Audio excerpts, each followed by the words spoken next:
was the strongest. It's now pulling back, and Dogecoin remains the weakest, down 3%. With all of that, my main watches will be Ethereum, Bitcoin, Dogecoin or Dogecoin, and Solana. What did we see? We saw major support areas tested and price bounced off them so far. And again, we need to be patient as things are setting up for possibly some good plays this week. And I'll go through the charts and show you. Especially over the weekend, we had some pullbacks and we saw where buyers came in and supported them well. I'm also going to be continuing to watch BITO as it has been trading very similar to BTC, just for my own personal studies and just to get an idea of the correlation, as it could be something going forward to start trading. And also just to keep in mind, we are in the second month of the last quarter, which is usually quite bullish for cryptocurrencies. As we saw last month in October, Bitcoin hitting all-time highs, Ethereum just breaking all-time highs, and making new all-time highs towards the end of the month. So what can we expect going into the last 2 months of the year?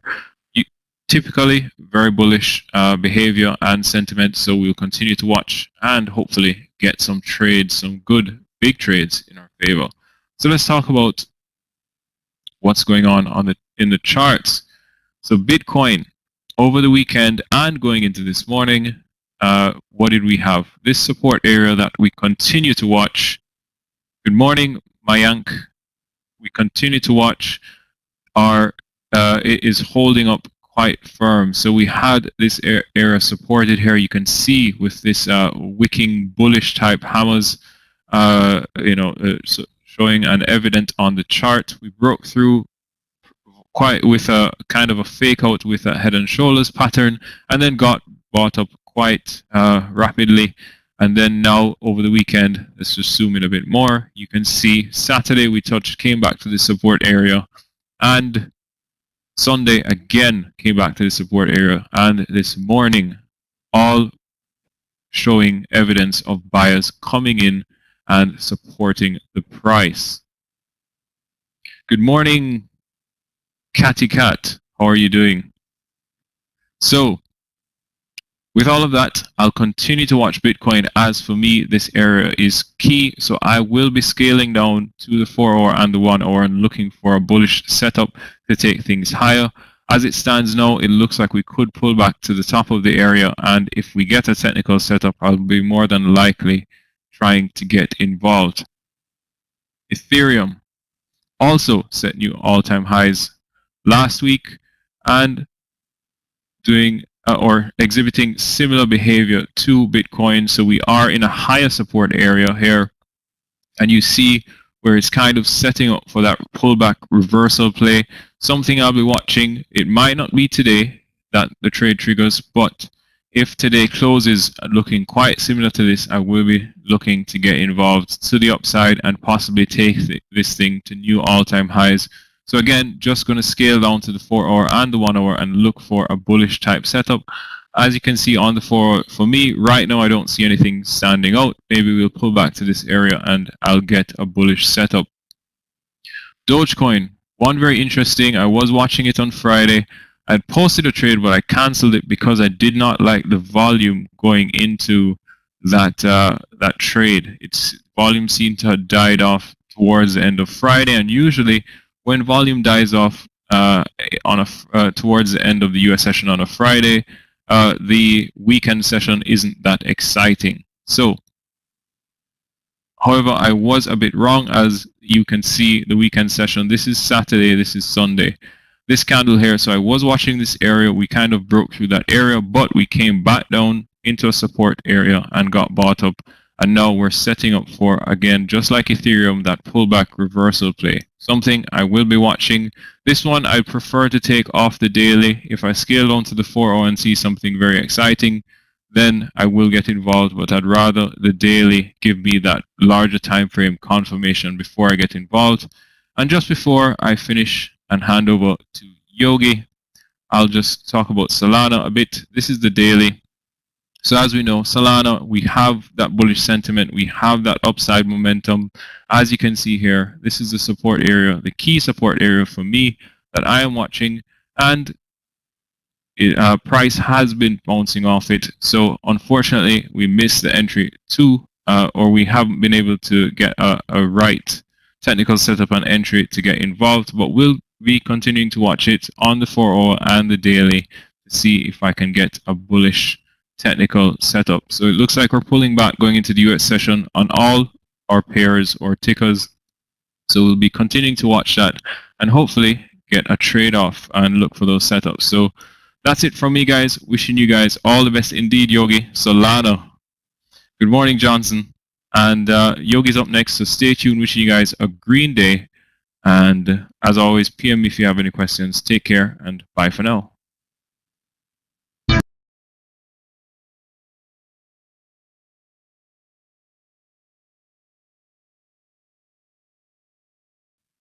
Good morning, traders. Can I get a sound test, please?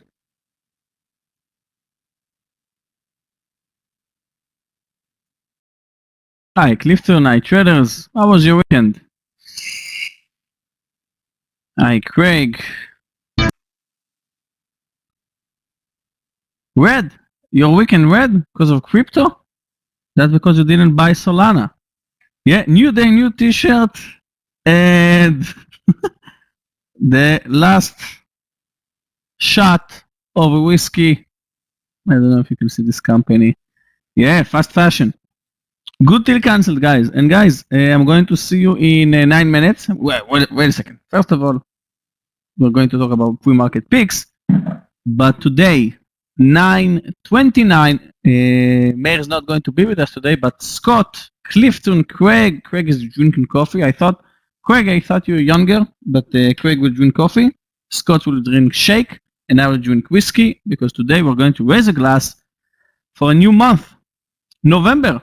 And guys, let's hope for a green month. And let's start with today's pick. So first of all, Lucid. Well, guys, I can tell you I missed this Lucid.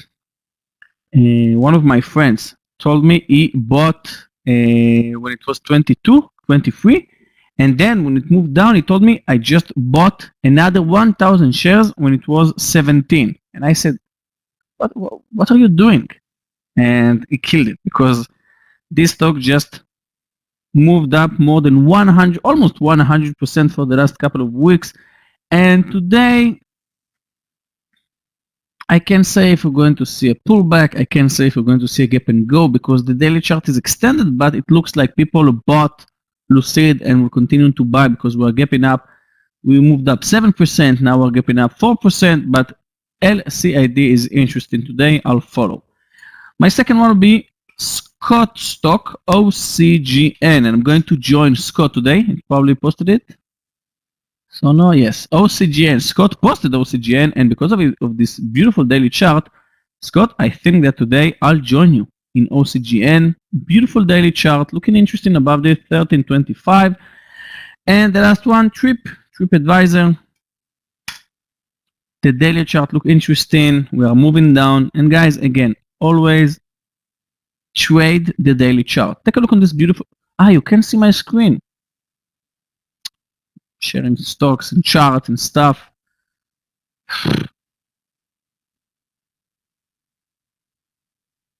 Okay, now can you see my screen sharing, guys?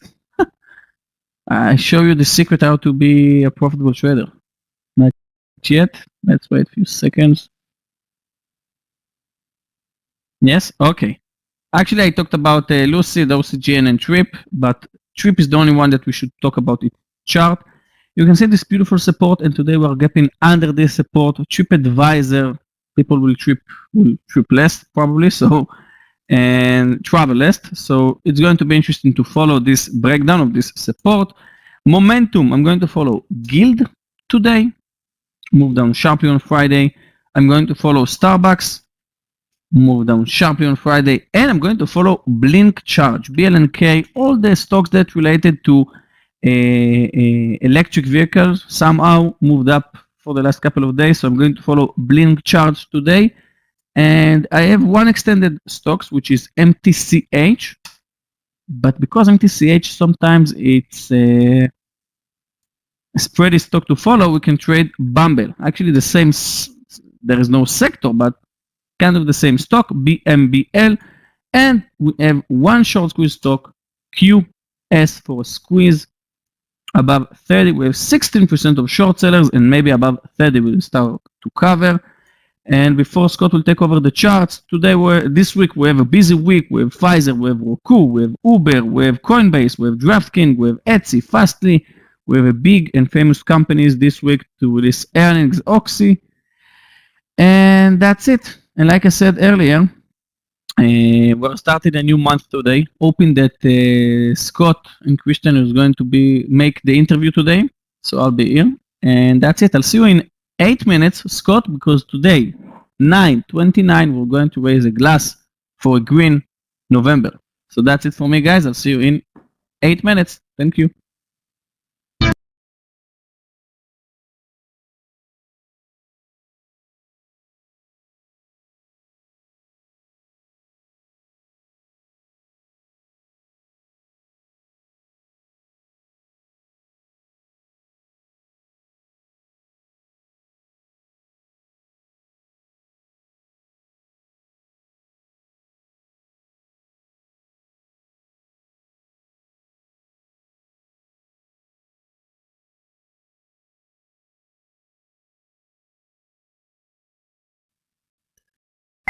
Morning and welcome to the Tradenet Trading Room. Welcome to a beautiful Monday morning, 1st of November. Only 2 months left in the year.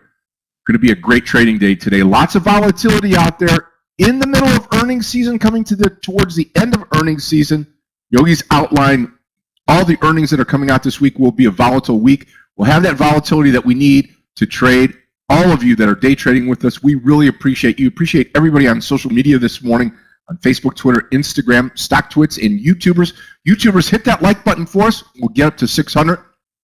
Then we will continue the broadcast into the afternoon, into the close today. 3 sessions for you today. We've got the morning session going on now. Afternoon, all the way till 4 o'clock. And in between, Michael Revy will be coming on to take you through to the lunch hour today. We got a lot of great updates for the room coming forward. A lot more interaction. That's going to be starting to take place here in the next week or so. And we're looking forward to trading with everybody. If you're in the World Series of Day Trading, today is going to be the day you don't want to miss. We're going to have the interview with Christian here. Christian is from Zambia, and he is going to be interviewed by myself here today at 11 o'clock here in this room. And looking forward to doing that. Hopefully we'll get the technical issue out of the way, make sure we have the good connection. Clifton's been working hard on that, and we'll get that to you here at 11 o'clock. Today, as we go, volatile day. We got good earnings out. We've also got great futures out today. We'll talk about that and more as we get this day started. So let's get into that. Make sure everybody feels good about today. Make sure you're pointed in the right direction. We'll start with Asia in the overnight session. 2 markets down, 1 market up. Nikkei up 754. Shanghai and China down 2.86, and Hong Kong Hang Seng down 222.92 points, down almost 1%. Europe across the board green this morning.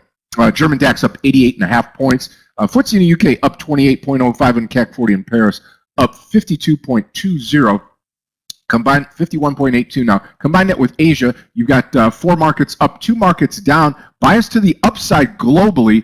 Looking at our futures here this morning, Dow futures up 116, S&P futures up 10.75, NASDAQ futures up 25. We're going to get out of the gate higher this morning. Green, green, and green. You look at gold this morning, gold up $6.90, $17.90.80 per troy ounce, still below 1,800. Silver up about 11 cents, copper up just about 4.51 of a penny. Platinum up 27.50, and palladium up $75.70. Huge day, up almost 4% on palladium.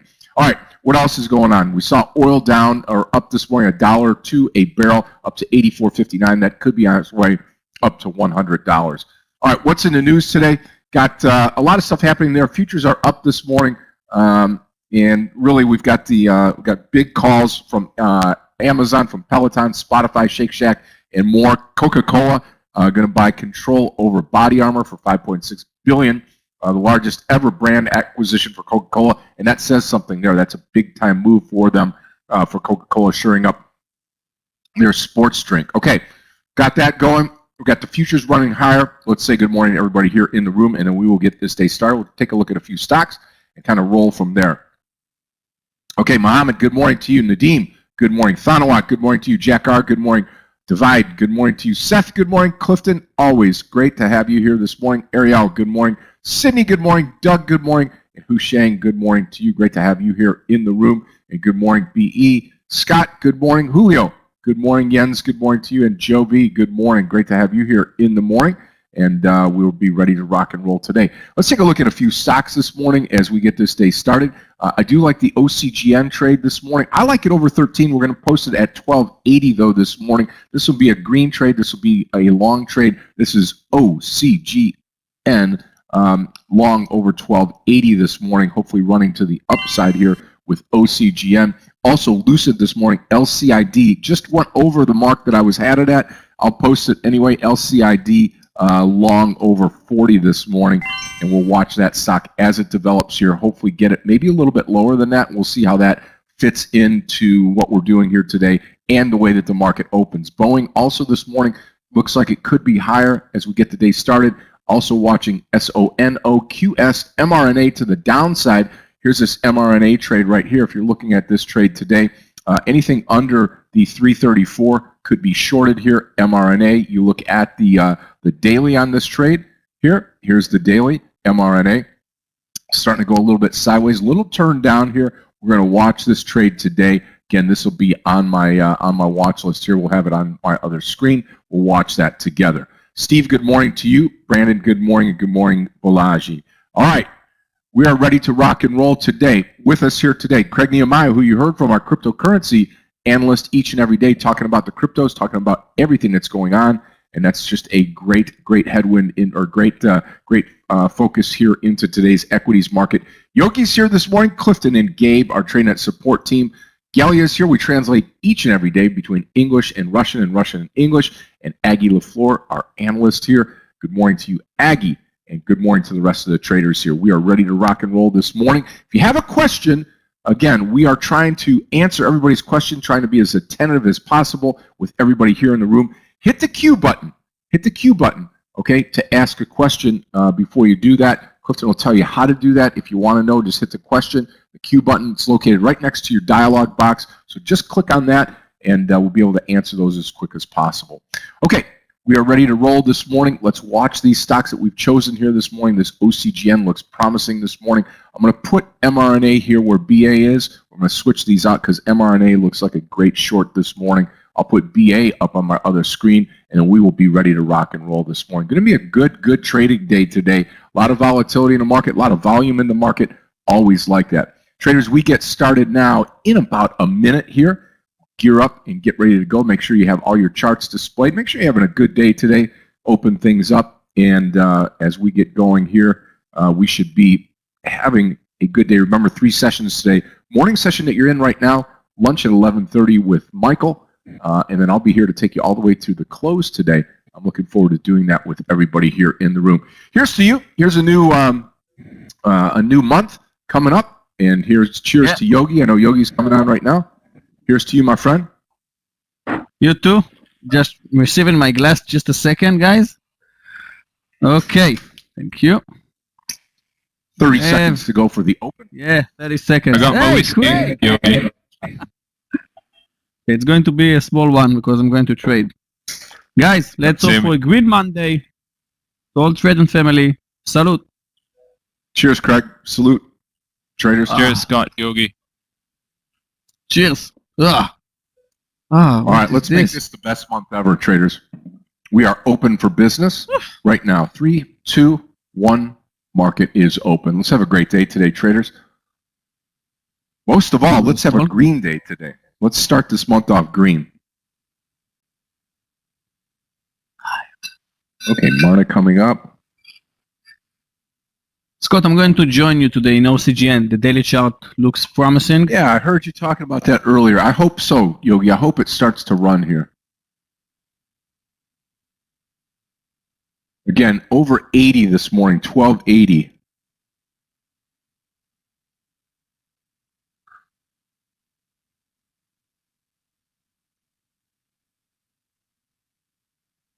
Okay, we'll watch that real quickly here. OCGN. 1280 entry here. LCID pulling down. This could start to become interesting here. Definitely over 40 this morning. LCID, watch it over 40. Taking this trade too. Taking both of these trades this morning as we get going here. Watch it over 40. See if we can bust out of that whole number one more time. About 10 cents to go on that. Watching OCGN. Hopefully OCGN turns for us here.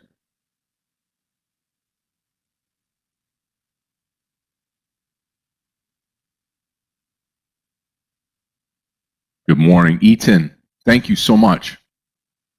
Hopefully a great day for you as well. OCGN entry. I thought about QS above 29, but we're already 30.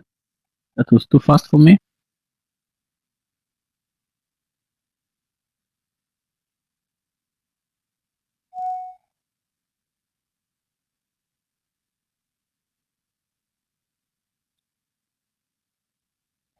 Guys, don't forget it's Monday, so don't be hurry to take new trades. Wait. We have 6.5 hours to trade. QS breaking 30.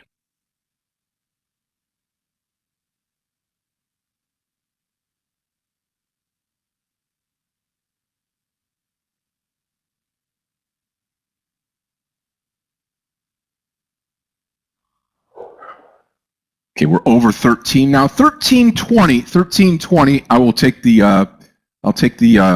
partial here. 13.20.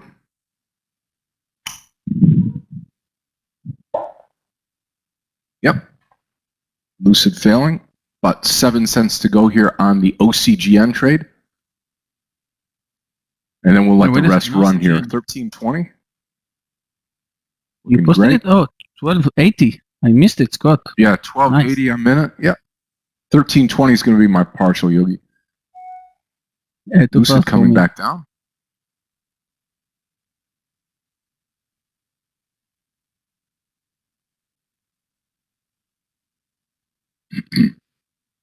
Need about 18 cents.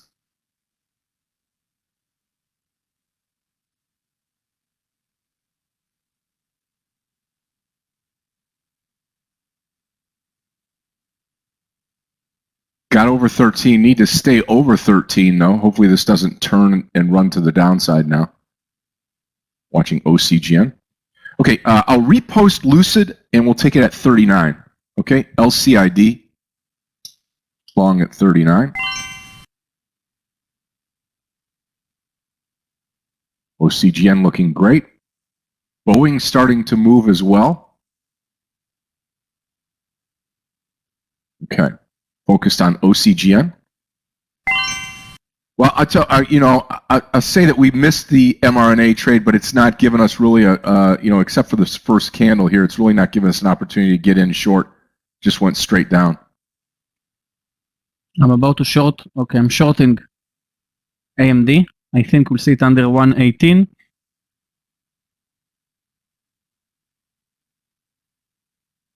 Hey, Danny, good luck. Okay, I'm shorting AMD.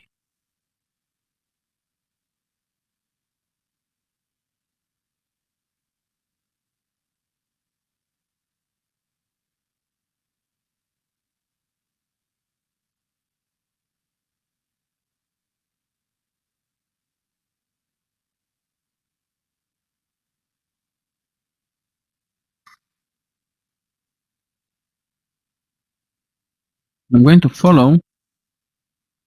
Ah, come on, AMD. Sophie, SOFI, above 21. I'm still in AMD full share size. It's moving against me. I'm going to place out stop loss after this candle. Okay, I'll take Sophie.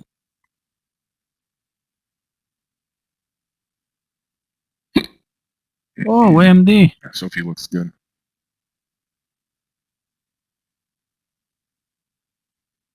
Yeah, Jack, and that's why I'm going to come into this LCID trade here at 39, at the break of 39 to the, it'll change directions here. Right in here is where I want to come into the trade. A little bit of a reversal. Still up for the day nicely. Watching the markets right now. Still sticking with the OCGN trade. Boeing starting to move higher now.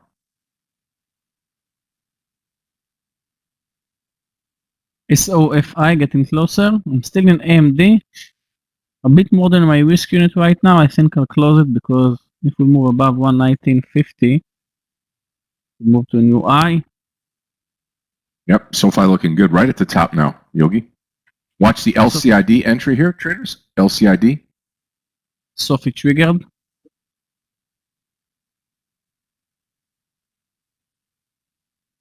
Boeing off to the races. Wow.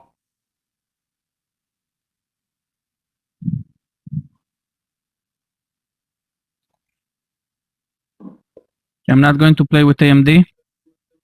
Hard stop loss 119.30. AMD. SOFI, nice breakout.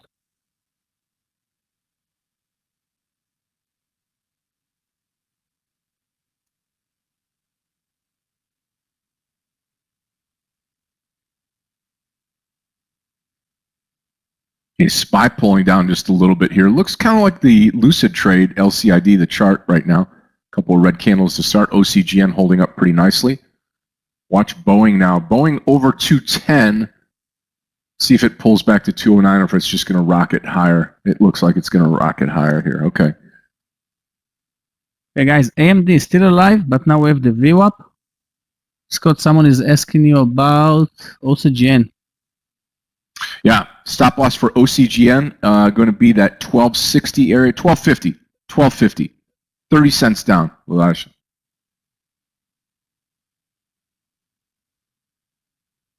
SPY at the low of the day, still up for the day, just pulled back. And traders, you should be looking again at the overall index, whether you choose to use the SPY or the triple Qs. Just keep tabs on where it's at. Trade with the trend of the market. Trade with the trend of the stock. Lucid not going to do it for us right now. LCID. Continue to watch this trade though. LCID. AMD, guys, we survived the pullback, but I'll reduce. No, you know what? I'll stay. I think we'll stay it under 118. Whoa, AMD green again. I was minus more than I should have, and now I'm green. Okay, here we go, spike. Yogi. OCGN. Here goes OCGN, Yogi. Come on, baby. Yeah, I missed it. The entry. Actually looking good right now, above 1320. The daily is 25. Yep. No. Come on, 1320 right now. There we go. Okay, pulling out some right here of the OCGN. Go, baby. Go. Go, go, go, go, go. Selling into the strength of the move. Got it at 22. That's beautiful. There we go. There we go. Nice profitable trade there. Yeah. Can't believe I missed it. Super, super, about super. Market. Yep. And those of you that are always trying to, you know, if you're out there and if you're the type of trader that, hey, Scott, listen, I'm not making the type of money I want. I'm getting out of trades, or I'm, you know, having a few winning trades. Then all of a sudden I have a big losing trade. On your winning trades, just like OCGN, you have an opportunity right now to stay in the trade. So again, I came out of half of my trade. I've got half left. Target's going to be around 1340. So we're going to continue to watch this as it goes higher. Guys, SOFI is moving up great. AMD, let's hope now the VWAP will be a resistance after it uses the support. And we're approaching 1 to 2, but SOFI, it's a bit extended. I'm taking some off in SOFI. AMD is red again. SOFI still full share size. 23 was the total breakout here on OCGN. Okay, watching LCID here. Let's see what we can get. Guys, SOFI. Yeah, I mean, right at 38 here, but you're bottom fishing. Bottom fishing on LCID. Took my first target in SOFI, 1 to 2. Still in AMD. Looks beautiful. Very, very nice trade, SOFI. Boeing at the top here. Watch Boeing at 210. Those of you that it is extended up here towards the top, but it looks really, really good. Let's see. FSR. Alexandros. FSR. This is a solar stock, right? No? FSLR? FSR. Not sure. Yeah, looking interesting actually. Yeah, LCID.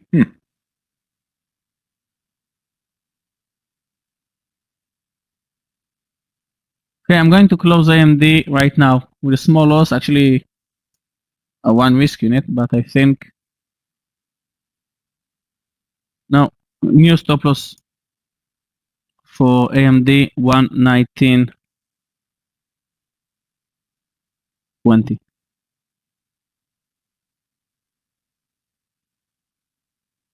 Fisker, it's an electric vehicle company, Francisco. Interesting.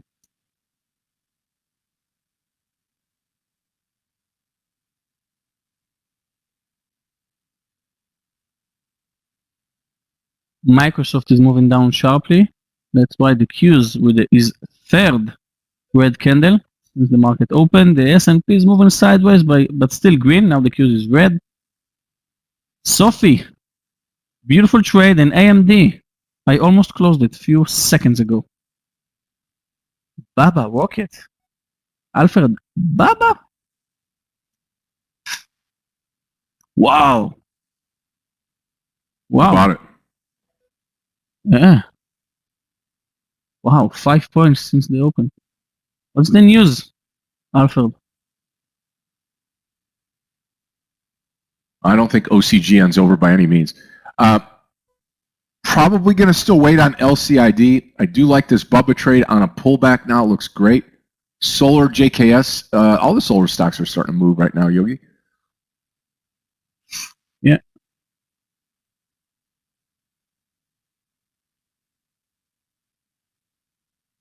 Alibaba changes priorities during 21 Singles Day. Expectation. Okay. So whenever I see that, traders, AMD. whenever I see something like Bubba, I always go to the daily chart to see what it really means. Is there anything, like, is it really breaking out, or is it just within its range? It is within its range. It's got a nice breakout right now on its 5-minute chart. MRNA broken. Closed AMD with a loss. Looking for another trade now. If Boeing gets under 209, I'll take Boeing on the long side here. Tesla long, 1137. Let's take a look at Tesla here this morning. Tesla long, TSLA long, 1137. Yeah, I mean, I even think before that. I mean, I think right in here, 1135, 1134, you can take this trade on Tesla. Fabricio, looks good. You know, Scott, I said in one of my recap videos that Tesla is extended, and someone comment, Tesla is never extended. You know what? They're really right. You know what I mean? I mean, it's like what just when you think it's extended, you know, it's extended at 800, 600, 400. Now we're at 1,000, 1,100. You know, I mean, when does it stop? You know, one of the things that just world according to Scott, one of the things that if you're listening to and you have your ear to the ground listening to what's happening in the world as far as electric vehicles go, you start to understand that Tesla is so far out in front of everybody. And is there going to come a time where there's going to be pretty stiff competition for them? Absolutely. General Motors, Ford, Lucid, all of these EVs that are coming out there, they're going to have great products, and there's going to be people that are going to start to shop Tesla, because right now people don't really shop Tesla. They've got the best game in town, almost the only game in town until recently, until you saw, you know, Chevy and Ford come out with a few of their products, Volvo and a few others. But right now, going forward, Tesla has one key advantage, and that is the infrastructure. And the infrastructure is key, the charging and everything.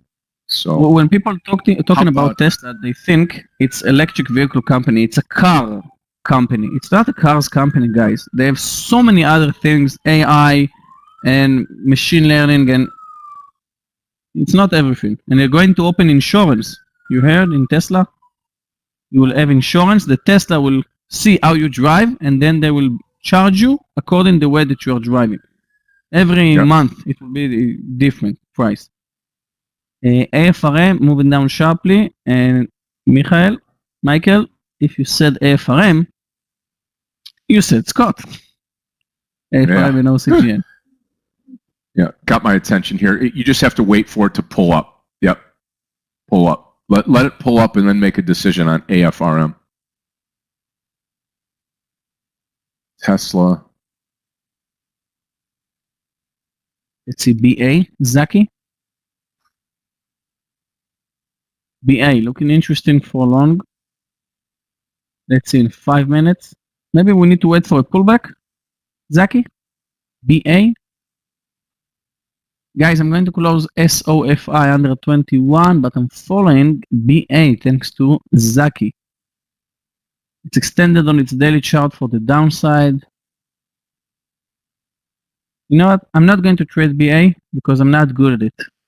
I traded BA several times and I think I lost more than I've gained, so I don't want to play with it. Yeah, you've got on OCGN traders, you do have a small bull flag forming right here. We'll see if this holds on to it. And what I'm going to do, I've gotten out a half size. I'm going to repost this. We're going to go we're going to go OCGN, and I'm going to add to my position at the 13 break. So if you're not into this trade yet, you can take it with me if we turn and move up through 16 or 13. Okay, now on the Lucid trade, what are we doing? I'm going to repost this 38.50. I still believe in the stock. We're going to get in a little bit earlier than planned here. 38.50. Been watching it. Good volume on the stock. It's pulled back down. Hopefully we get a launch here. Watching also the SPY. Where are we with the SPY right now? And that's got to take that into consideration. Where the entire market is going and how we're going to get there. Those are all valid reasons to play the market or to be involved in a stock. You've got to watch both the market and that specific stock.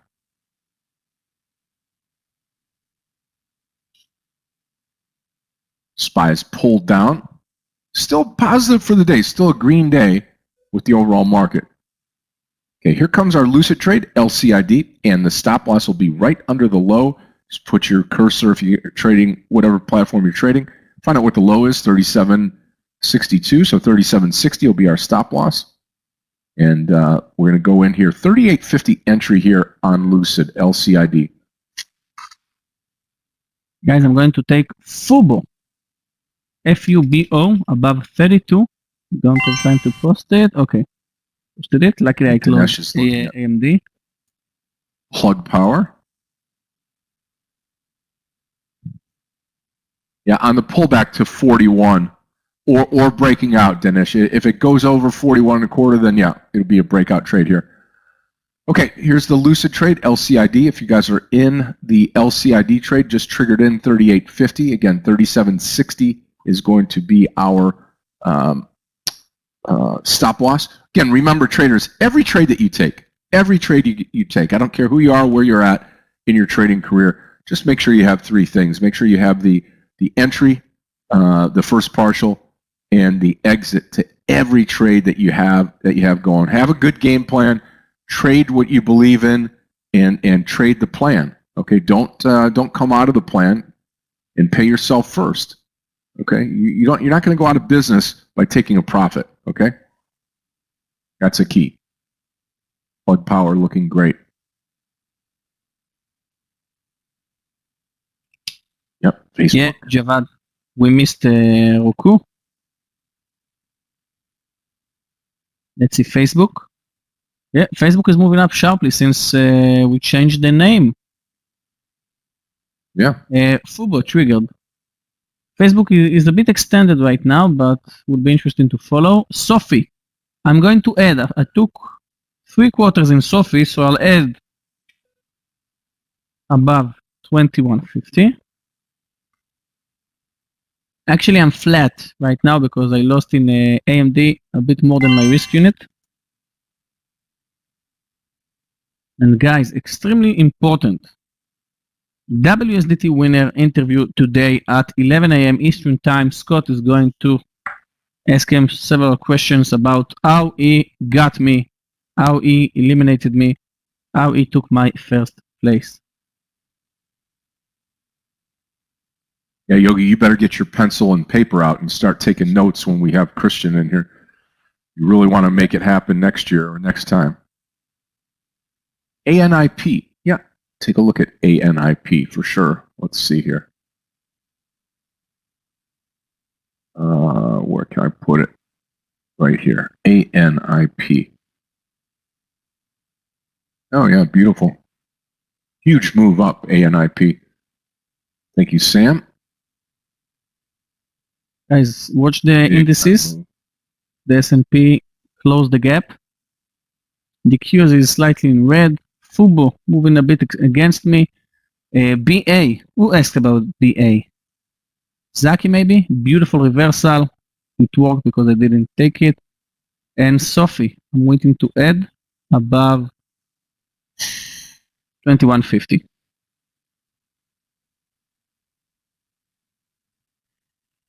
Amazon for a short. Not my cup of tea for day trading. DVG. Let's see. Visa.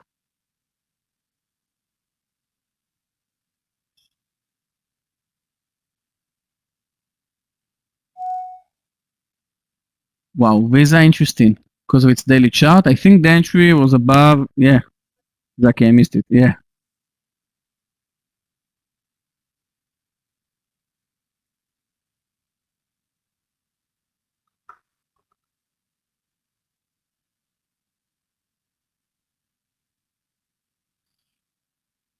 Fubo. Don't have any hard stop loss in Fubo. I'll wait for this pullback. Sophie is about to trigger my add-in point. Yep, Sophie's straight up right now. Okay, I like what Plug is doing. Plug's pulling back any towards 4060, 4060. I'm looking to get into Plug Power.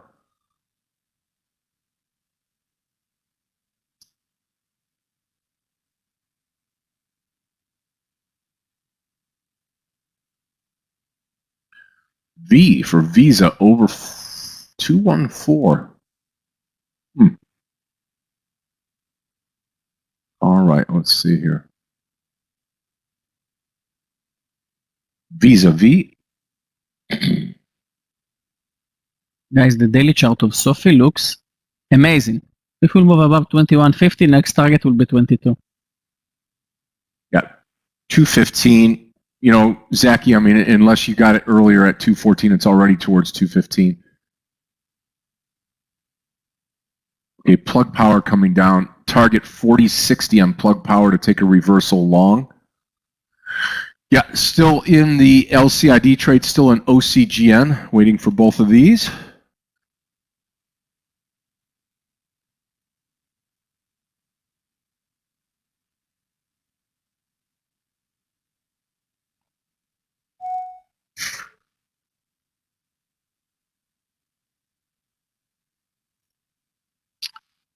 Now I'm red thanks to Fubo.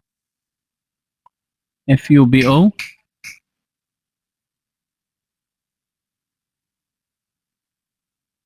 See, NUE Alpha.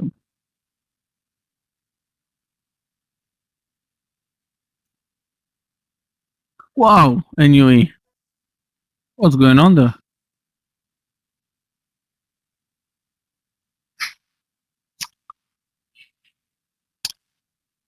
Still in Fubo. Wow. Wow, NUE. Yeah. That's crazy, huh? Not a ton of volume either. Okay, right here at Plug, I'm going to take the Plug Power trade. I'll post it right here. Again, I'm watching this LCID, but I'm going to take Plug here over 4065. PLUG, I've been watching this all morning. PLUG long at 4065. Now, going to get asked, I'm sure, the stop loss here. We'll take it down to the VWAP here. 4030. 4030. I'm going to trade ON 5310. It's a spready stock. I never traded it before. I'm going to work with hard stop loss in ON. After Fubo will move under 3150, I'll place hard stop loss.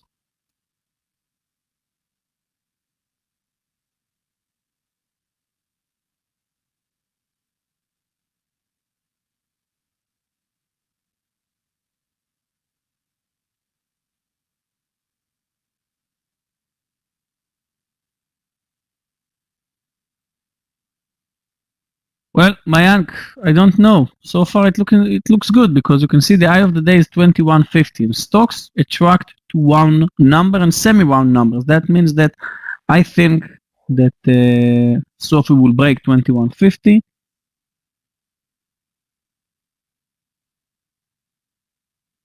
About to add above it.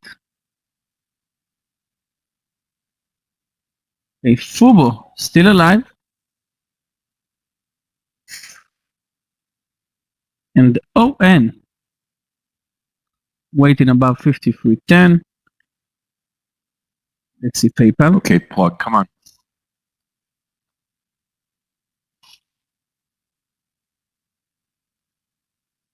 Wow, PayPal. What happened there? Wow, so many red candles on its daily chart. 232 maybe for a long. I'm going to follow.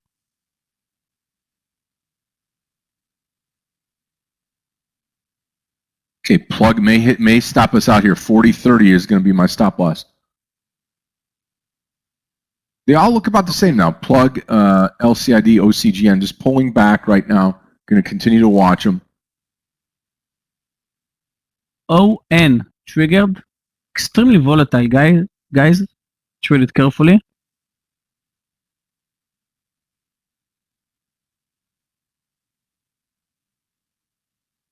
Okay, Sophie, 7 cents away.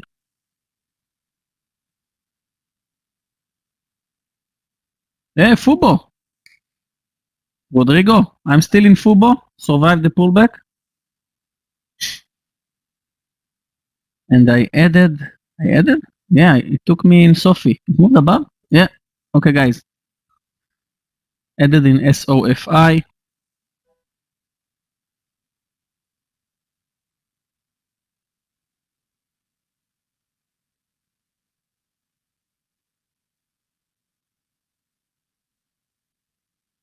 Still waiting on the plug Ayman. trade right now. Scott posted plug for long. You can see on the announcement above 40.65. Yep.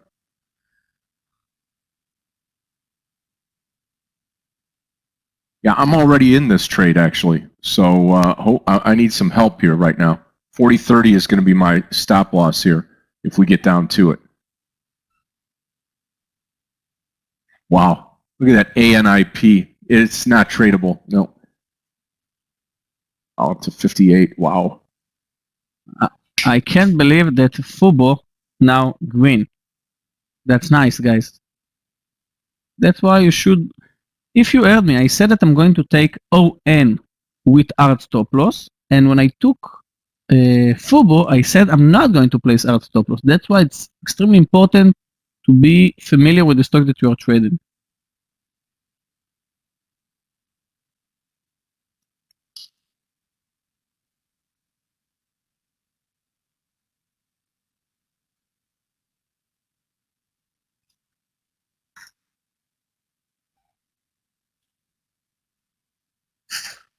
MRNA, yeah. Watching MRNA right now.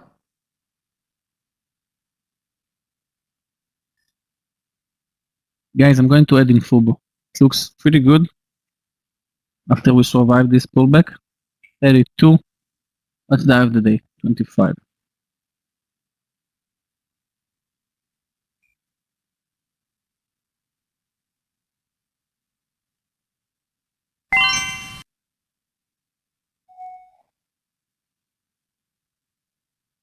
Yeah, about ready to come out of the LCID trade. This stock here is really pulling back down.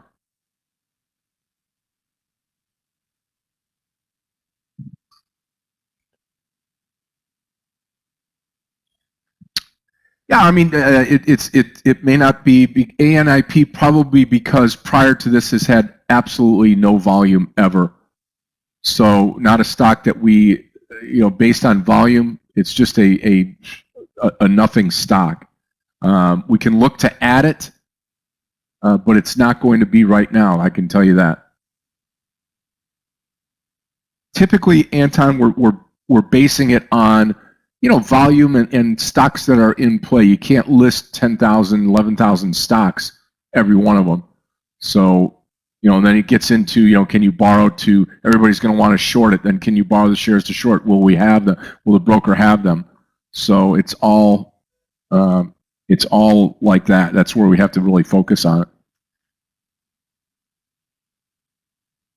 Okay, almost out of plug power as well. Holding on to some of these for a little bit longer than what I need to.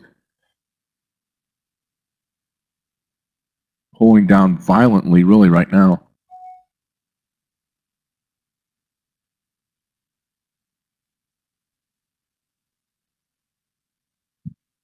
Guys, ON in Bruce, I'm red. about ready to. I'm out of the OCGN trade. Rest of the shares out. OCGN. After it pulled back. In red.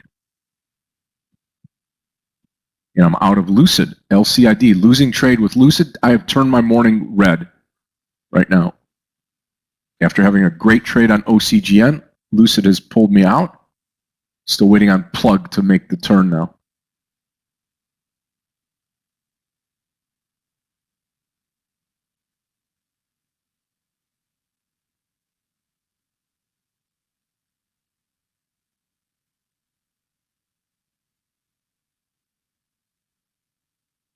Let's see BTBT. Not you. BTBT, extremely volatile stock. And today we already moved above 12, Matthew. So if you would like to take it for a long, I would wait for 12.10 because the 12 round number already we moved above it, SPX. below it. So Let's take a look at SPX.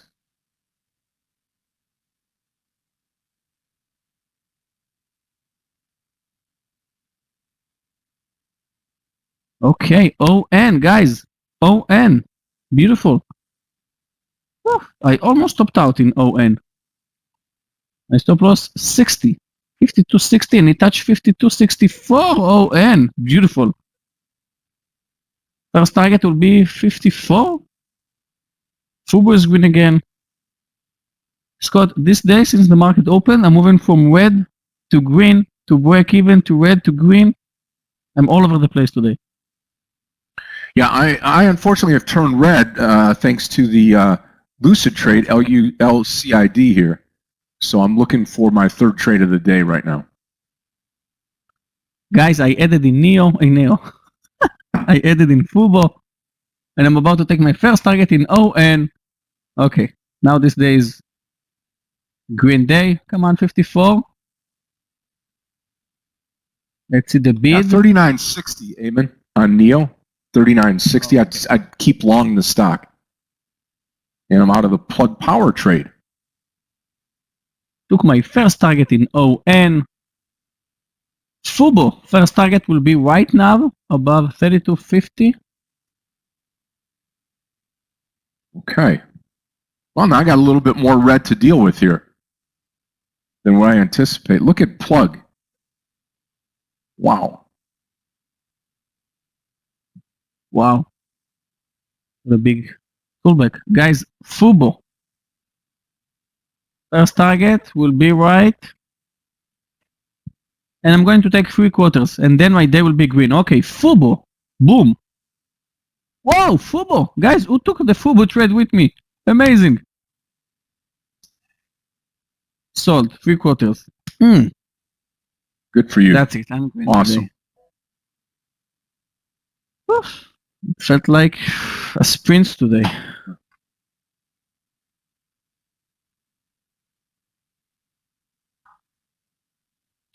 So I have one, not a big stop loss, 1.5 stop loss in AMD. More than 1.5 risk units in Fubo because I added 1 partial in ON and a bit more than a partial in Sophie, so I'm green today.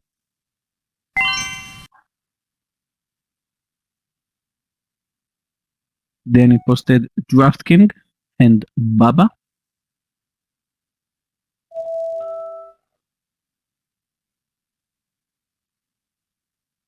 I have not looked at DKNG today at all. I will right now. Let's see.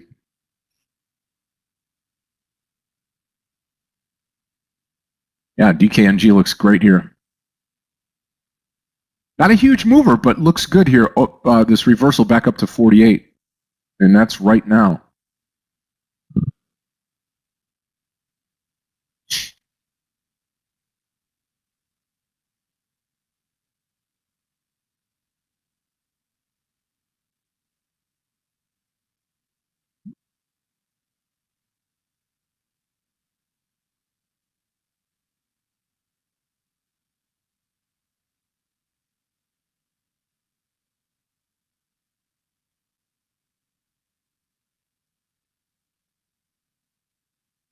Okay, guys, because today it felt like I'm all over the place. Owen is moving up nicely. I would like to see how are you doing today.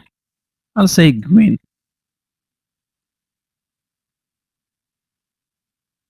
Yeah, a mixed day. Also in the room. Most of you green. Yep. I'm not one of them yet, but I don't plan on finishing the day red, so we'll see what has to happen here.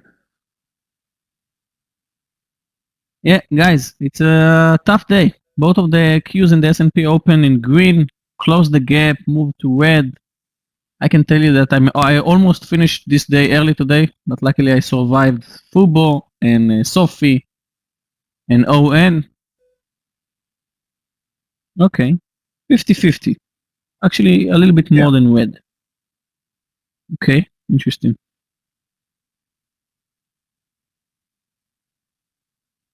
Oh, Fubo.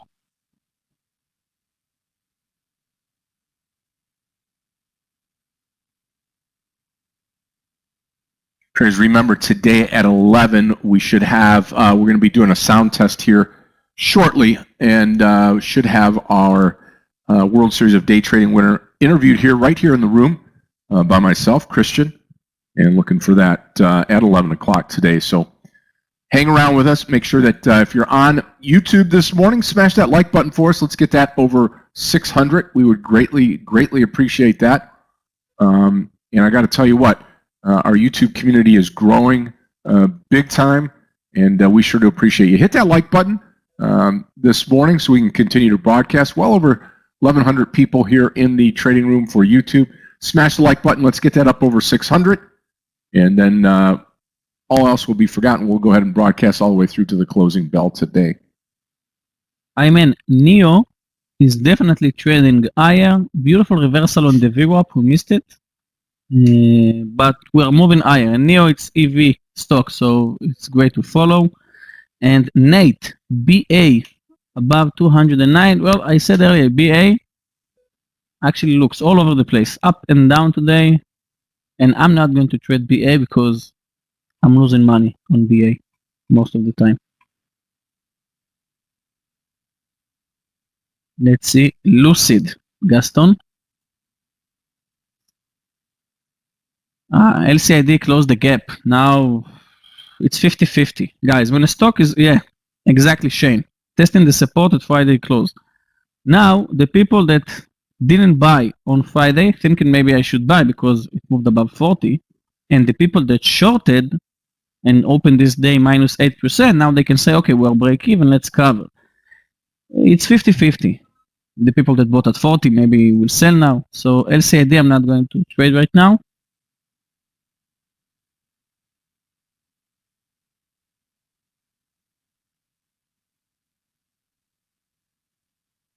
And Sophie, still looking good.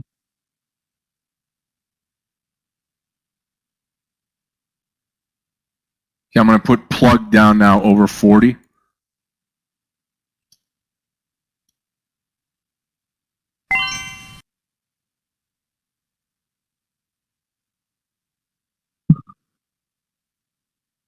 Guys, I'm reducing some more in SOFI. I added about 2150 and then it moved to my entry point, my average entry point. I would like to take some more off the table, lock some profits.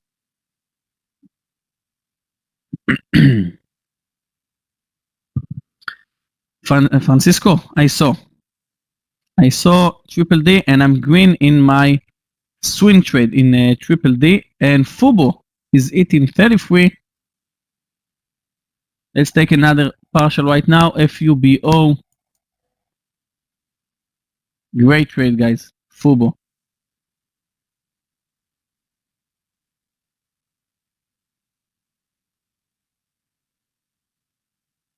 Okay, plug Meir looking just good here. Watch it. About 8 cents to go here. And OCGN still going to come into this at 13. Maybe we got a turn here, Yogi. OCGN? Maybe I'll join you right now. I'm over trading today, but I don't have my t-shirt. Let's see.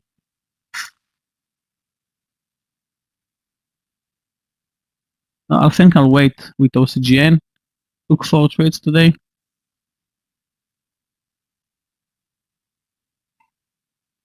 Thank you, Mayank.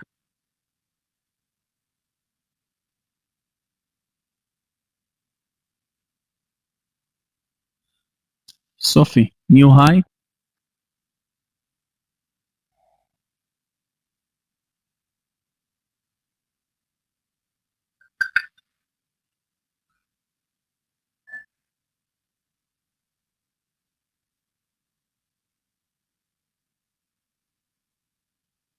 Let's see Facebook right now. Facebook.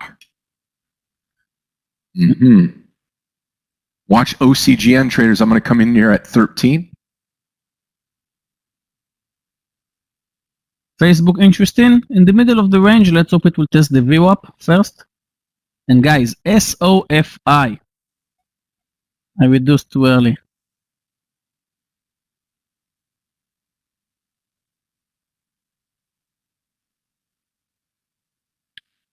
That's okay, Gaston. It's a tricky day, tell you the truth. So that's okay. See you tomorrow. Take it easy.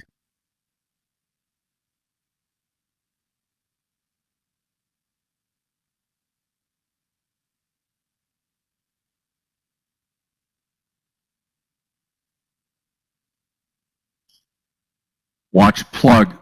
40. Entry on plug is going to be 40.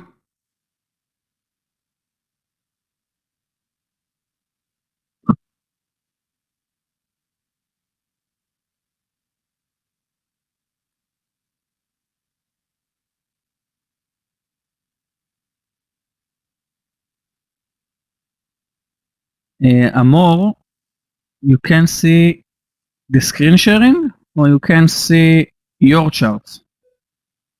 Amor B.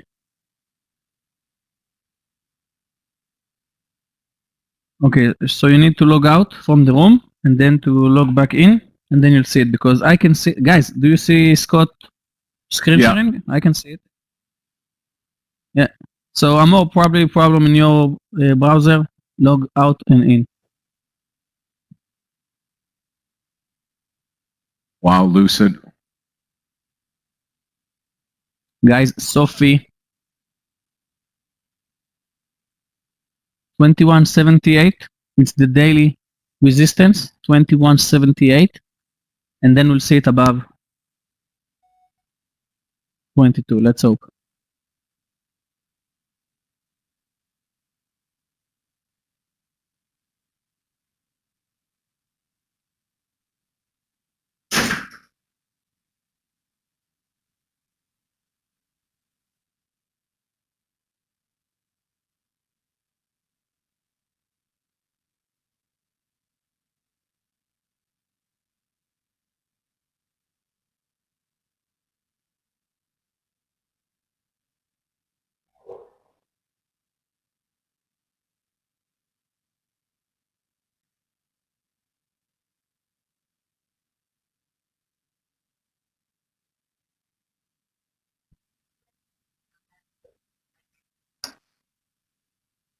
Great, Amor. Yeah, target's going to be 40 cents up here on plug, PLUG. Also watching OCGN for the entry here.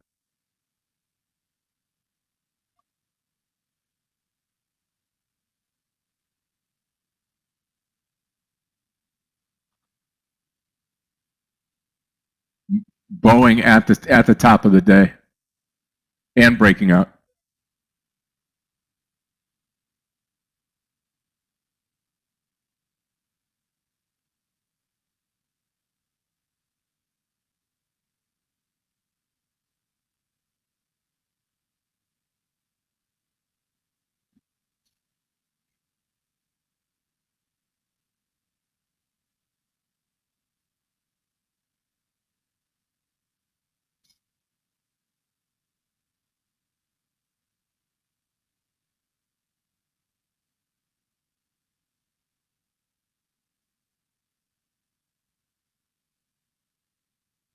Alejandro, I'm going to answer about NVIDIA, and Matthew, Scott is going to answer about AFRM. I'm not that good in AFRM. Yeah, I mean, let's see, NVDA. NVDA. I'll tell you what, I traded a lot. AFRM, I would still stay short. I wouldn't take a long trade. It's just been beaten down all day today. Anything that goes up towards the VWAP line, like up in here, if you can see my chart, if we get back up in here, I would look for it to short some more. I mean, you're just trying to pick the bottom right now. I would not go long the stock. Yeah, and NVDA just moving sideways, 0.4% down. So I can't see any. It's not volatile enough for us to trade it today, and I can see something interesting on its daily chart. So I'm not going to take NVDA so far. Fubo killing it today. ON waiting to see it above 55, looking good. And Sophie almost moved above 2178 on its daily chart. So far, green day for me. Okay, plug power. Looking for 4040 on plug, PLUG, plug 4040.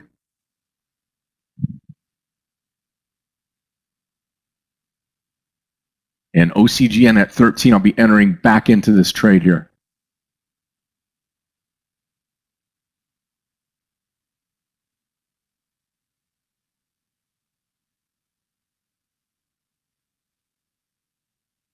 Again, plug target around 44. We'll watch the VWAP line here. What do I think about HOG? Let me grab it here. I'll put it up here about Harley Davidson, HOG. Like it. Bunched up here. Volume fair. Got to get over that VWAP line. I'd say 39.53. Take it long. I'd stay long. Yep. Plug's still looking great.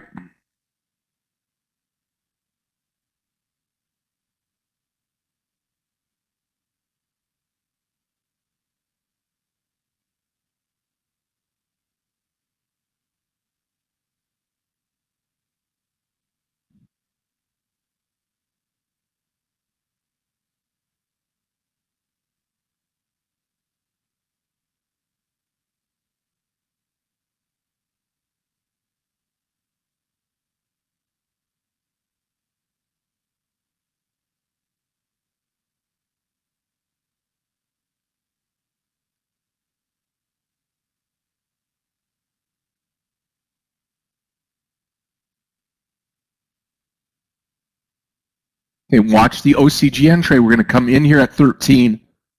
Target just going to be about 20 cents or so on OCGN. DKNG breaking out to the high.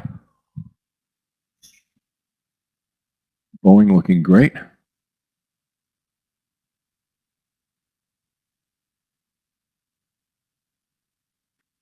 Here's what I think on OCGN. We'll see what happens here. OCGN to me looks like it wants to go higher the day, maybe break out. Today's its day. I know Yogi had talked about it before. We're just going to have to see what happens here. Plug looking great. Again, 40-40. Plug, PLUG. If I can get OCGN back up to the high, I can turn green, back green. Plug looking great. In 40-40, about another 10 cents or so.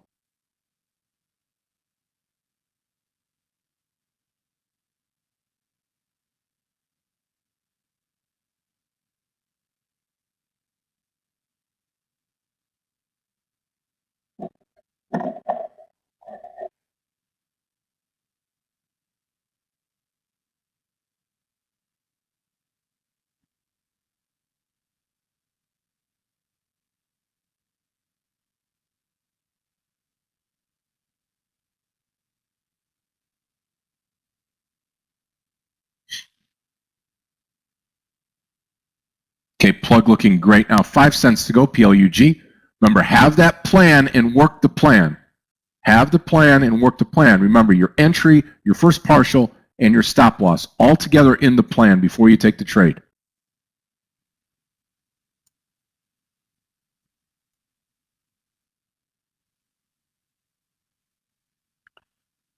Okay, can I get a sound test? Just got kicked out from the room. Sounds good, Yogi. Okay, so 7 pennies left on plug before we sell. Sophie in green, ON in green, Fubo killing it so far. Selling at that 40. I tagged it right at 40. 3/4 of the trade out on plug. Let the last quarter run now.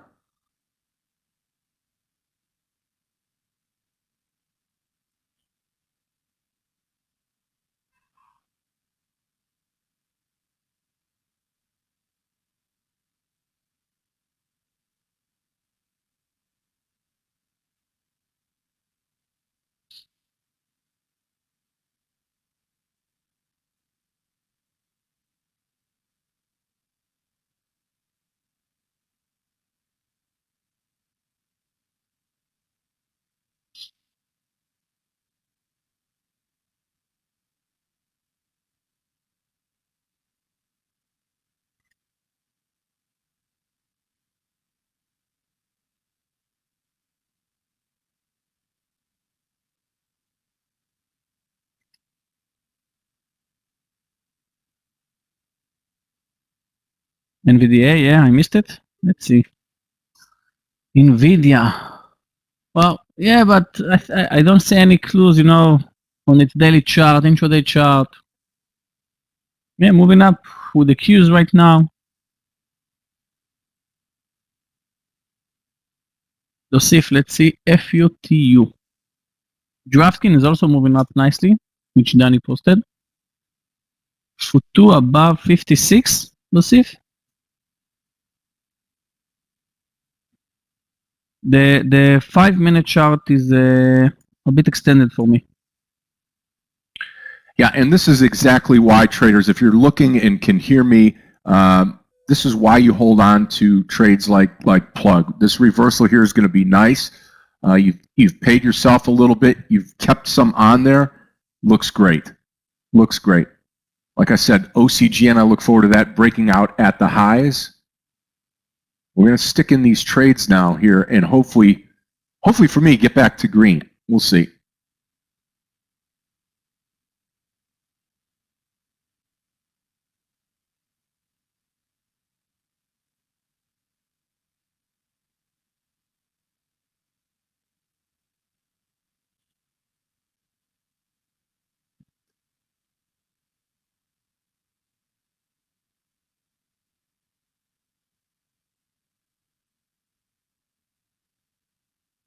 Okay, guys, I need to finish a bit early today. Hoping to be able to log in later to the interview, but I'm selling some more Fubo.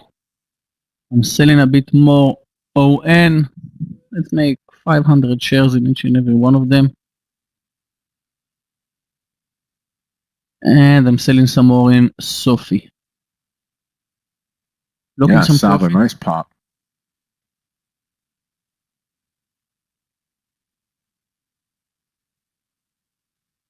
Now we're getting a lot of these breakouts or these parabolic moves this morning. Just be careful, and you don't have to join on the very first pop. You can also watch for the pullback and then get in. So much more to it than just a nice pop on the stock.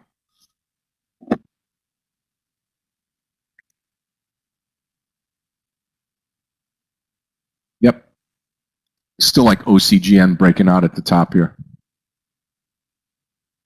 And plug looking great as well. In both of these trades. Yep. OCGN full share size, plug just a quarter left now.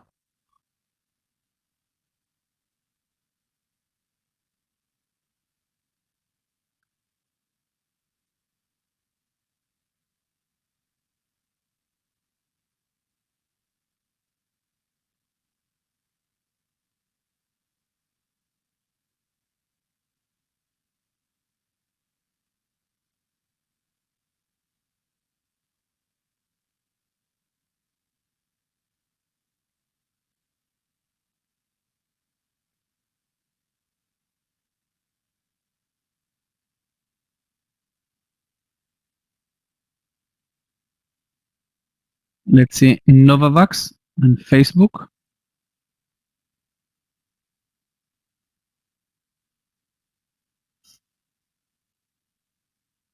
Novavax, interesting. For a long, maybe 150, actually above 157 could be a nice entry. I missed it. And watch what Facebook. Well, Zaki, Facebook looking good. Looking good. Long consolidation in Facebook right now. Nice support with the VOP. It's extended for the downside. So yeah, that could be a good trade. But I'm not sure I'm going to take it. Closed almost everything in Sophie, On, and Fubo.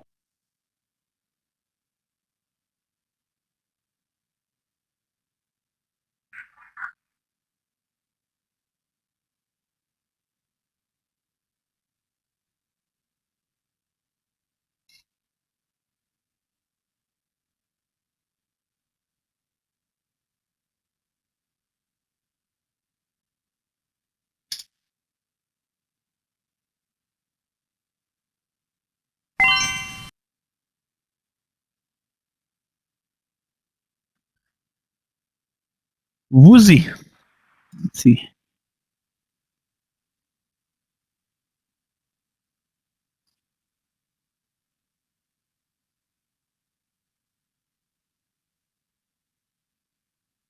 Wow, huge amount of sellers in VUZI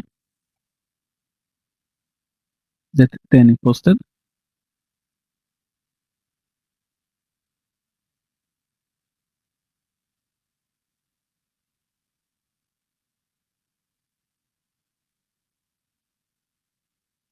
Okay, plug looking great now. OCGN having trouble up here. You can see the volume coming out of the stock right here. So may have a little bit harder time. Plug looks great.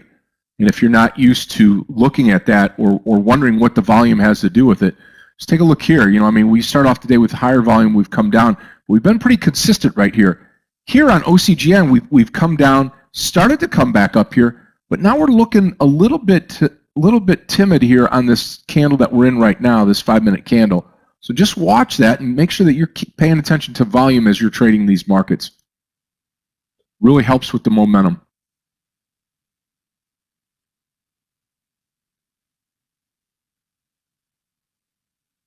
Guys, Fubo moved to a new high. Sophie approaching the highs. Can't believe that this day started in red. But deeply, well, not deeply in red, thanks to AMD. Let's see AMD after I stopped out. Wow, AMD. Yeah. It was a good call to close it. Woozy triggered. Good luck, Danny.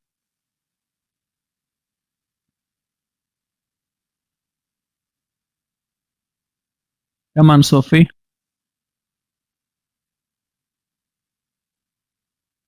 GFS. Very simple, GFS. Andrew? Yeah. Ah, that's an IPO. Okay, traders, I'm going to let half of the quarter go here on plug. Just 200 shares left. PLUG selling into the strength here. Yeah, should be able to turn green here with a decent follow through with OCGN. Looking really, really good now. Thank you, plug. Appreciate everything you've done for us. SOFI. Origin 22. Almost a point. A new added. Actually, I didn't manage this trade as good as I could. Took early partials.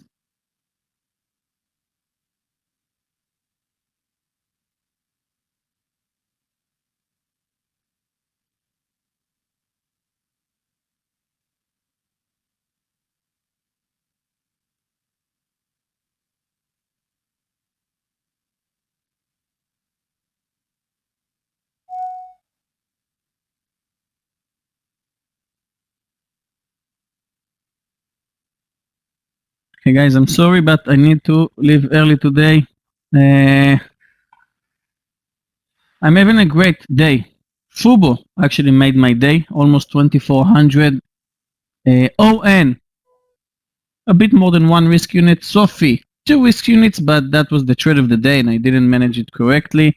And one stop loss in AMD, bigger than my risk unit, but still a great green day to open, Monday to open, November, so I can't complain. And that's it for me, traders. I will see you all tomorrow. Thank you.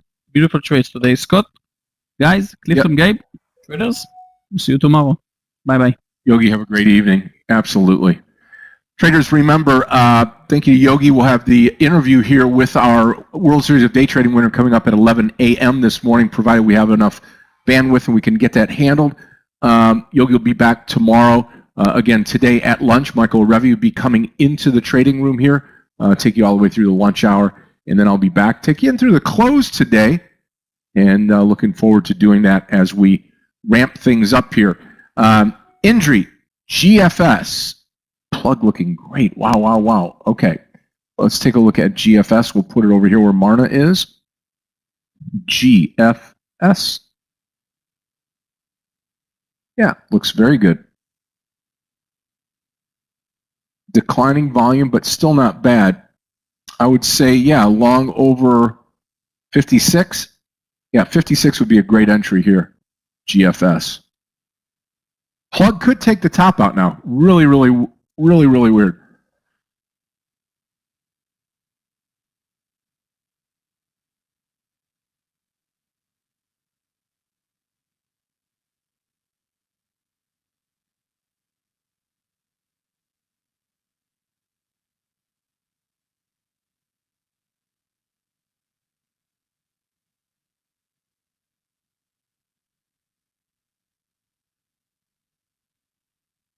Now OCGN pulling back.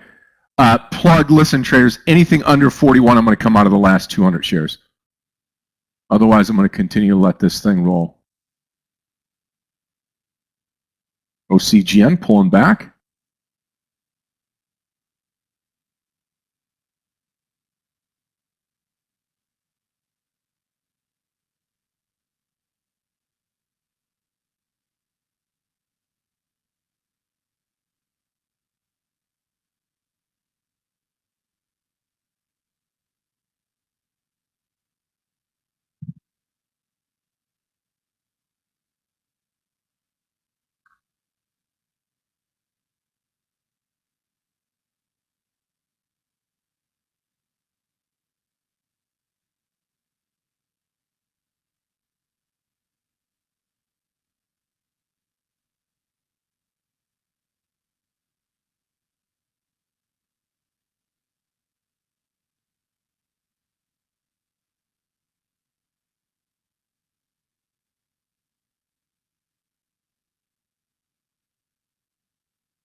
And I'm out.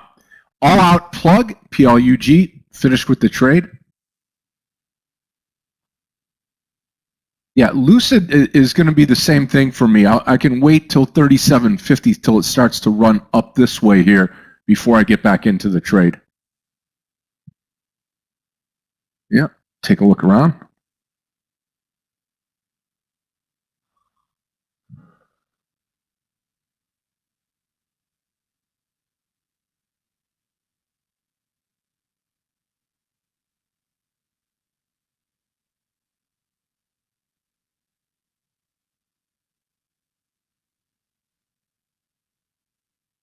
Okay, perfect. Perfect. Yeah, let's watch LCID here. See if it moves up, kind of like Plug did with that V-shaped recovery here.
Yeah, that GFS coming down now. You know, it's under the VWAP. I'd probably just leave that alone right now on GFS, no doubt. Yeah, just an hour into the day. Got lots to go here today. Again, if you're with us for the first time, welcome, and understand that we are here each and every day from start until the 4 o'clock bell. Looking forward to hosting everybody here today and this afternoon all the way till 4 o'clock, till the closing bell today. All right.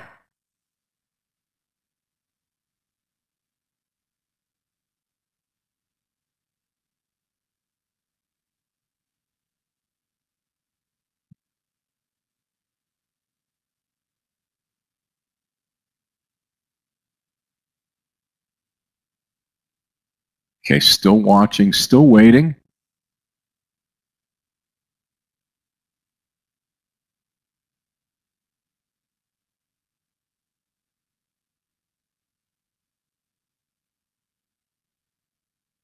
Yeah, again, LCID, just watch it here. 37 would be my entry. In fact, I'm going to post it, Joe, and I'll take this with you. Here, LCID long at 37. Now I'm going to come in here with smaller share size, just 500 shares to start. And then what I can do is I can build my position if we get the recovery at all. If we get the recovery.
Okay, let's take a look at it. IONQ.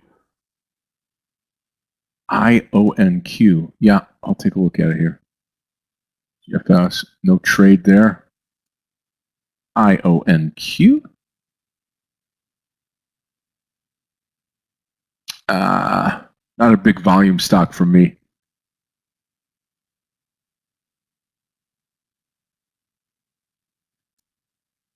Long, if anything, yeah.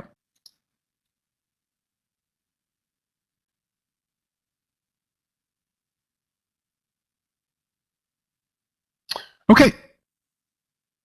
So let's just review. Trying to come into the LCID play. I am full share size OCGN right now. GFS, we're going to look for another different trade here because this stock does not look like it wants to participate. AFRM on its way down. I think 154 could be shorted. I'm going to put down here. What I'll do is I'll put Sava here. And we'll call it Sava 46 here.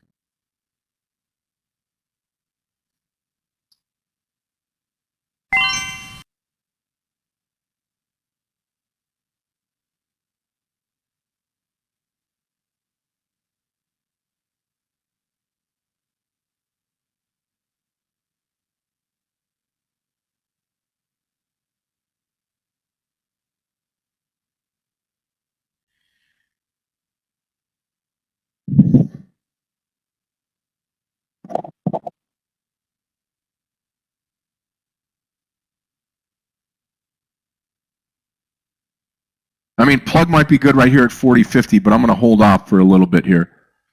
Watch Sava 46.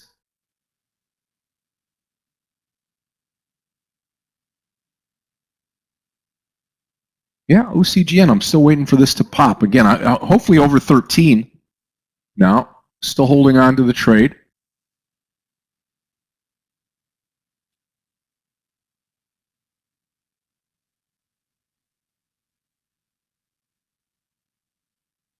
If anyone's bored and wants to scalp, AMC is looking good, okay? FISV is bull flagging. Let's take a look at FISV. Yeah. I'm into the Sava trade. Yeah, FSIV looks great. Over the high is the only way I'd do it, Jocko. 192. Target Sava is going to be 46.50 and beyond. See if we can get it here. Looks good so far. Looks real good.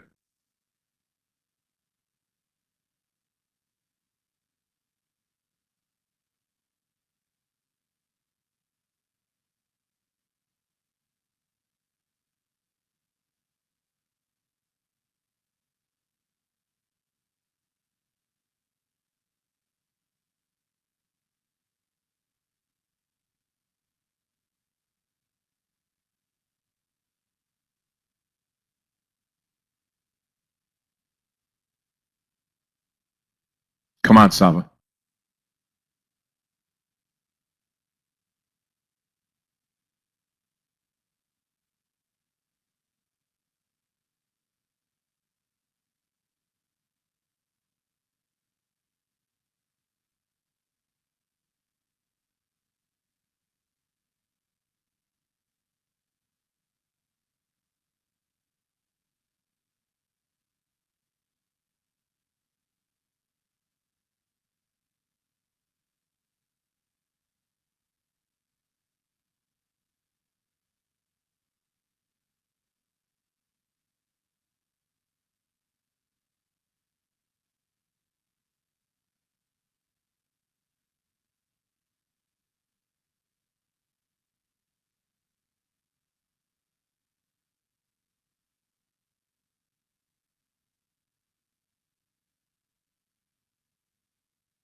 Yep. And hopefully this hopefully the volume keeps up on this Sava trade and we can continue to trade it here on the upside. Nothing happening with LCID. Okay, Nate's bought Facebook.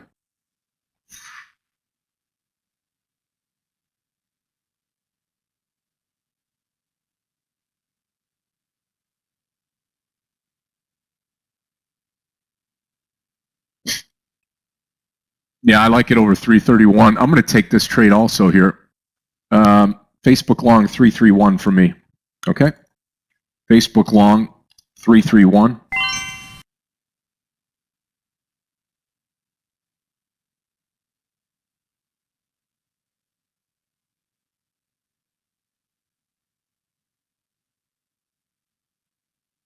Watch the 331 entry. Not beforehand. No reason.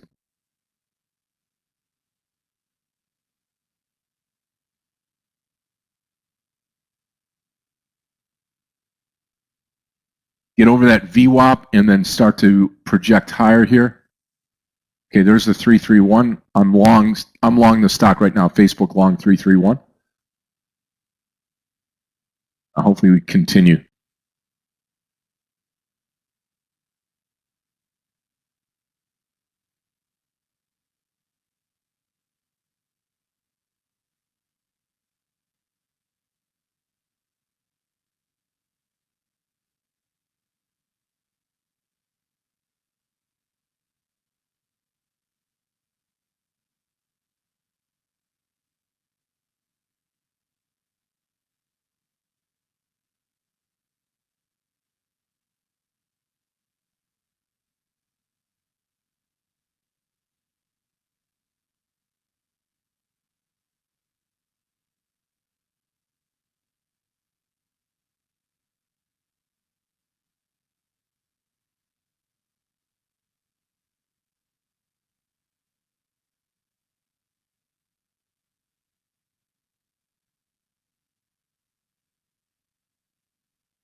Come on, Saba. We need that, really need that 46.50 on SAVA.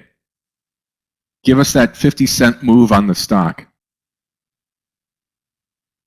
Looking good, looking good.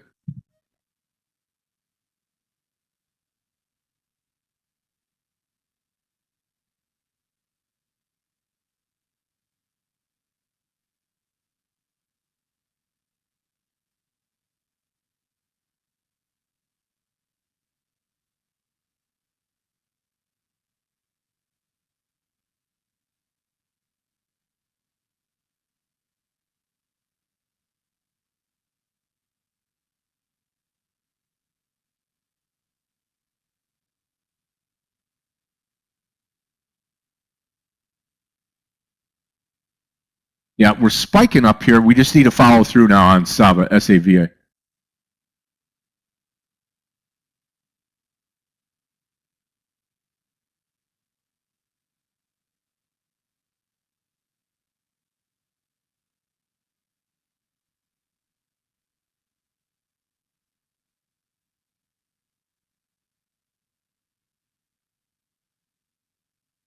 Let's take a look at Hood.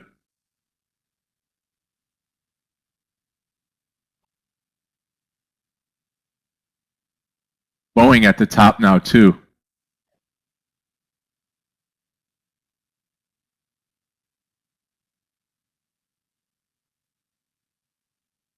Yeah, below 34.50. I mean, it's not a big mover, Javed, but it looks good. It looks good to the downside, Hood.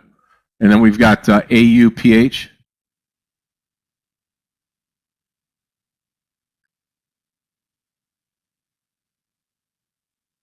Looks fine. $33 long.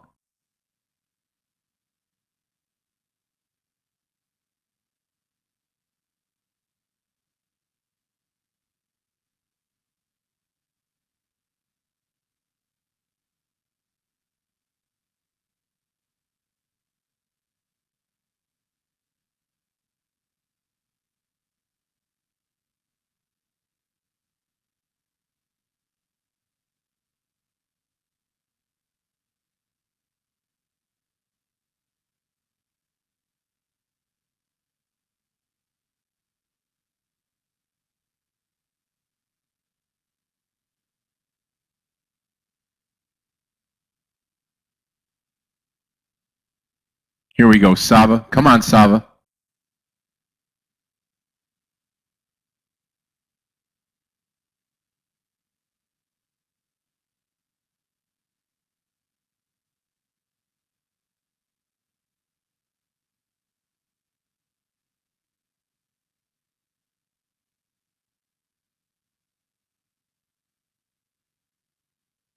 At Facebook, I'm looking for a full point, 332.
Okay, Saba looking great. I'll give it till 60.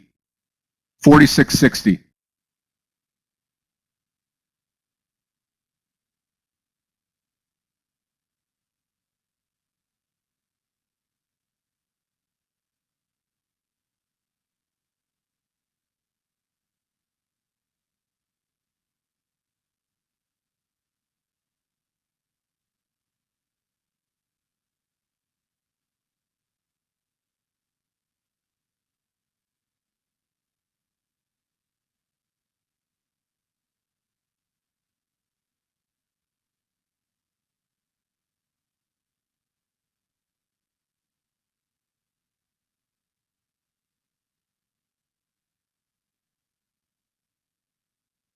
Facebook's pulled down now. And still with the OCGN. OCGN now flat.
Okay, looking good here.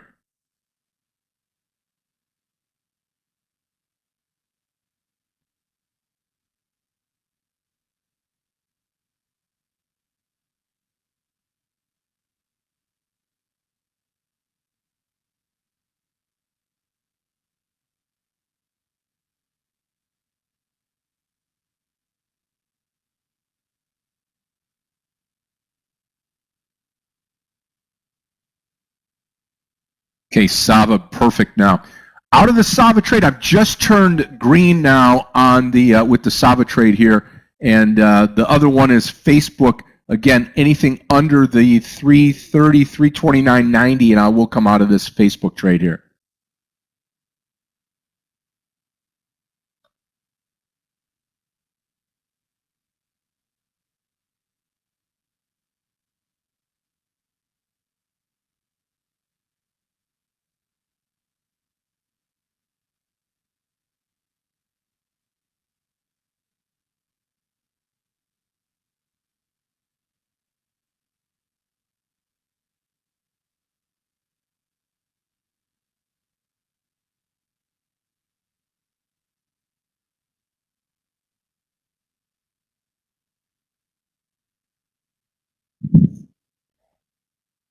Okay, traders, we're going to be starting to interview here in about 4 minutes. So 4 minutes for the interview with Christian, and he is our World Series of Day Trading winner.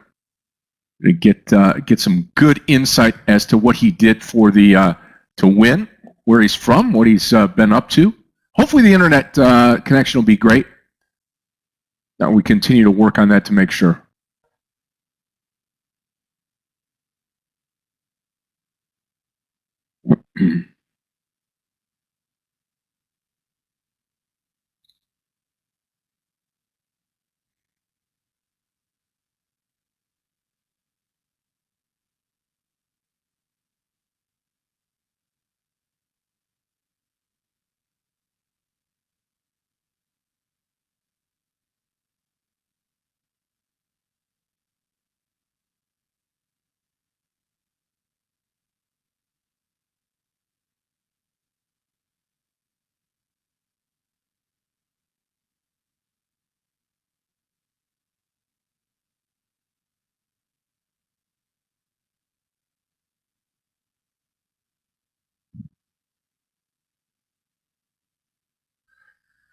Well, AFR, let me tell you something on AFRM. This stock here in itself, pulled down huge. It was trading at what, 163, 163.20, and now it's down to 154, almost 10 points lower.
Anything under 46.40, I will come out of the rest of the Sava trade, SAVA. Facebook holding on for dear life now.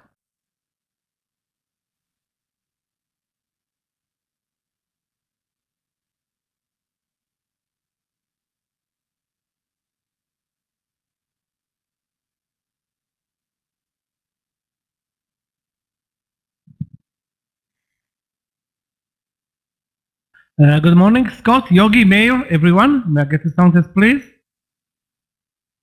Hey, Michael, good morning to you. How are you this morning? Good. Yeah. How was the birthday weekend? Yeah, fine. Got nice presents and all fun. I actually, despite Monday normally we have usually. I don't want to say slow sessions. This session is interesting so far. We don't have a lot of earnings, but plenty of good movers. I'm amazed by Mara continuing to be such a big winner at all-time highs today, despite the Bitcoin ETF moving lower. This is something that I myself haven't seen before. Mara, guys, that's a winner on your watch list almost on a daily basis.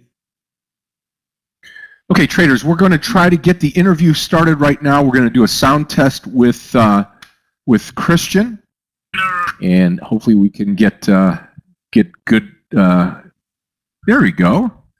Christian, how are you? I'm not too bad, thank you. How are you? I'm doing wonderful. Christian, announce your last name for everybody here in the room. It's Kamawu. Kamawi. Yeah, Kamawu. Okay, very good. Well, Christian, from everybody at Tradenet to you, I want to congratulate you for being the winner of this year's World Series of Day Trading. You are a unbelievable trader, as we've seen in the World Series of Day Trading. And want to get you're welcome. We want to get everybody to kind of know you a little bit better. So we'll start off in the interview and just maybe let us know who you are. We'll walk through the World Series of Day Trading and touch on your experience. But let everybody know where you're from in this world and what your name is and what do you do for a living besides maybe trade or if trading's your full-time job. No problem at all. Thank you so much for the opportunity, first of all. I hope the audio isn't too bad. You can hear me okay? It's perfect. It sounds great. Wonderful. So my name is Christian Kamawu. I'm from London, UK, though I'm currently in Kenya on a little vacation. I'm actually an accountant by profession. I've been trading for going on to about a year and a half now, actually. It's not yet full-time. That is the dream. It's trying to find a way in which I can incorporate it into kind of finance in general. And then gradually move over it into full time. Yeah, that's wonderful. You know, many traders that we have, Christian, that you've probably seen and you've read about, start off with a job, you know, kind of start dreaming about taking that job and turning it into a trading job or trading for a living, and they tiptoe into trading, and then all of a sudden they start to get really good at trading, and then they say, you know what, I can do this without having a job, and it sounds like that's kind of what you want to be doing, huh? Too much. That's right. That's right. That's awesome. That's awesome. Well, so good to meet you here, and we're going to ask a couple of questions about. You said you've been trading for about 1.5 years now.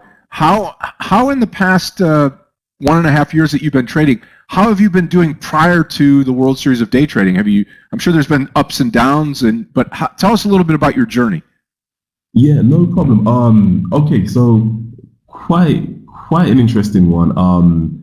So initially when I started, I did the typical take on a couple of courses, and then, you know, follow a few strategies, a few patterns. And I think it was really the crazy thing. I would have very profitable days, and then I would have very challenging days where I could wipe out all the profit.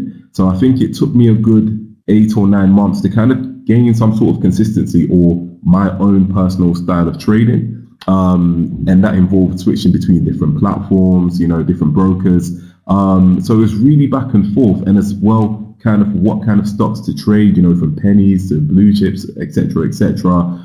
So I think it was further nearer to the 1.5 year point when I really started figuring out. I think discipline was a big thing, which I really had to knuckle down on, and kind of, you know, setting stop loss, being strict with it, and knowing when to call it a day, and accepting that not every day will be a green day. So again, that was more towards the 18-month mark when I really started to say, you know what, I think I've got a hang of this. Yeah. You know, it's really, when we talk about it, oftentimes many traders come in and they think that they can really, you know, take care of this trading in the first 3 months or 2 months, and then they're going to start making money right off the bat. But it's really one of those things, like you said, it's been a journey in that 1.5 year mark, kind of where you put the line in the sand and said, hey, this is something I can do. This is something I'm getting good at. Where was that aha moment for you in your trading? Where was it that you said, hey, listen, I have got to do a couple of these things to remain disciplined and consistent and profitable? What do you remember, that kind of moment, so to speak? Very, very much so. I don't cry a lot. And there was one night when I came very close to just breaking down. I blew an account, and I was very stubborn because, you know, that the whole kind of even though I'm currently carrying a loss, I'm not going to come out because it might get better. And then you hold on, the loss gets bigger and bigger, and before you know it, you've got one of those moments when you say, you know what, I don't care anymore. I'm as good as done, so let it run. And I remember that night I blew the account. This was sometime towards the end of last year. I blew the account, and then I lay back and I realized, you know what?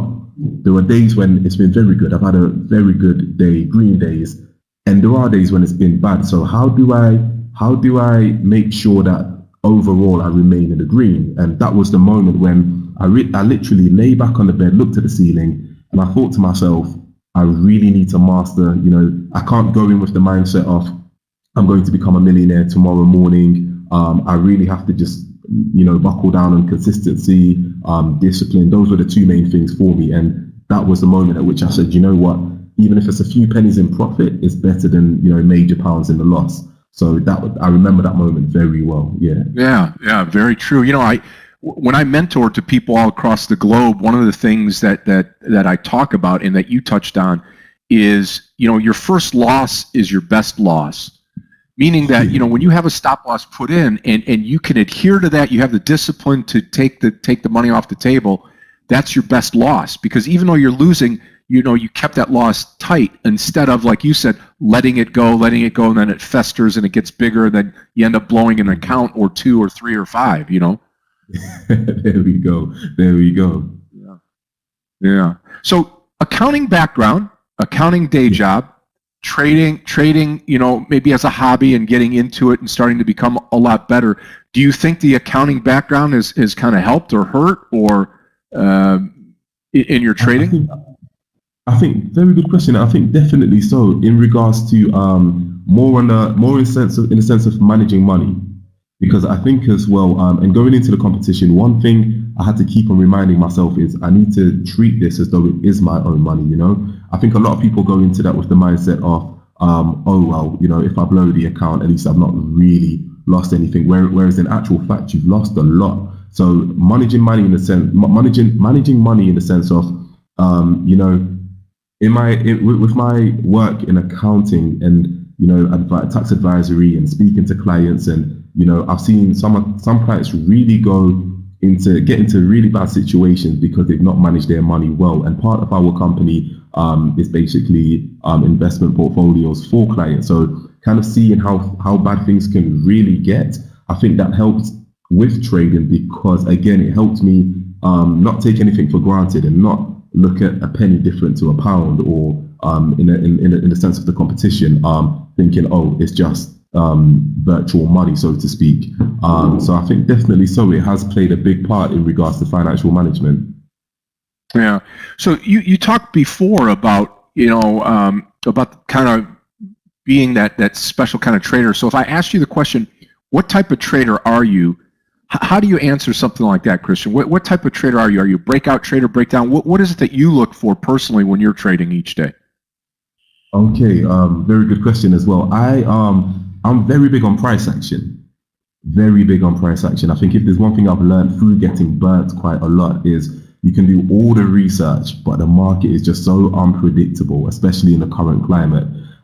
So I'm definitely big on price action, you know, playing about with the bars, you know, going across maybe a 5-minute time frame, if not more, and just looking for various trends, but also reminding myself that trends are not always the Bible. So you can hope, but you always have to be ready to, you know, to change your position. So I would definitely say my biggest point is price action. But in regards to a general portfolio, I could be day trading, I could be swing trading. I'm all sorts. You know, if I see a good opportunity, I'm definitely in there. I think a big thing for me as well, which helped, was what I used to do when I started trading was rushing into a trade. You know, the market opens and it's very volatile and things are moving left, right, and center. And, you know, you're thinking, you know, that whole FOMO, like the fear of missing out, I need to get into it. But before you know it, if you're not careful, it ends up going against you, and now you're, you know, under the pressure to recover a loss. So definitely price action is a big thing for me. Yeah, absolutely. That's great. And, you know, I like to classify trading and people that do trade as very flexible. In fact, I talk about having hinges on your flexibility. So even, you know, when you see an opportunity to swing trade a stock, when you see an opportunity to go short, when you see an opportunity to go long, that well-rounded trader takes advantage of the market at all times.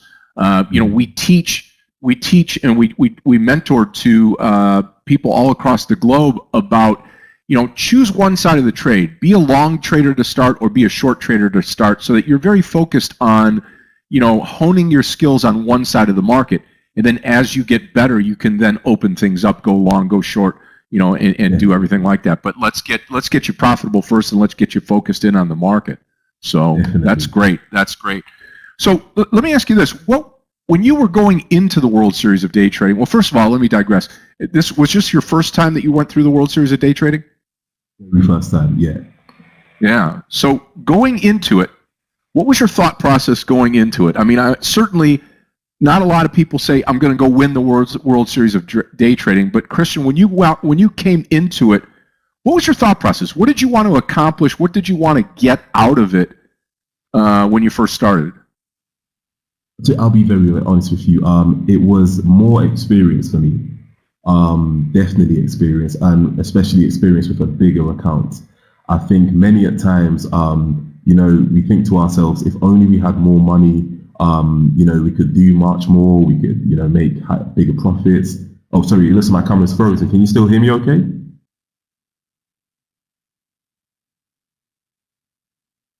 I can hear you just fine. You've frozen a little bit on the on your screen, but the volume and the audio is perfect.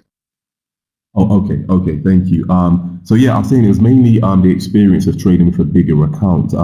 I nearly fell into, and I carefully choose this word, into the trap of, sourcing funds to be able to basically propel my trading, whether that be from a loan, overdraft, and again, working in the field of finance, I just had to hold myself back and say, look, use what you have and what you can to an extent afford to lose. So I thought it would be a great opportunity to, trade with a bigger account.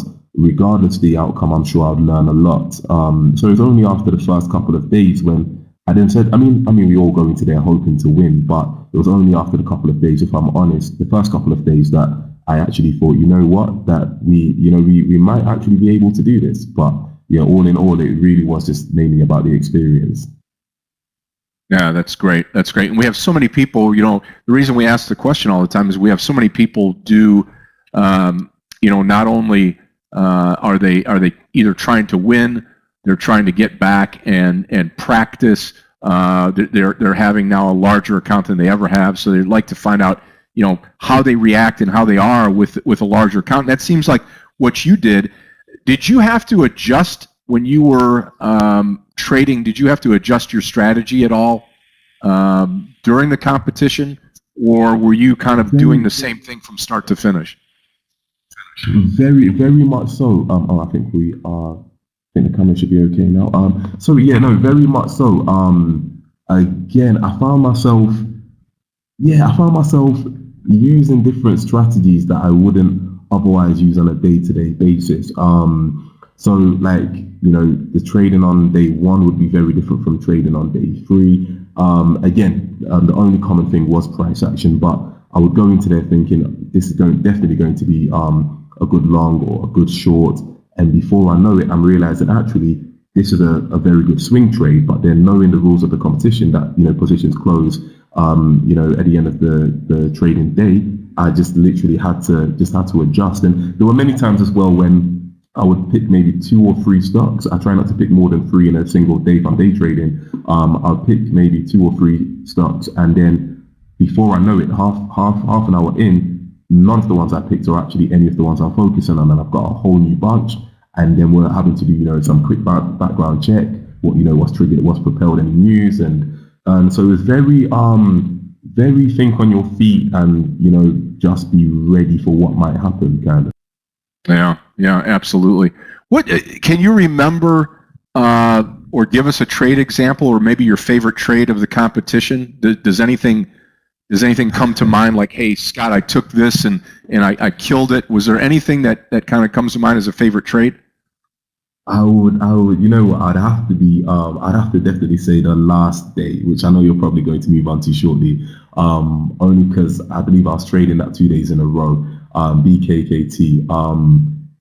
That was probably my favorite, only because, and I'm sure a lot of people would go for the one which, they got the highest amount on. For me, it was that one because it really shook me. It really shook me. Yeah. And seeing the volatility of it. If I remember, it closed around the $15 mark, went to $20, went to $30, closed, and then after hours went up to 50, and it was just so volatile that there was a part of me, I'll be very honest, a big stubborn part of me that wanted to flirt with it, and that's kind of how I got dragged into it. I say it's my favorite only because it was a big reminder as to the realities of day trading. Yeah. So well said, and those type of stocks, as you get into day trading, and this is a good learning experience for a lot of the traders here. BKKT, you can ask Yogi, Christian. Yogi, BKKT took him out of the competition, and getting beat up by that stock. But a lot of traders look at that kind of stock and they say, hey, I can get rich quick. I know that if I put in a lot of money here, things going to skyrocket. I'm going to get rich quick. And I got to tell you, you always look for the home run trades. You always look for that opportunity to really hit the ball out of the park. A lot of times, though, if you're on the wrong side of that trade, it can absolutely take you out of the competition, which brings us up to that point. So you go 5 days in the competition. Day 1, you make $33K. Day 2, you make $52K. Day 3, you get 6 digits, over $100,000. Day 4, you're killing it, $114,000. Day 5, a decent day, $57,000. What happens on day 6, my friend? What happens on day 6? A $157,900 loser on day 6 to finish the competition and still win. Walk us through that.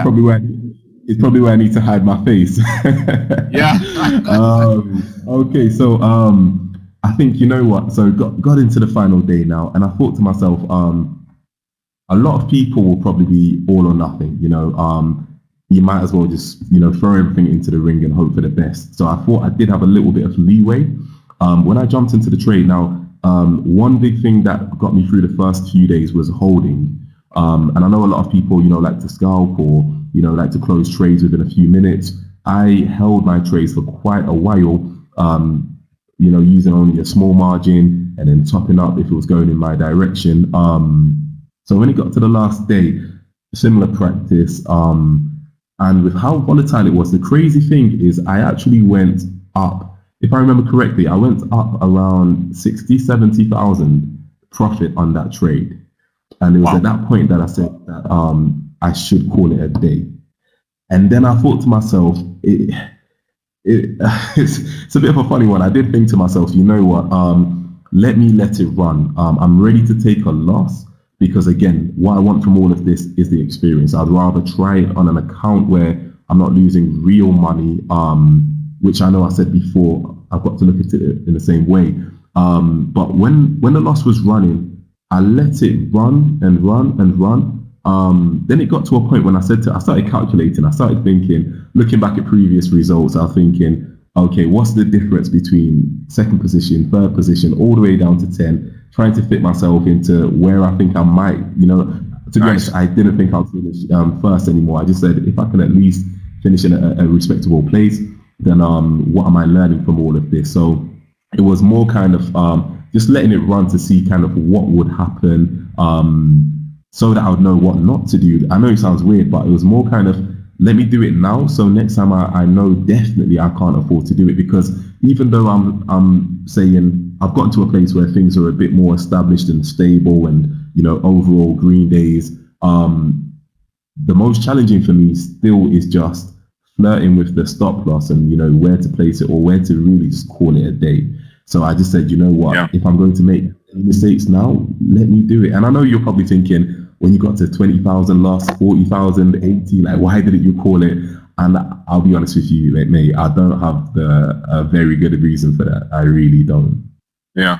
Well, I think that's something to learn. I mean, obviously you don't want to, because we talk about this all the time, and a lot of the traders talk about, hey, Scott, I've had a winning day on Monday and Tuesday and Wednesday and Thursday, and then Friday I give it all back and then some, and I ruin my week. So what's nice about what you said is at least you had the mind to kind of calculate, like, hey, if I take a big loss here, I'm still going to be a winner. I'm still going to be doing good for the week. I'm not going to be negative. I'm doing just fine. So I think that's the thing. And then instill a little bit or a lot more discipline on a bad day like that. And you've really got this thing to the point where you can turn it around and make some big money in trading. I guess the other question is, looking at the platform that you traded on now with COMEX and your experience with what the platform was, the speed, the accuracy, and things like that. How does that compare to what you were normally what you were using before the competition? And talk a little bit about what you thought about the platform during the competition. I'll be very honest with you. I'll be very honest. By far, it's been one of the most efficient and effective platforms. Those which I had used previously, if it wasn't the spread which was stinging you, it was the execution times. What I've appreciated the most about this platform is the variety of stocks available. It really took me by surprise. I could, on a normal day, I would research, look at, I don't know, maybe 8 different volatile stocks, pick 3 out of them. But I'd go onto a platform I was using prior to COMEX, and maybe 1 would be available. And sadly enough, you probably wouldn't even be able to short it. So not only were you restricted as to the variety of stocks you could trade, but you were restricted as to the direction that you would want to go in. Then all of a sudden, I'm using COMEX, and like 80% of what I'm interested in is available, but for me to long or short. So I think that helped a lot as well, because I didn't feel the pressure of having to trade. I could actually sit back, look at the different charts, do a little breakdown, and then be able to carefully pick what I'm confident in. So again, I'm not saying it just because we're speaking and we're in a group here, but I've actually recommended Cormex to a handful of other people, to the point where I didn't want to believe it was actually legitimate, because I was like, why are there not more people? Why are not more people talking about this? So yeah, it's really been a breakthrough in my trading journey, let me say. Oh, that's great. That's great. That's great. Yeah, it's once you're on it, and again, here in the United States, we can't trade it live. We can't trade it with with a funded account. But those of you that are across the globe right now, listening to Christian, and those of you that are in the UK and in through Canada and the rest of the globe that can trade on Comex, you heard it here first through a winning trader for the World Series of Day Trading, that the platform is just substantial, and it's awesome, and I would agree the same. I've been on plenty of platforms throughout my career, and this is by far just one of the best ones out there. So you win the competition. You're not going to Disneyland like you do when you win the Super Bowl. What are the plans? What are the plans after the competition now for yourself in regards to trading, day trading? Are you going to keep trading along kind of as a hobby? And I know you talked about kind of a dream to become a day trader and do that for a living. What's the plans now, Christian, for a winning guy like yourself? Okay, no, thank you for the question. I think what I've told myself is to not get ahead of myself, and just to try and be humble through it all. The plan going forward, I do have certain benchmarks that I would like to attain, to get to, before I can consider day trading as a full-time thing, So I will continue as I have been doing, hopefully grow my personal pot, grow my capital. And I think especially with day trading and just how volatile it is, again, I've always said I'd like to get to a point where I've made enough to be able to, God forbid, should I ever, completely blow my account, I wouldn't want it to affect me personally, financially. So again, just literally trot along, keep doing what I've been doing, hopefully build up a pot to certain amounts, and then at least I know I can be a bit more flexible, and I can really take 1 or 2 red days, which are inevitable, but overall, continuing to develop as a day trader, ensuring that I will end up, green, close the play on a Friday.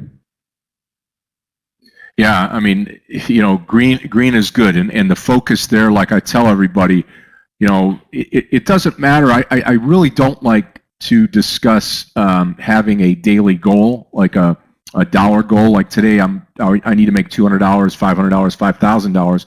A lot of the traders out there, and to you and to everybody that can hear me out there, the key to your day is to be green, whether it's $1 green, $10, $1,000, whatever it is.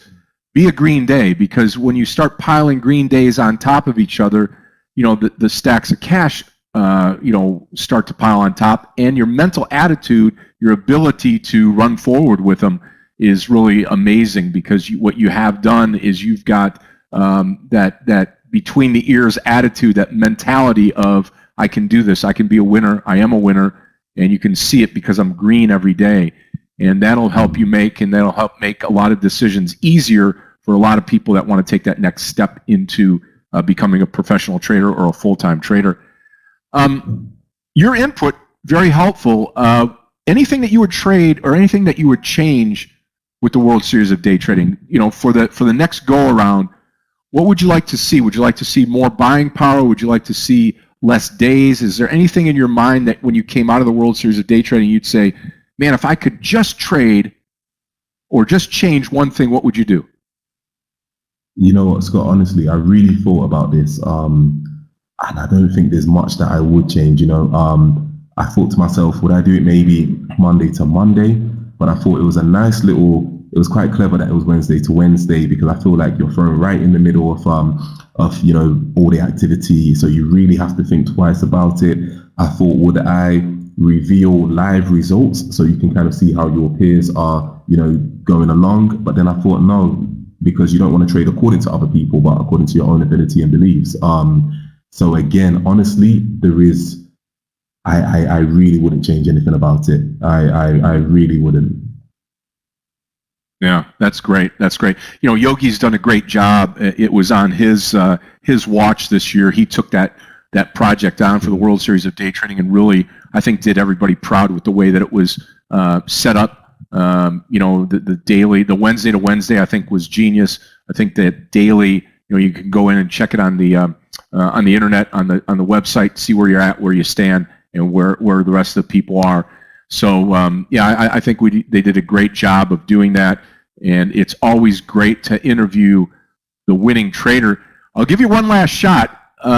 What would you tell the real young trader or Christian just starting out on if hey, I want to become a winning trader, I want to win the World Series of Day Trading? Why don't you break it down into two parts? What would you tell the person that wants to win the World Series of Day Trading? What would you tell that person on how to do it? And then secondly, what would you tell the person just starting off in trading if they say, hey, Christian, what's the key to be successful? What's the key to be profitable? How would you tell those two people? What would you tell them? Okay, to the first person, I would say literally, though you're in a competition, the real competition is yourself. So you shouldn't feel pressure to have to, rush into trades or, to feel that you've set out to win. Because if I'm not mistaken, I think there were over 12,000 people that participated. Yeah, a little over 10,000 people, absolutely.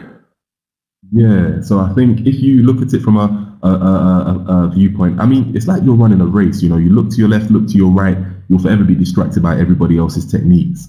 But I think if you're looking forward and facing the obstacles that are ahead of you, you can't go wrong. You can only do the best that you can do in that time. And I remember telling myself, God forbid it doesn't pan out how I hope, there will always be another season. And by then I do hope and pray that I'll be better. And we go again. And then linking that onto, let's say, the new trader, I would say again, everybody's journey is different. And I think what makes it difficult is there are so many people online that will only show you their green days, that will only show you their Lamborghinis, that will only show you, their six-figure transactions. But then, very few of them will show you the full process of how it got to, what it took to get to where they are. So I think, given the nature of us as human beings, we are attracted to what sparkles. So a lot of the time we want to rush and become that millionaire overnight. So again, sorry, I'm making this long. To wrap it up, I would simply just say, take your time. The journey, some people sprint, some people it's a marathon, but everyone has their own race. There's no pressure.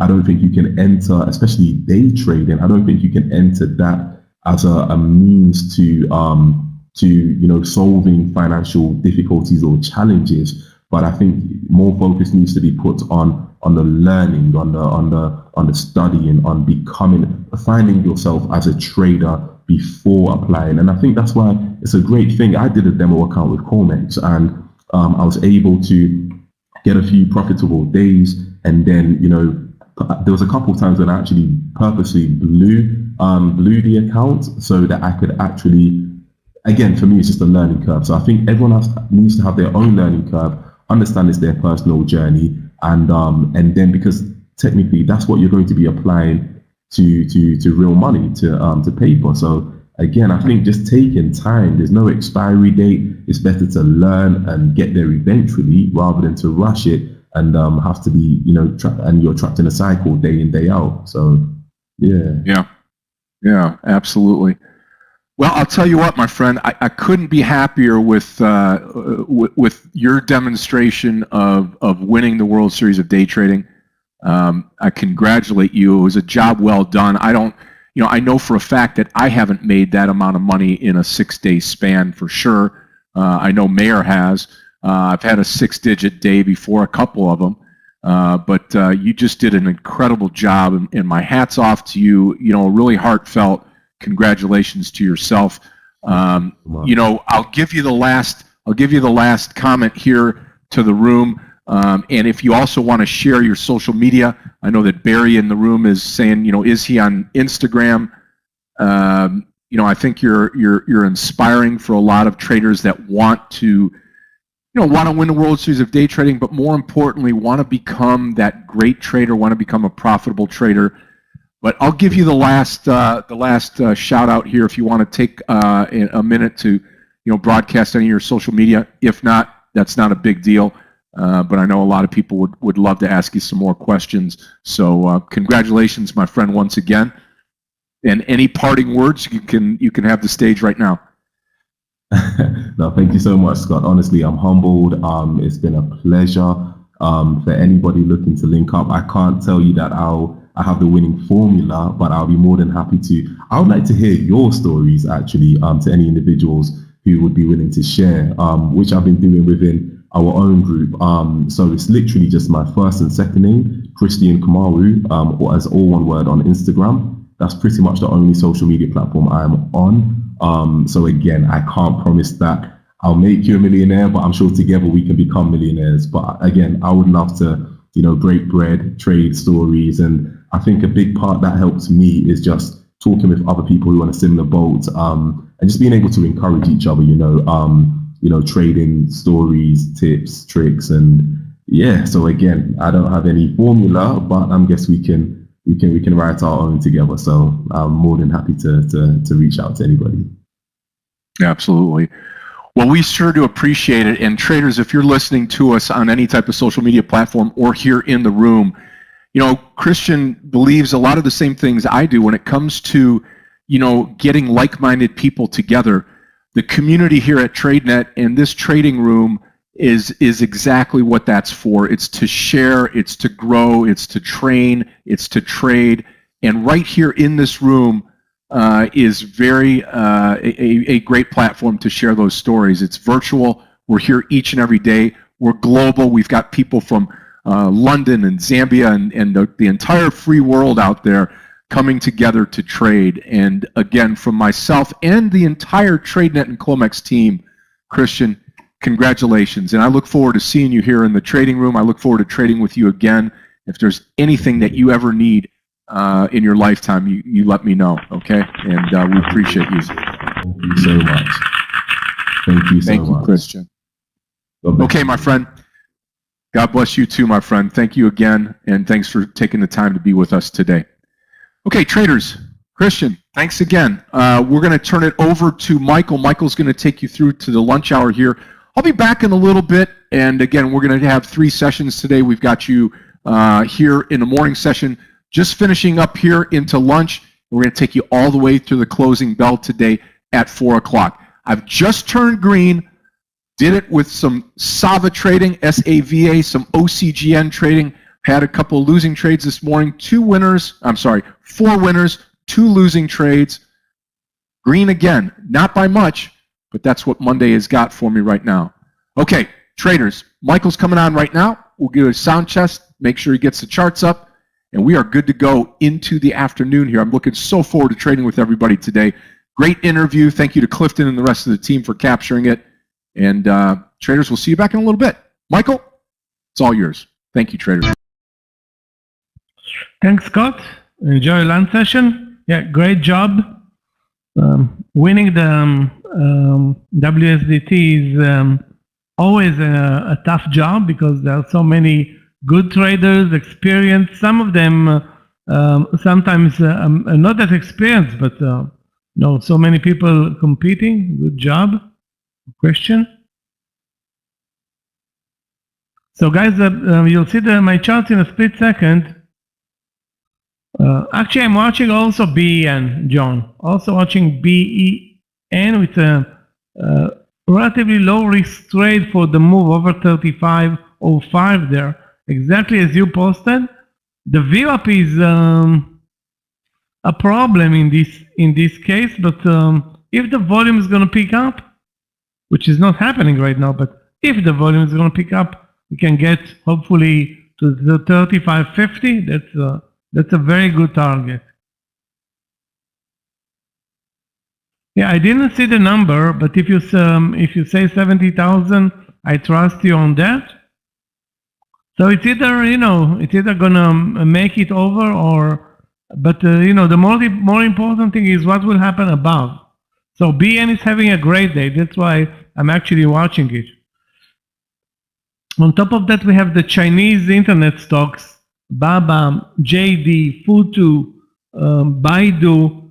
This is where strength is coming to the market today. Novavax also is a good and nice winner. Billy is very strong. PDD. Yeah, but Sophie also moved very nicely, but I missed a very nice trade in Sophie, actually. Let's take a look at PDD. Yeah, it's in a bull flag at the highs of the day. So the only entry in PDD is the breakout. Not a favorite of mine. Let me take a look at JD. Yeah, the JD is the same. The question is, can we buy it over 82, which looks to be like a late entry right now. Highs of the day are 94, so we need to wait. BTTX ran away, and as you can see, it's halted right now. Assuming it's tradable, I'm not sure if it's the stock is tradable. Is it an IPO or a SPAC from Friday? Something's cooking there. Anyway, it's halted. Let's watch it for a pullback. Other than that, so we have dominance in the Chinese for the Chinese stocks, very strong. Fubo is also very strong, but we want to see a pullback. The market, a typical Monday inside day with relatively low volumes, no news. We are at all-time highs, trading. The session is not that important. Picking up the right trades is now the important thing.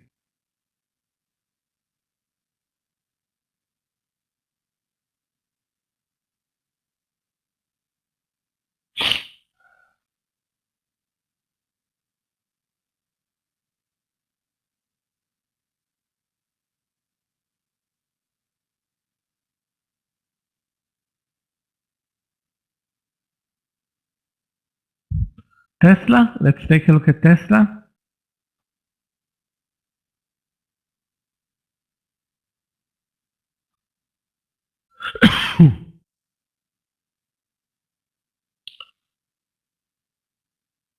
Despite the very nice move, it wasn't very easy to trade Tesla today. It started with a big sell-off move, then broke over 1140.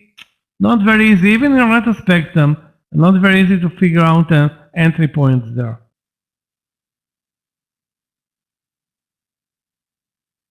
Also, guys, I'm watching for short trades. I mean, we are most of the time one-dimensional, looking only for long trades.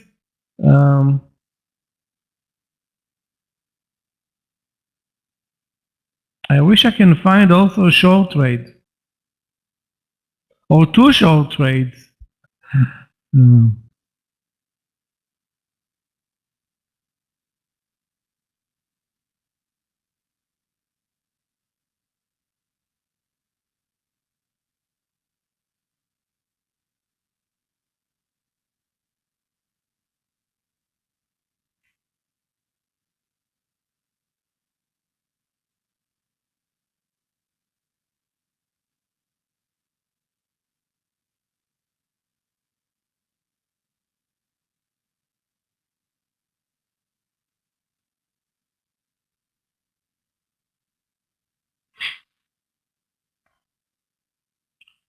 Spike in BEN over 35.05. That's a trade that hopefully will get us, for those who are in this trade, to 35.40 to 50. That's the expectation there.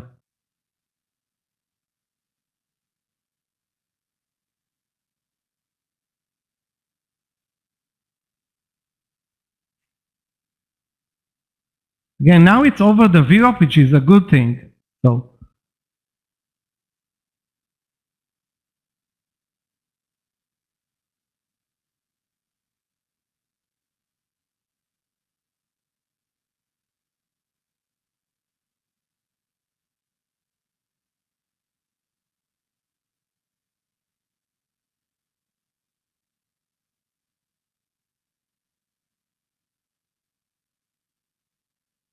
Like I said, 3540 is a reasonable target if we can get more 5, but that's the initial target, I think.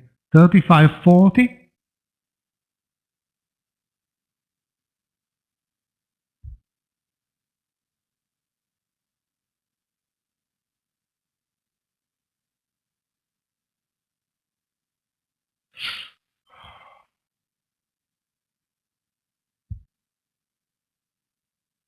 Nothing is going to be easy. We have a very, unvolatile market at this point, but this stock is one of the best movers today. Also watching JD for that move over 82, although it's such a late entry, JD. Let me take a look at it again, JD.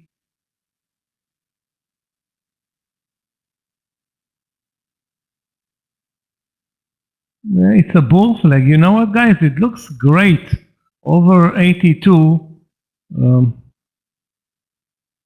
HOG, hold on a second. So let's watch JD, HOG in this case. HOG basically changed the trend after the huge gap up. What do I think about the HOG over 38? It may reverse higher. May reverse, I won't take this trade though because of the trend change in HOG. You can see it on the main chart. The trend is no longer to the upside. The trade is actually to the downside still, very good day on a gap up and go. Sorry, on a huge gap up, but it's not a gap up and go. That's the problem here. With regard to MRNA, I was watching it earlier, could not find anything interesting. Going to a very, very choppy day. Where do you want to short it? 327.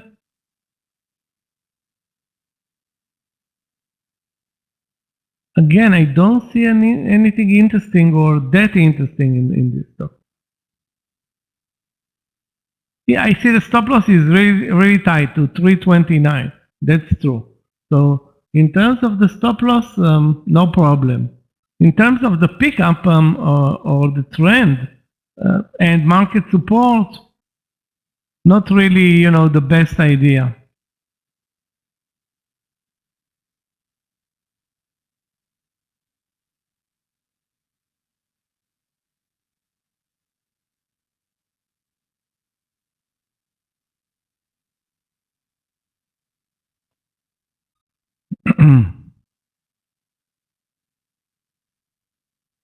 BTBT.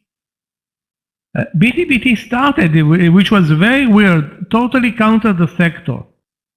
Totally counter the sector, counter the Bitcoin sector, I mean.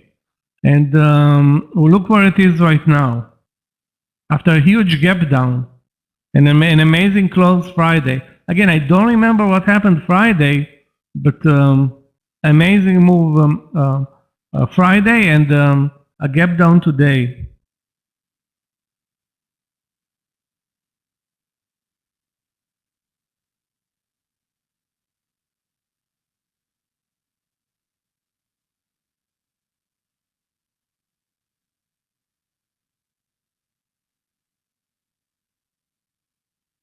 AMD is back to the highs of the day. Also another stock that started with a gap down.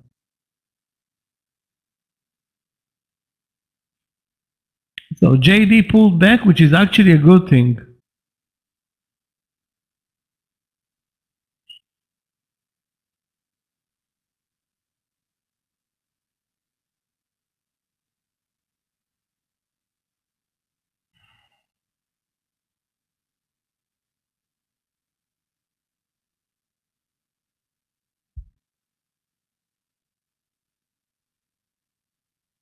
Yeah, Billy, amazing today. Actually, not only Billy, the whole Chinese sector or internet sector is doing very well today. XPEV also started at all-time highs. Guys, 10 more cents for the partial in BN, 10 more cents to 35.40. That's a good partial. Not a great one, but a good one.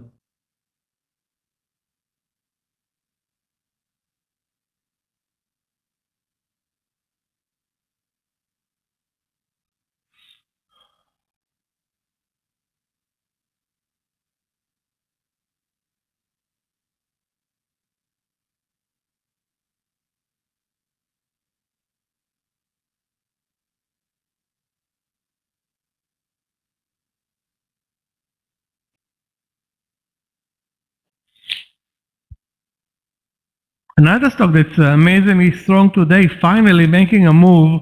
Guys, take a look at Novavax. NVAX, which is one of the best movers today. I don't know if they got a new contract, I don't know what's going on. Why is the Novavax suddenly so strong today? But it is. And NVIDIA. The whole sector, the whole biotech sector is not doing very well, with Moderna being down today. The SPY is flat, the Qs is flat. Retail is the strongest sector on my mistake. The biotech sector is strong today. I was watching by mistake at the reverse ETF. XBI up 2.85 and the LABU is down, so my mistake. So the SPY is flat, Qs are flat, retail and biotechs. Also, airlines are strong. Apple, let's take a look. Apple. Well, great support. If you look at Apple, amazing support at the VWAP. That's 148.60, Zach. Then you look at 149, looks like a rejection level. On top of that, you have a doji today in Apple. No, I don't think this is the right stock to trade, Apple. It's not the right stock. The right stock is probably Billy, JD, Baba, Baidu, but those did not actually Baba had a great morning, not that great, doesn't look that great right now.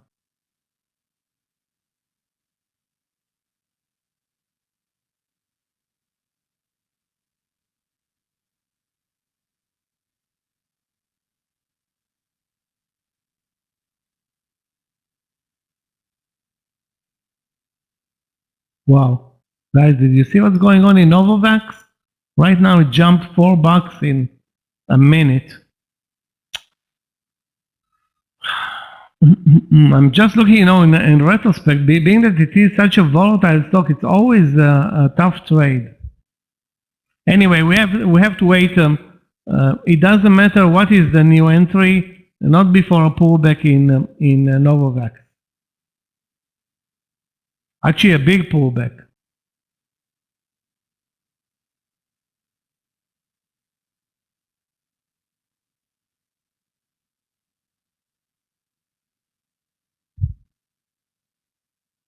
We're looking way better in BEN. Actually, not well. We're looking better.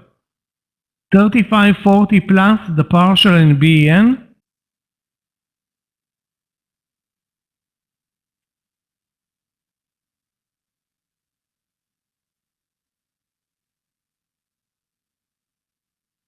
Yeah, of course, the stock cannot move so much without any news. Maybe, it doesn't matter what type of news, but again, our business is to figure out an entry point, if we can find one, which is never easy with that stock.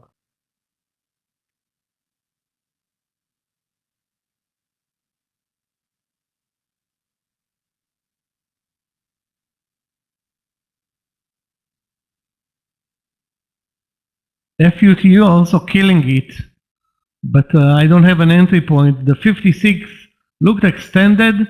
It's now at 57.50. So that's FUTU, guys.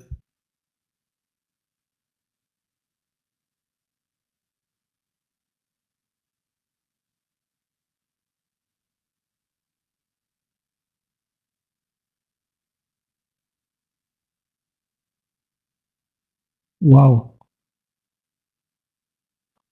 It's like no stopping this crazy move in Novavax.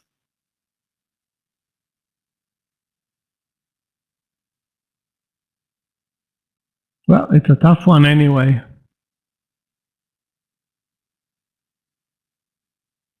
The problem with any breakout, Alfred, is as always this, I don't want to say silly, lazy market, but it is silly and lazy.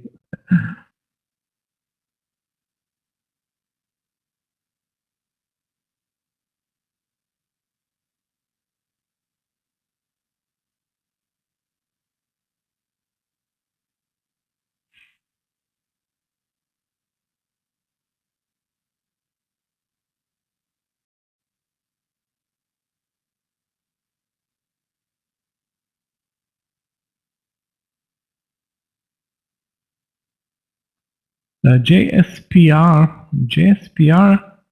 reminds me, I think a couple of days, JSPR was a good mover, I think a couple of days ago. Yeah, making a comeback today. Well, maybe it's not a couple of days. I'm not now watching the chart. It was more than nearly 2 weeks or 3 weeks ago. One day and then it disappeared. Not a favorite of mine, assuming it's tradable. Yeah, it is tradable, but I don't like the spreads. Of course, the entry here is also extended.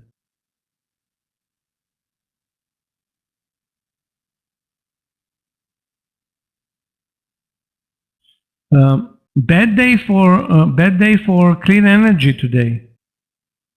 JKS is very weak. Let me take a look at TAN. That's the ETF. No, what? Actually, the ETF is not that bad. And RUN, dead. JP Morgan. You know, yeah, a breakdown in JP at the lows. This is a great trade in a weak market, Andrew, but I don't think it's a great trade in a dead market, which is what we are facing right now. 169. The risk on this trade, it's like 40 cents.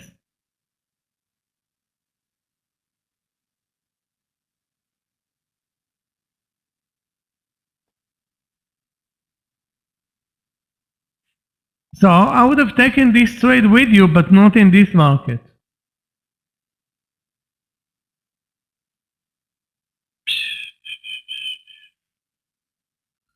Okay, we are still waiting for the partial in BEN.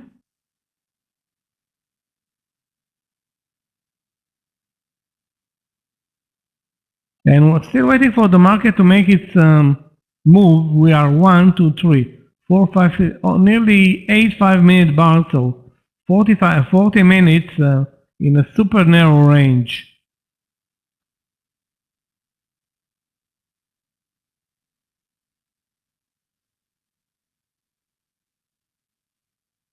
No, what's funny, actually good today, plenty of good movers. BTTX breakout over 20, amazing, but now after it opened, untradable right now, guys. Expect a big pullback there.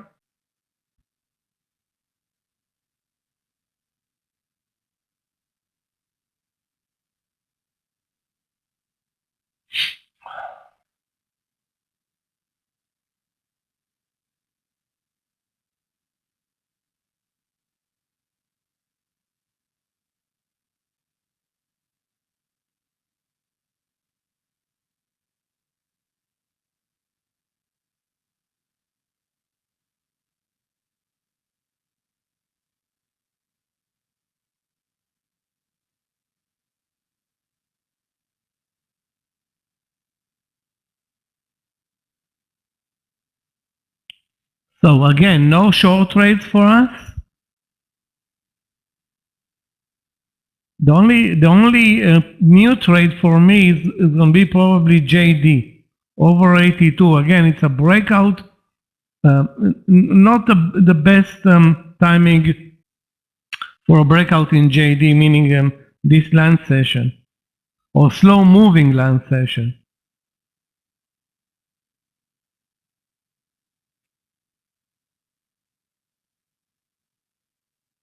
Scott talked about SAVA. What an amazing day for SAVA.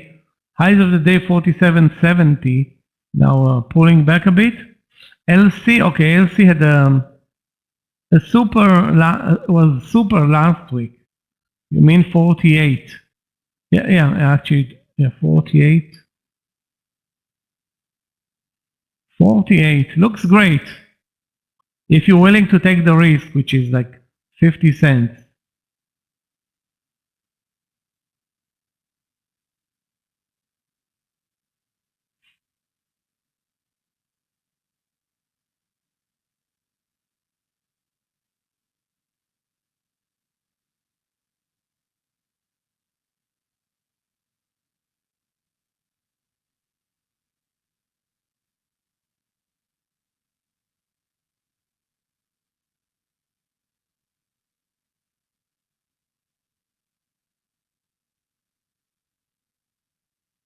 Okay, guys, we are again 10 cents away from the partial in BEN.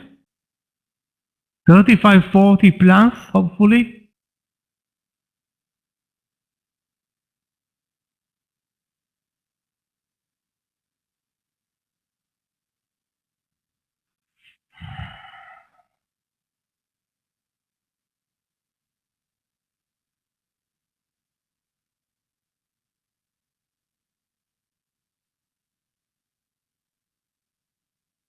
VUZY, actually VUZY was posted by Danny, but I myself am not in the trade.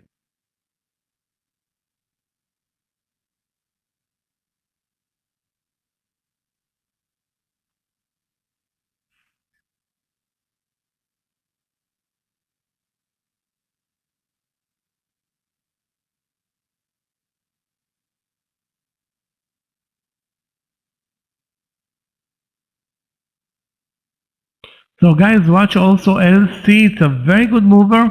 Today it's trading lesser volumes than average. Again, this is a volatile stock, so Steve, over 48, which is the view up. I will try even 48.05, and the problem will be at least 50 cents for you on this trade. LAC, let's take a look. Yeah, looks good. Looks good. The question is, what is the direction, LAC? The daily, amazing. The intraday, weak.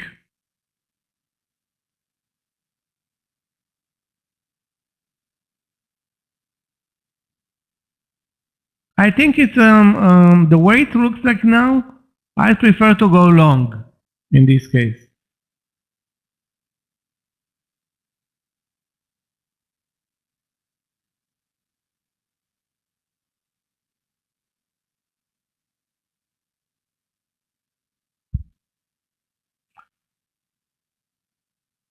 Okay, guys, we're looking way better in BEN.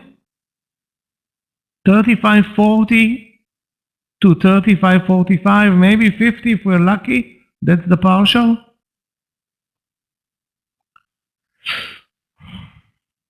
Everything is moving so slow, but this one is really moving. You know, at least it's moving. Slowly but moving.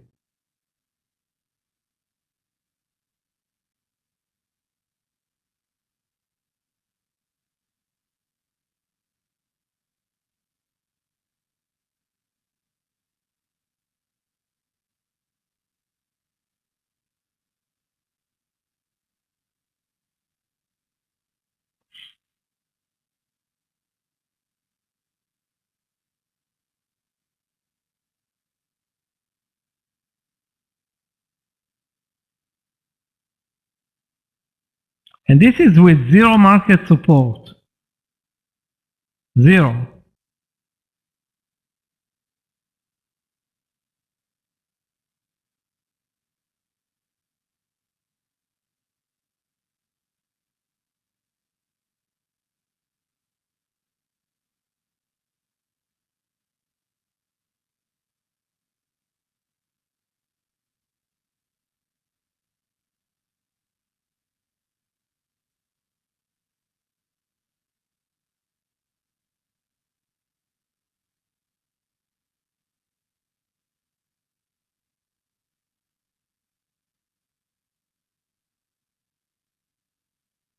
Okay, guys, I'm searching for long, searching for shorts.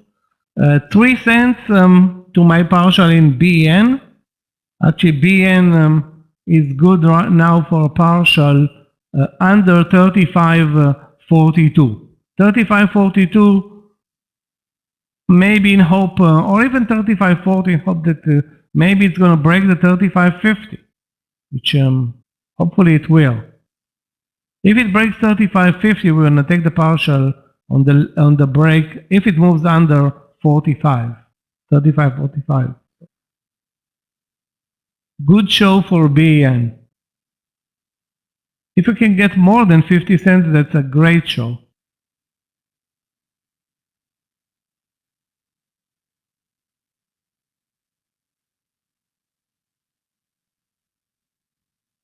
No short rates for me, and okay, I'm gonna go with the JD. 20 cents of risk on the JD breakout.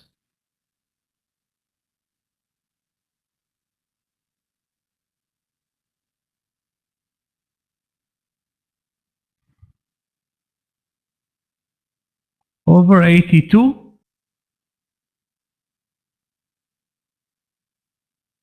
Again, it's a lunch trade, so it's never the best idea to buy the breakout, but the setup here is, I don't want to say perfect, but it is really good.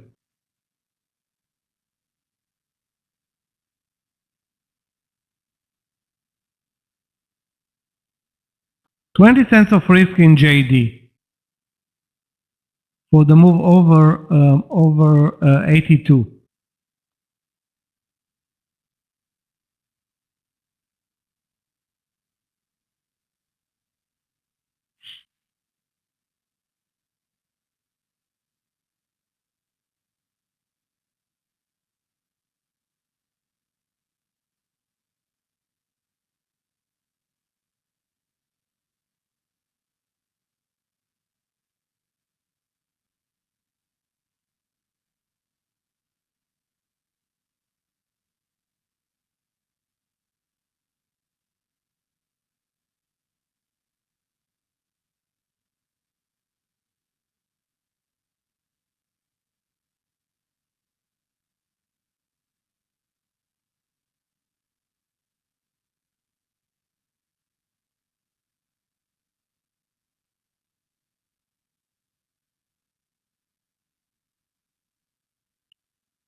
Okay, guys, partial now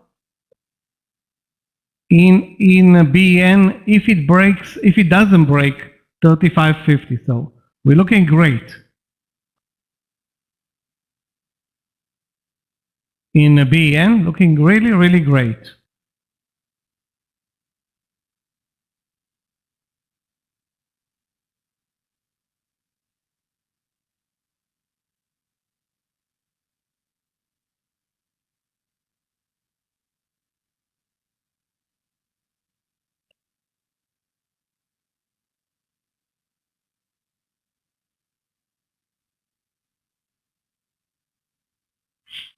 Okay, guys, finally a good trade to start this lunch session in this BN.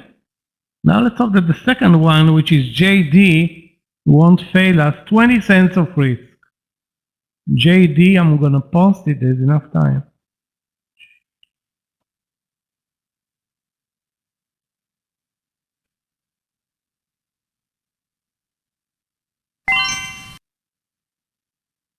Okay, so watching JD as well.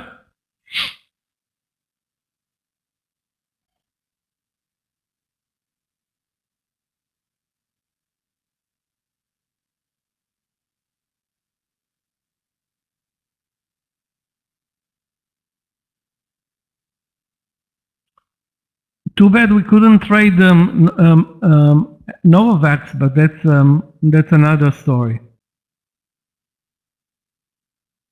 Yeah, OCGN had a great move over, where was it? 13. 13 was the money trade in OCGN.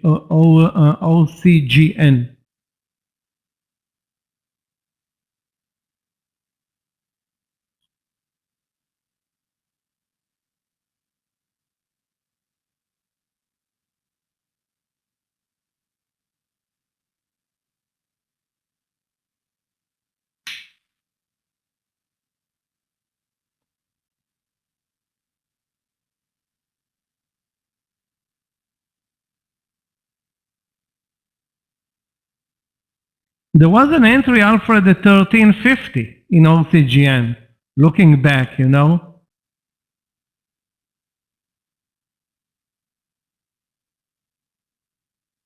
But I wouldn't dare enter it at 1350.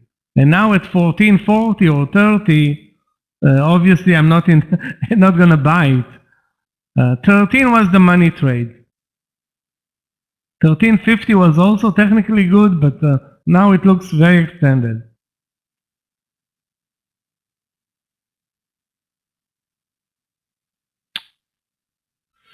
Okay. At 1320, okay.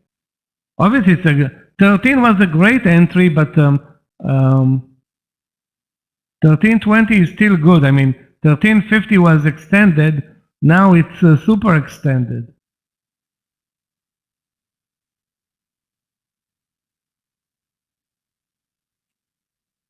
LC broke. I didn't take the trade in LC. Breaking 48.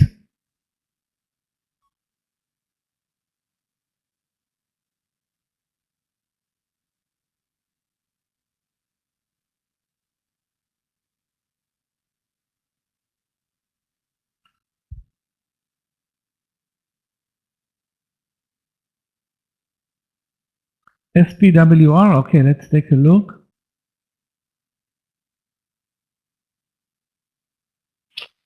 SPWR, it's not very interesting today. It has a very good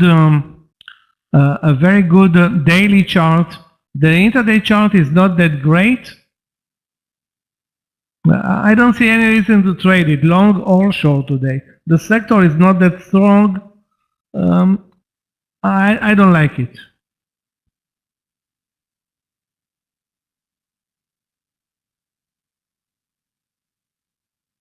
Next target for the second partial in BEN, 3580. That's a reasonable entry, a reasonable exit, 3580, maybe 36 if we're lucky. With regard to AFRM, very choppy. The question is where this one is going, down or up? I don't know. Even if I don't know, I won't touch it.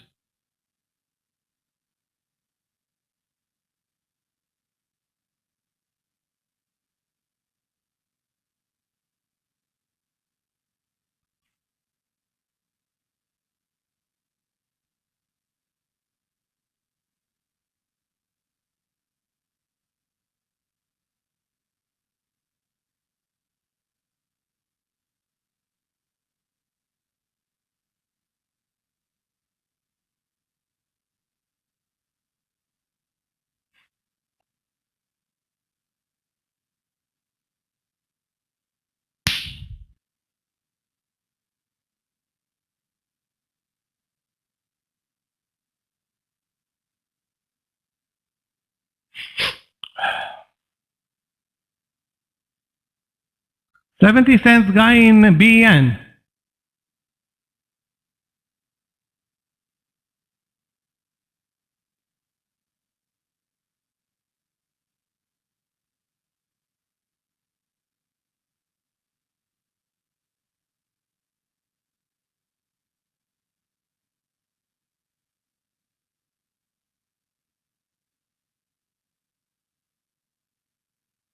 Okay, JD doesn't look like it's on its way, but it's still looking good.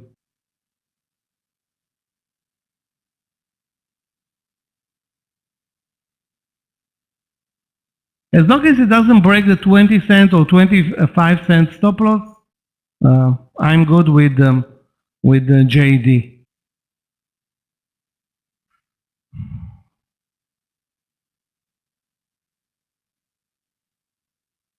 This is one of the Zach, one of the most boring days for AFRM, which means it will move fast in one direction. The question is which.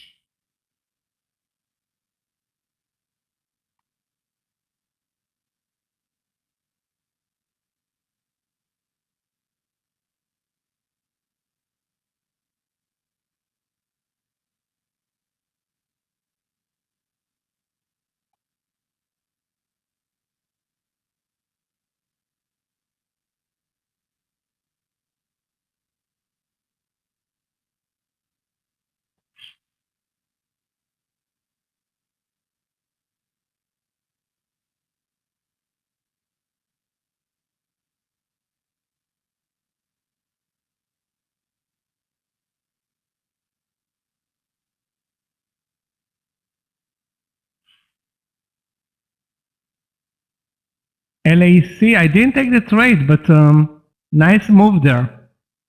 Sorry, LC or LAC? LC, I was talking about LC. If you mean LAC, that 70 entry, yeah. Well, you're still a long way. Lian IPO open. This one was supposed to open last week or Friday. The way it's trading, I don't think we're gonna miss it. Looks very low volume and spready. I'm gonna keep it on my watch list, but not a fan.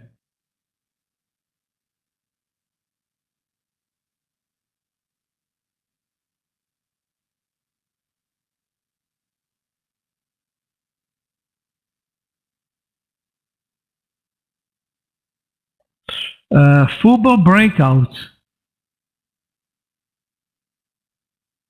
We don't want to trade. We normally don't want to trade breakouts over lunch. Well, the daily in Fubo is amazing. 33.30. That's the entry. Looks like very late entry, Alejandro. Very, very late entry.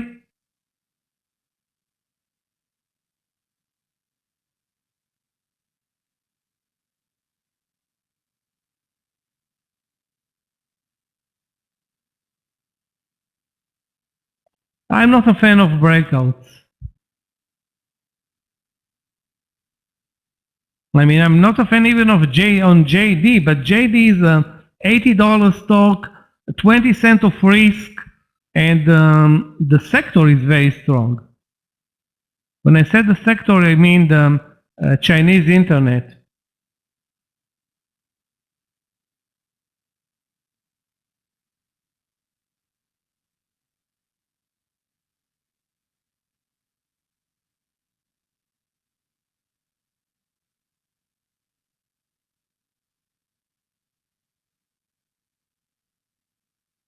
Okay, so a pullback in BN shouldn't be a problem for us.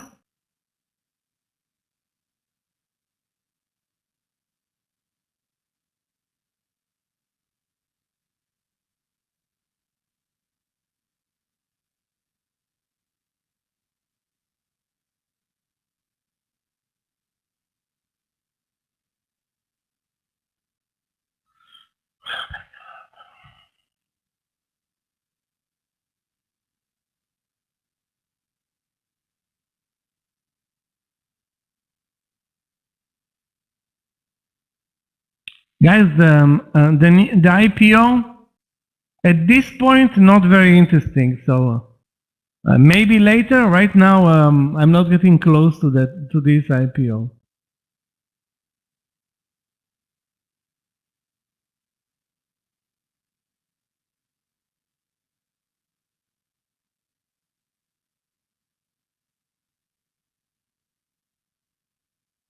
So where is our next trade? I don't know what is the direction of any trade right now. It's like no movement in the market.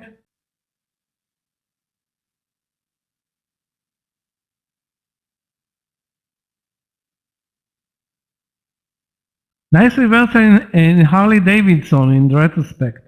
Over the 39, straight to the VWAP. That's what it can do, and actually, it's in retrospect not a bad idea. Straight to the VWAP.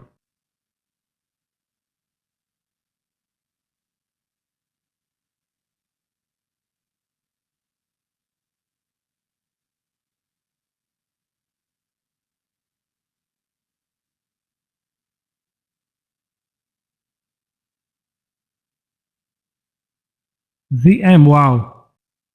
Bringing back ZM from I don't know, the garbage cans. Where is ZM? Wow. Look at the daily in ZM, the volumes. No volume, Nate. Horrible daily. And today it's trading at dodgy. To me, it's not a trade. I can't trade anything that trades 500,000 shares, zero range. Also doesn't have a good trend. I'm staying away from, at this point, from ZM, which was one of the stocks that we used to trade almost on a daily basis. You know, we can trade anything if it has a trend, volume, you know.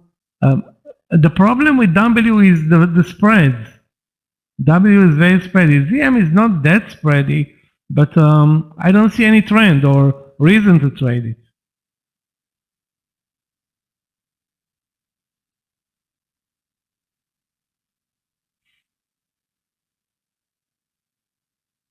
Okay, now JD is pulling back, meaning nobody at this point trusts the breakout over the highs.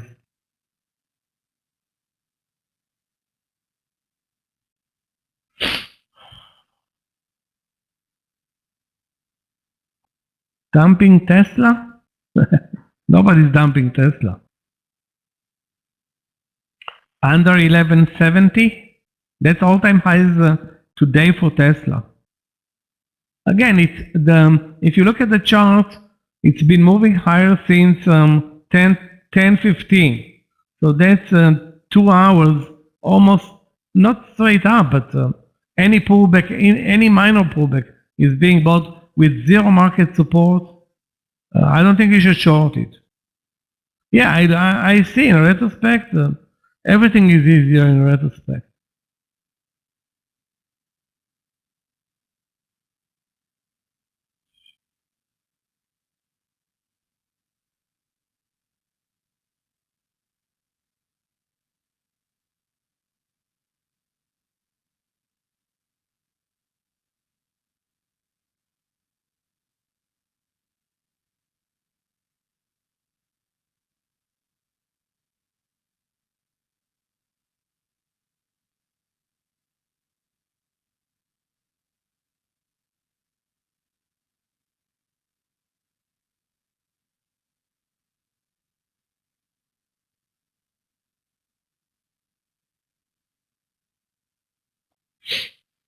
Sono, okay, let's take a look. This is, again, a stock from the EV sector. Wow. Beautiful move in Sono today over 34.60 and maybe also 34.40. Now it's 35.05 breakout. Now that's a breakout trade, Matthew, in this extremely non-volatile land session. Willing to take the 25-cent risk? That's your trade. But again, I don't see a big reward for you or for us in this case. So the risk reward is not that great. I don't want to say it's, you want to wait for a pullback, assuming that there is going to be a pullback.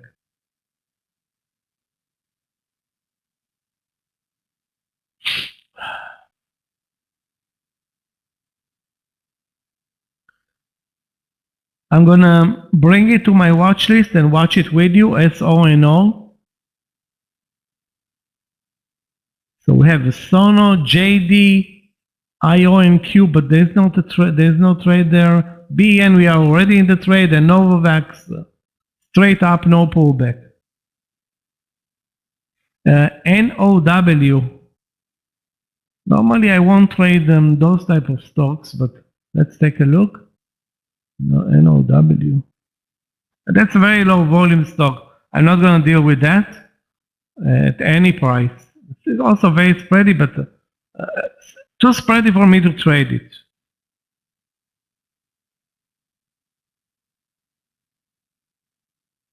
Those who love to trade those trades, no, the risk reward at times is amazing. So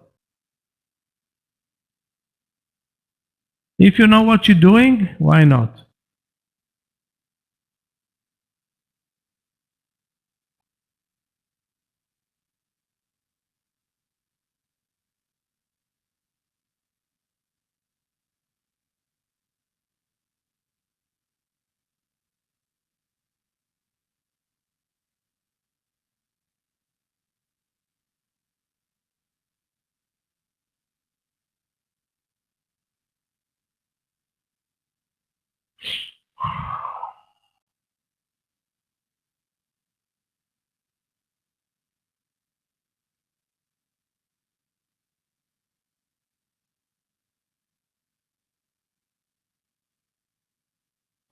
Pfizer?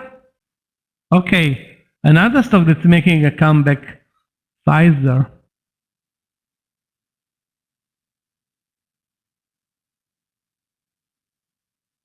At least you have a very, low risk trade. Although I don't see why you want to short it, Matthew, because it's not a weak stock.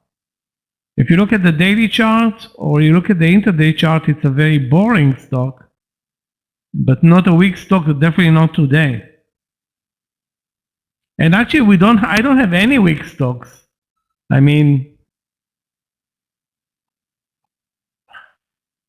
the crop of short trades is minimal. Okay, Zillow is very weak today. Zillow is indeed very weak. Wow. Amazing break under 99 in Zillow. Normally we don't watch Zillow, but temporarily I'm adding it back to my watch list. But we missed the trader. It's no longer viable.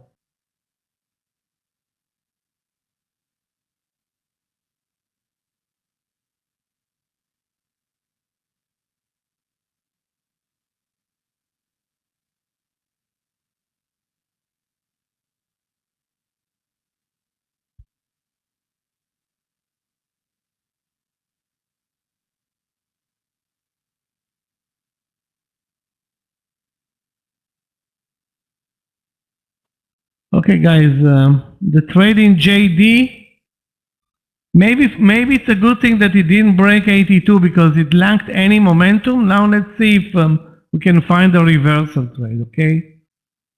We don't need to force anything.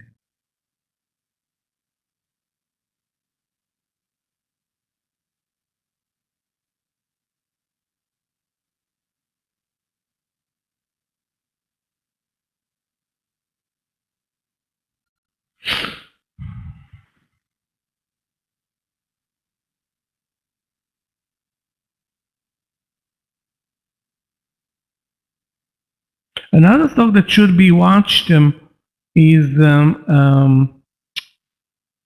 where is it? IONQ, actually, it is on my watch list. And I want to say DDD, but it's also very extended. DDD, it's 3D printing. Highs of the day are 31, and we are in a bull flag since 10:30.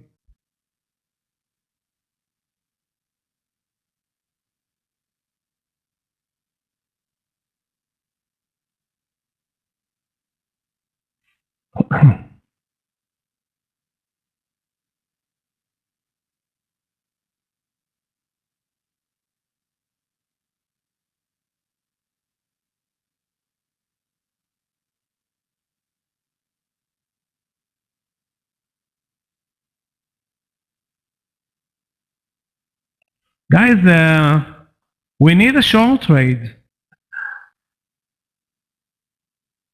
Baba, again, Baba is so slow today after an amazing open, you know. It had an amazing open, but that's it.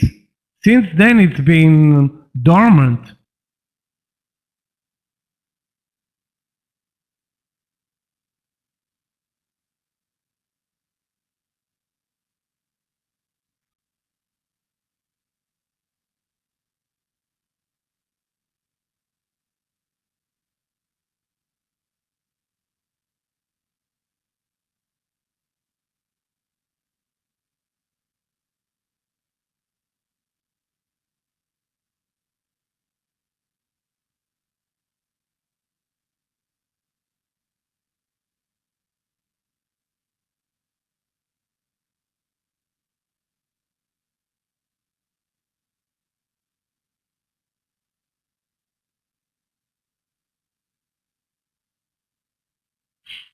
Okay, so guys, let's keep our composure. The market is not doing anything, but we will find another trade. So scratch JD. I'm canceling the trade in JD. Not relevant.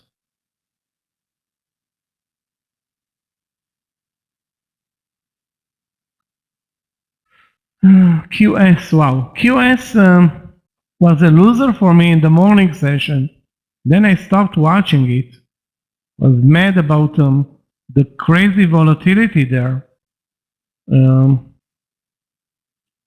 Maybe it was a mistake to give up on it, you know. But it trended so aggressively up, down, sideways. It's like a roller coaster. Back to the highs of the day right now. Breakout? I don't know. Not a fan of the breakout trades, guys. Great trade at 29.20 or whatever, but don't force a trade. Let it come to you and be a cheap one. you want to trade a cheap one.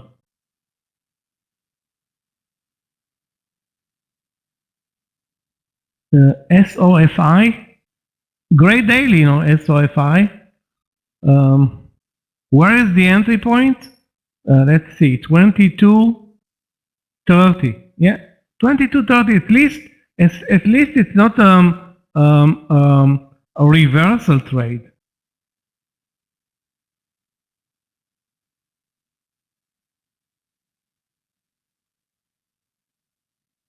But it looks good. Great daily, 22.30 or 35, stop loss under the 20. So there is something going in SOFI, SOFI.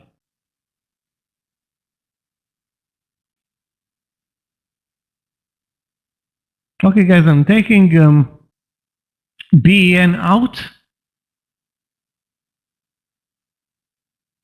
Two partials in BEN. Very nice move. Very nice move. Now it's pulling back.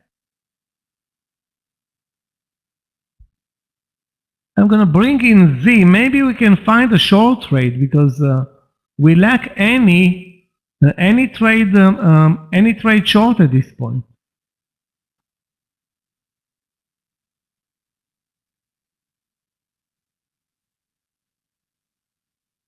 Zero ABNB. Hold on a second. Zero trade ideas short, ABNB. 176. That's what you're looking for, Benjamin? 174 was amazing. In retrospect, you know, it's like...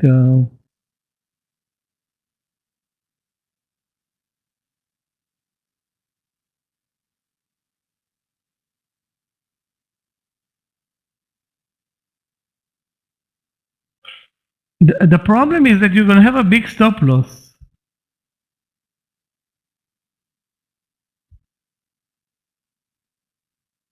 Yeah, the stop loss, the SPY is green, but it's I won't even call it green. It's like light blue and yellow. It's like zero momentum.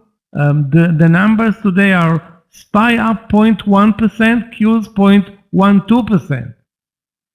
Ugly, really, really ugly for us right now, as you know, as we try to take advantage of trades. Zero success to the upside in breakout trades. Maybe there is one. Yeah, that overall, it's the success rate right now is very, very, I would say, slim chances. Yeah, BKKT is different. BKKT is more like a meme stock. It's not a real trade.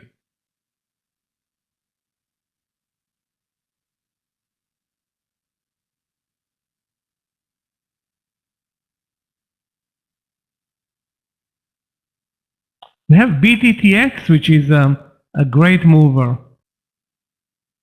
Also a Bitcoin stock. VUZI, Danny posted it earlier, a very nice move there. So I don't want to force trades, but as you can see, we are facing LC was a trade that was posted 20 minutes ago over 48. It reached actually a partial. It was a partial trade there at 48.20 to 40. I don't remember because I didn't take the trade, but there was a partial potential. Now if it holds 47.84, that's the stop loss for if you want to enter the trade again.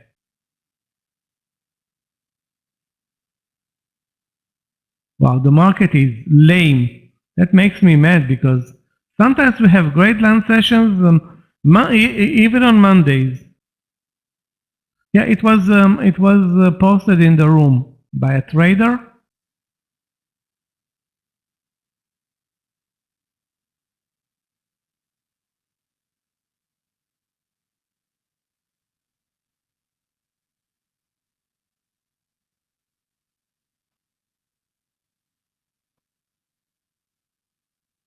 I have some trade ideas also, but very slow movers on no volume. I don't want to force a trade right now over this round session.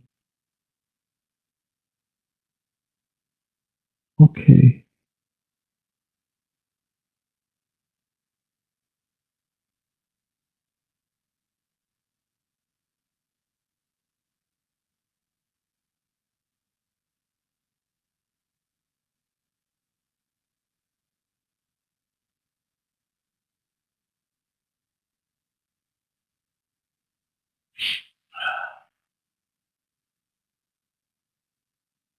Guys, if anybody's watching JD and you can find an entry cheaper than 82, that will be helpful.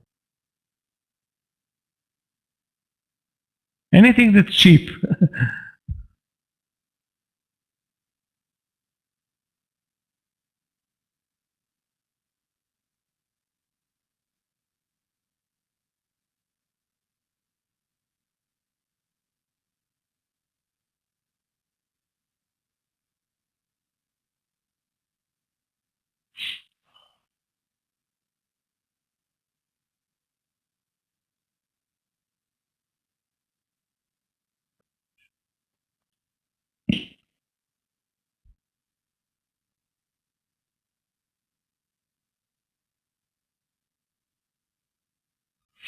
Okay.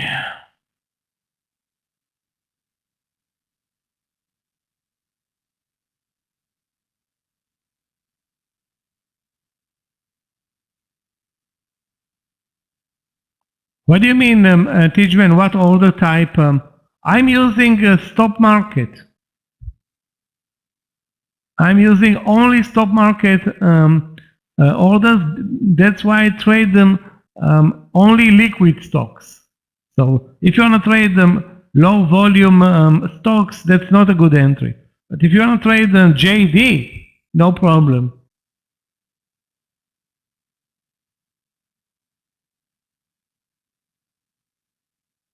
Yeah, stop market.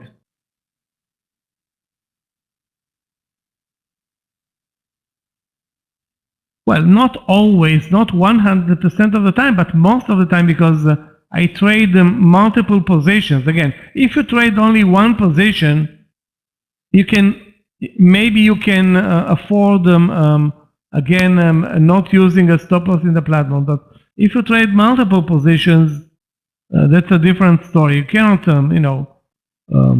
manage multiple positions, running and getting, hit even once a day with a trade that runs against you. So.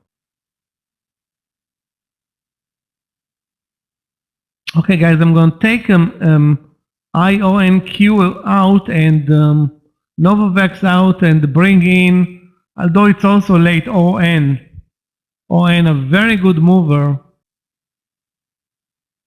I wish I saw it earlier, but I didn't. So let's wait and see what happens. Yeah, JMIA, I saw it with a very nice move in JMIA.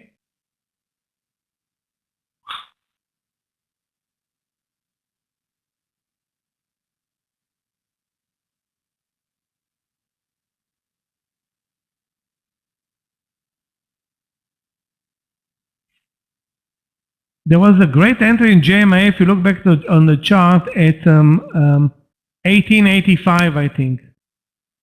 Then it broke 19, and it's not a great mover, but a good mover.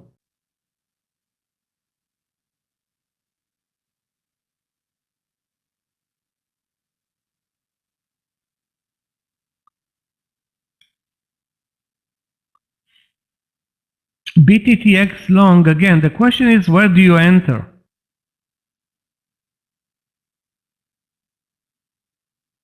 I don't see an entry point or any support level right now. I would wait.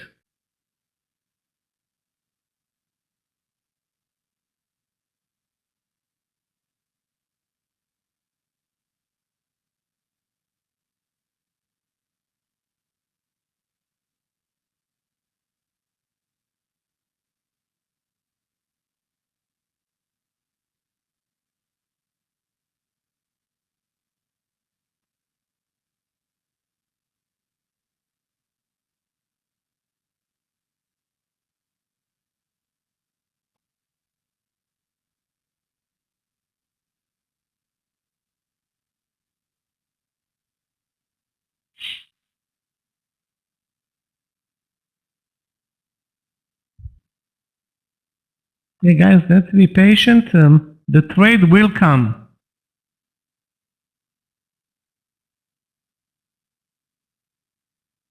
Hopefully sooner than later, though.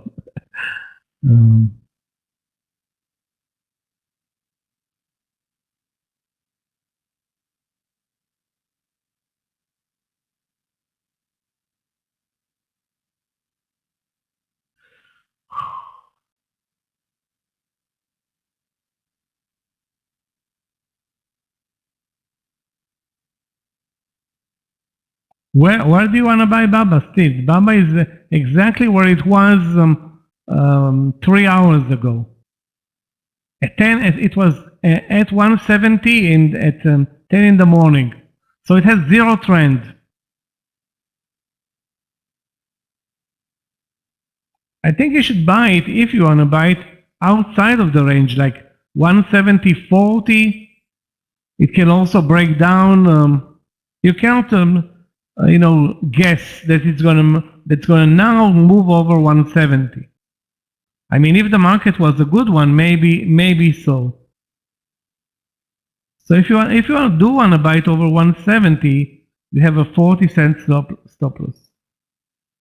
BSX, let's take a look. BSX. Wow, great daily today. Hold on a second. Actually, not a great daily. My mistake. I was watching another stuff. BSX up 0.21%. Randy, don't waste your energy with this one. It's going nowhere. I don't know what's the reason behind the spike in volume, if there is a reason, but as you see, there's a spike on volume, the stock moves 10 cents.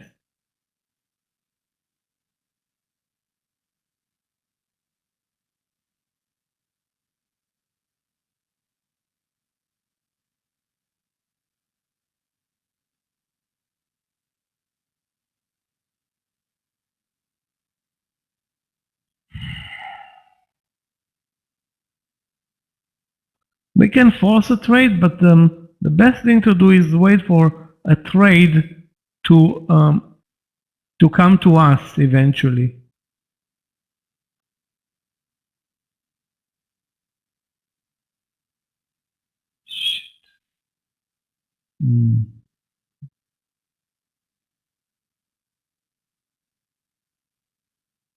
Okay, I'm not going to force trades. HUT, let's take a look.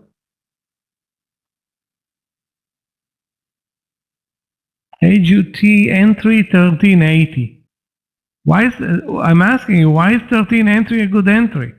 I don't see any technical pattern there, just a random number that, again, the stock is strong on the day chart, but ask yourself, why is 1380 a good entry point? And I think you'll see that you have no answer for that.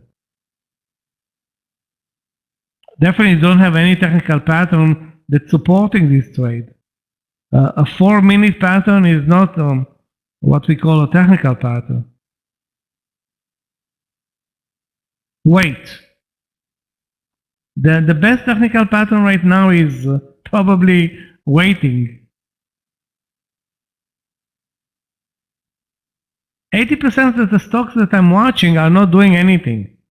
I don't want to say 90%, but so our chances for a good move with the SPY moving, I don't know, 10 cents per 5 minutes, that takes away from our power, you know.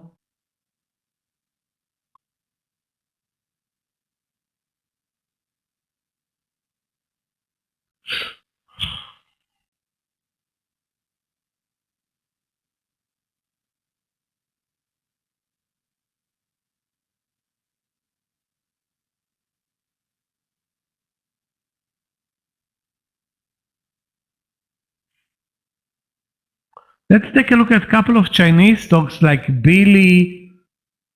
You can see a few TU with me in the room, but watching it and really finding an entry point is two different stories.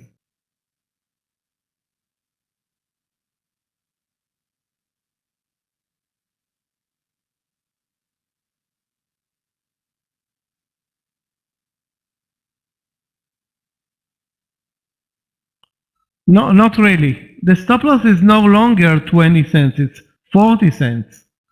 I'm not going to trade a breakout of a lunch with a 40-cent stop loss because that's not a good trade. But I'm watching it. Let's see. Let's if it's relevant, I will post it again.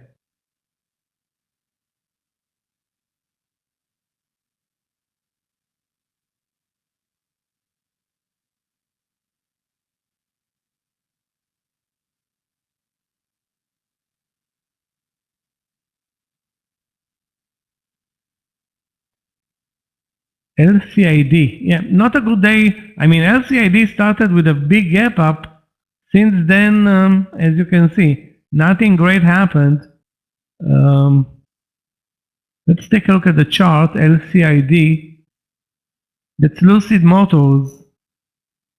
Short 35.35. I got burned Friday, I think, or Friday, shorting LCID. The trend today, though, is, you know what, it reminds me of Friday. Keep in mind that you're shorting a very strong stock in LCID, Steve. Yeah, I see your entry. Under the 45, risk is like 25 cents.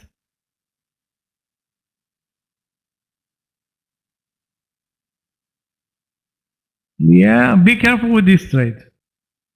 Again, now let's say we are moving lower, and we can trust short trades, but we're not doing anything. I mean, really nothing. So it's all about entry points cheap. We got one, but the second one is not very easy to figure out right now.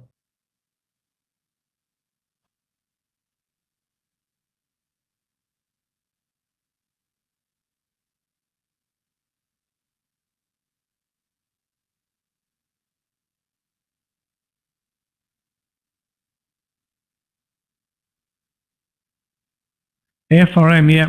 FRM may be finally breaking down. As you can see, it's stuck in an amazing range, which means it will move. The question is the direction, up or down.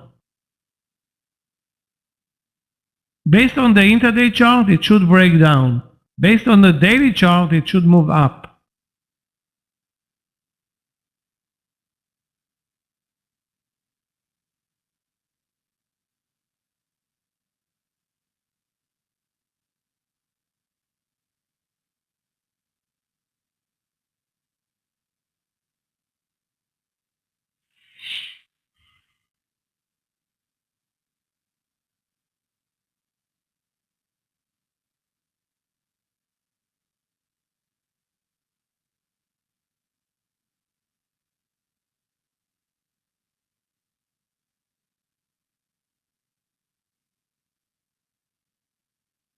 So what do you think, guys? Long or short? I don't want to post a poll here because it's a lunch session, and the best idea is not to get involved. If you don't know what the hell is going on, why would you get involved with the FRM? I mean, if it was a bull flag, long. If it was a bear flag, short, but it's consolidation under the VWAP in a very weak stock today, but a very strong stock on the daily chart. So basically, this is one stock where you don't want to be caught on the other side of a trade. As many short traders are paying dearly for being on the wrong side of FRM.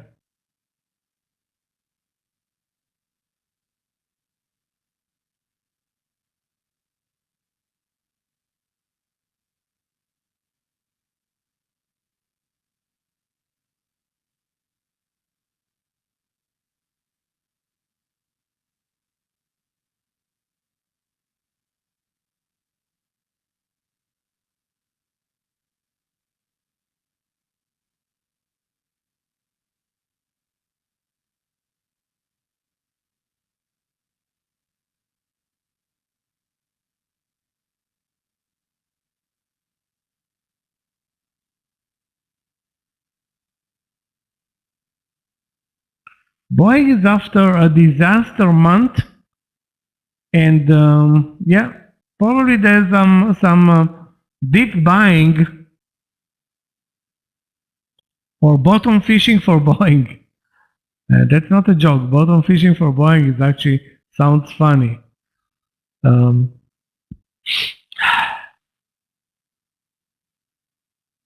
Actually, Boeing was nearly successful with a 211 breakout.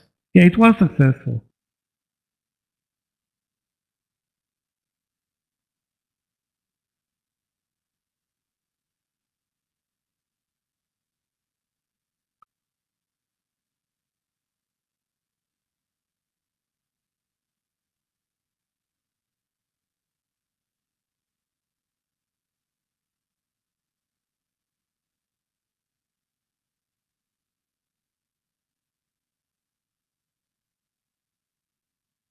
I don't have even one momentum stock right now on my watch list. The only momentum stock that I had was a BEN. Again, delivered very nicely, but a new trade, no such thing.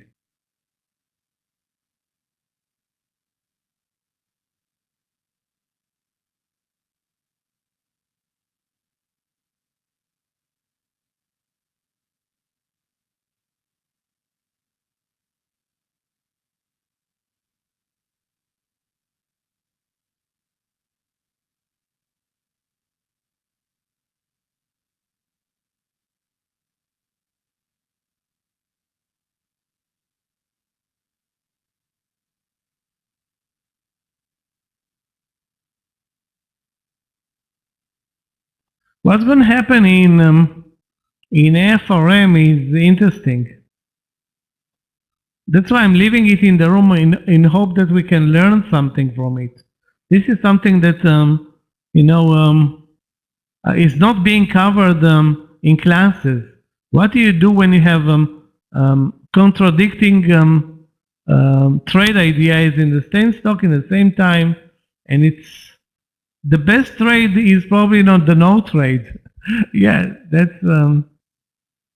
But I'm sure, Andy, that this one is about to be a big move. Is going to be a big mover. Any second, I don't want to say any second now. Maybe it will take an hour, but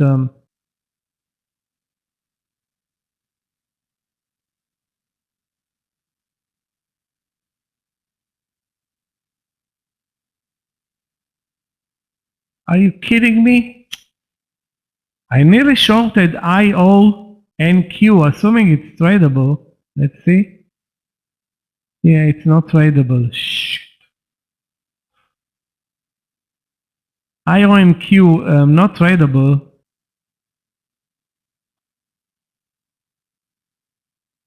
Let me check.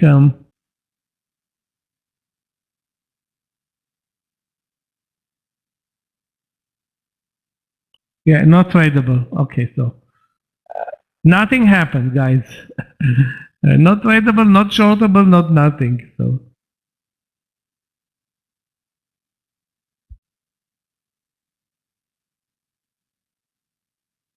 sometimes you're looking at the trade and you're asking yourself, wow, I missed such an amazing trade, and you don't check if it was tradable, shortable, blah, blah, blah, and you stay very unhappy.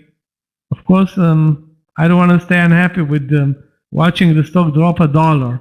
So I'd rather check it just to make sure.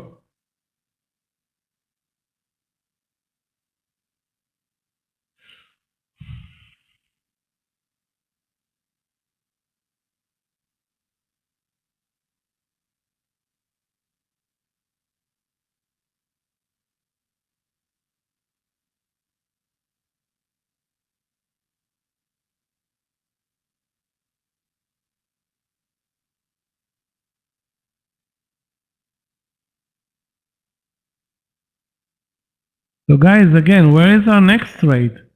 I'm running, we are running out of lunchtime. We still have an hour, of the lunch session. Sometimes exactly at 2 p.m. the market decides to move.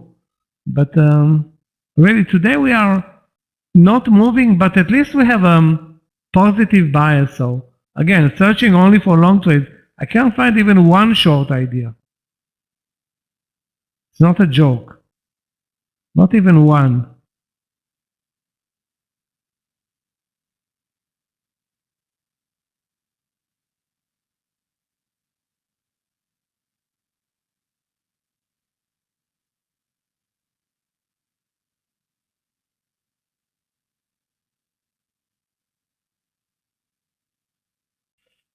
Again, 17 cents.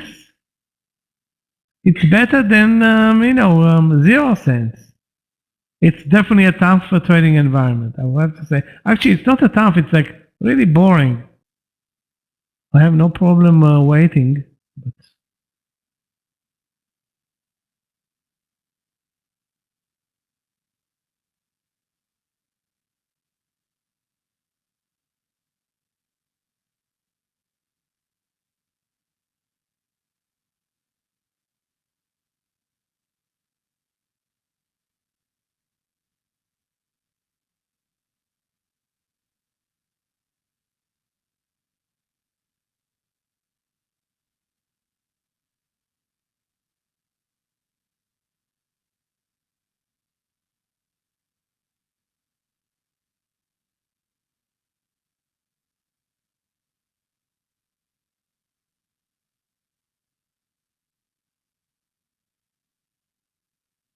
the options in AFRM are 154.60 short or 155.60 long.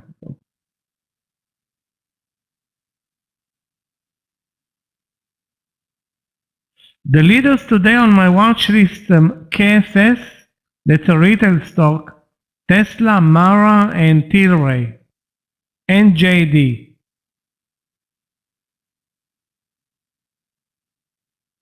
Also a great move in RCL.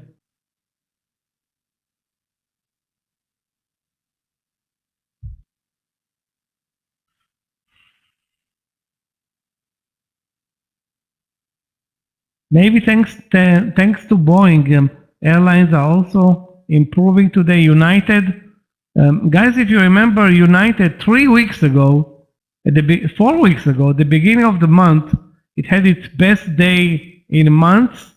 Since then, nothing. One amazing green bar, and that was it until today.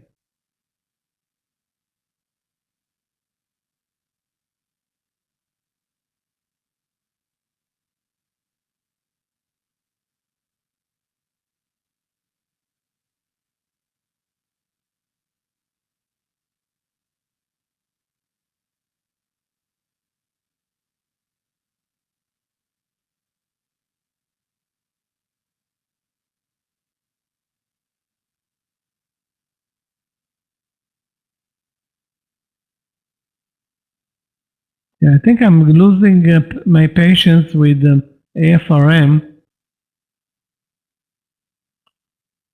I'm not going to post a trade, guys, in AFRM. Yeah, because it's like a gambling trade. Up, over, down, under.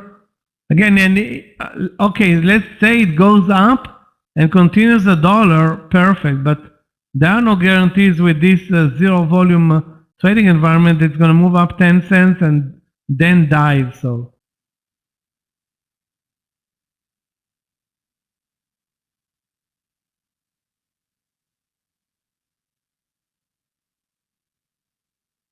Baidu was great today. Yeah, a great day for Baidu. 169, yeah, indeed, it looks very nice. Also, the risk on Baidu is 50 cents.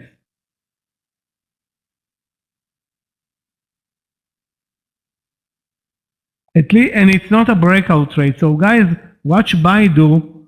Let me take Zillow or FUTU, sorry, IONQ. I'm going to take IONQ and watch Baidu for the entry over 169.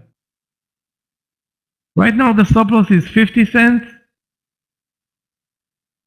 Looks good. The trading environment is lousy, but LDI, let's take a look. LDI. This one is probably not tradable. Yeah, not tradable, Alejandro. That's on Randy. 8:15. Amazing daily today. Best volume ever.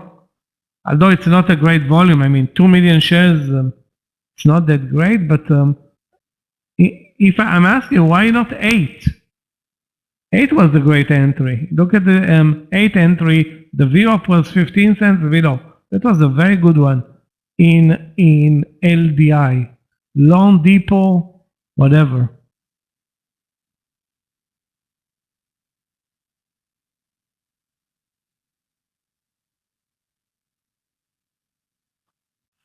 Airbnb, let's go with Airbnb. It's never, a good breakout trade, but it's not a breakout here. The entry is, what is the entry though? Well, 175.10 or not clear what is the entry. I would say 175.10. 175.10 in Airbnb. Stop loss 175.11. I'll take 600 shares, 30 cents stop loss in Airbnb. 174.80 under the consolidation is my stop loss.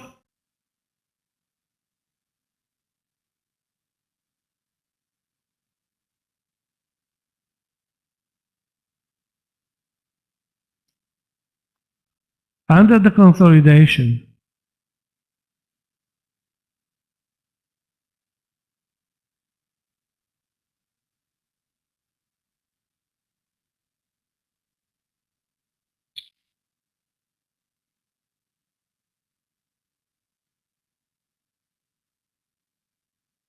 PLTR, let's take a look.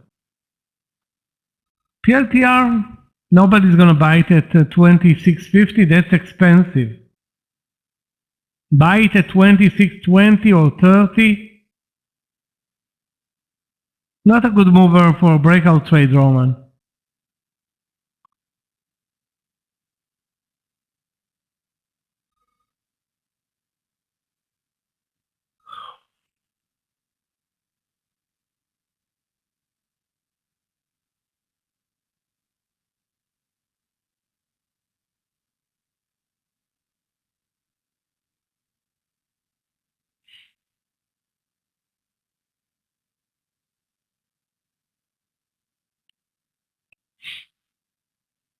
So we have potential trades in Baidu. JD. You know what? JD back in business. Although the stop loss is not that clear, but 22 cents is still feasible. Okay, guys. Airbnb broke over 175. Hold on a second.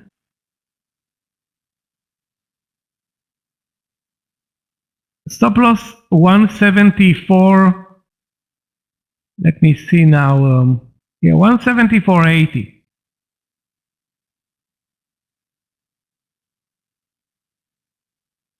If we can get over the highs of the day, 175.50, that's the partial. That's going to be 40 cents, covering the risk, and then the second partial to 176.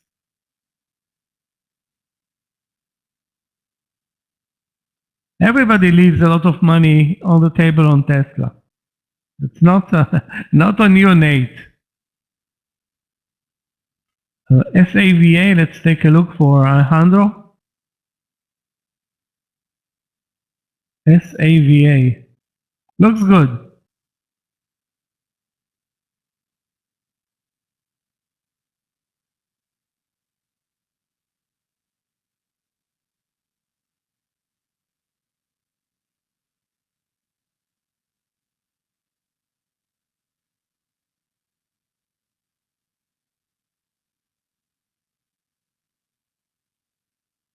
Why is the volume so low?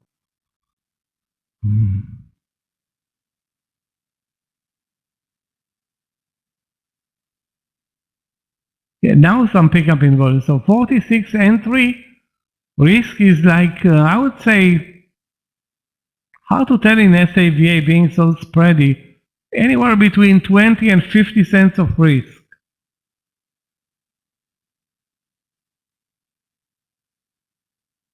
Guys, we talked about Baba, I don't know, 10 times.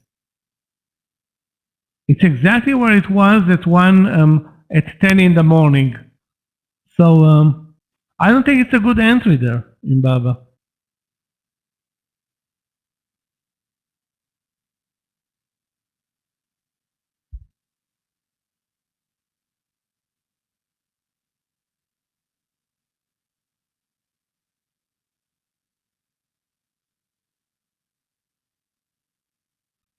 The risk in Baba is like 30 to 40 cents.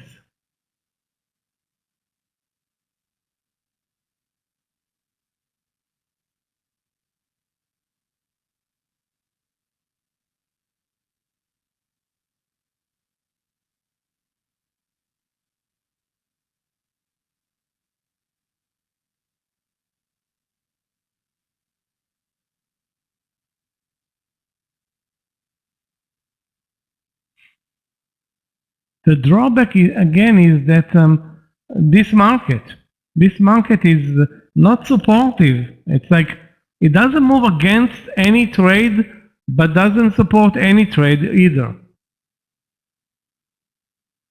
So we have JD, Baidu, and Airbnb. I entered Airbnb at 175.10, and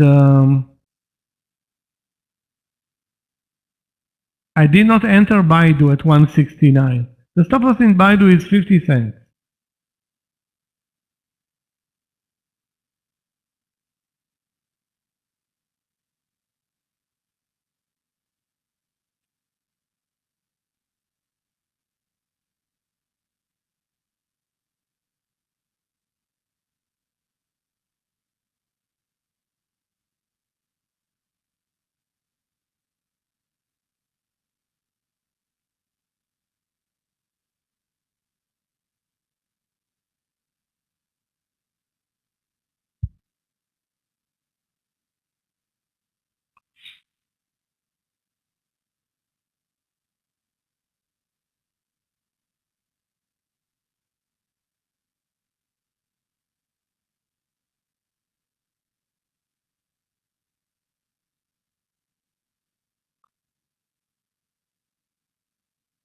Yeah, LDI is not tradable.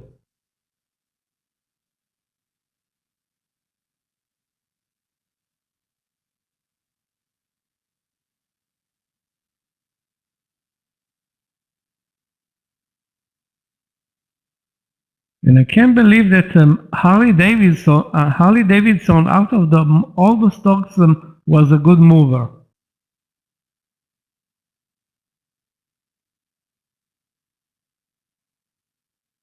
In retrospect.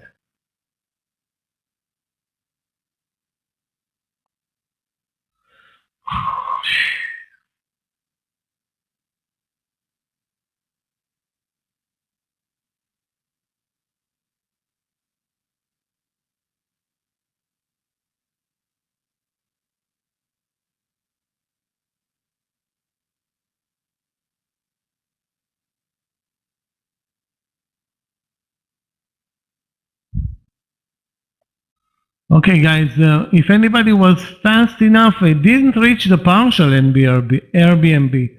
The partial was over 175.50. If you take the partial, you can use the 174.80 or 85 as stop loss. I'm still in the trade, no partial, and down 10 cents.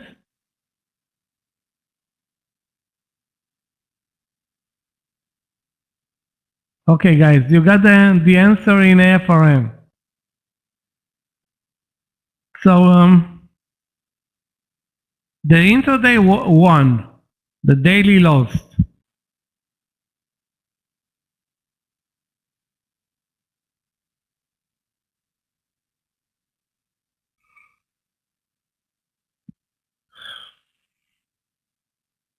Where was the entry? 154.60. Now $1 in the money. Did it wait for anything? I don't know.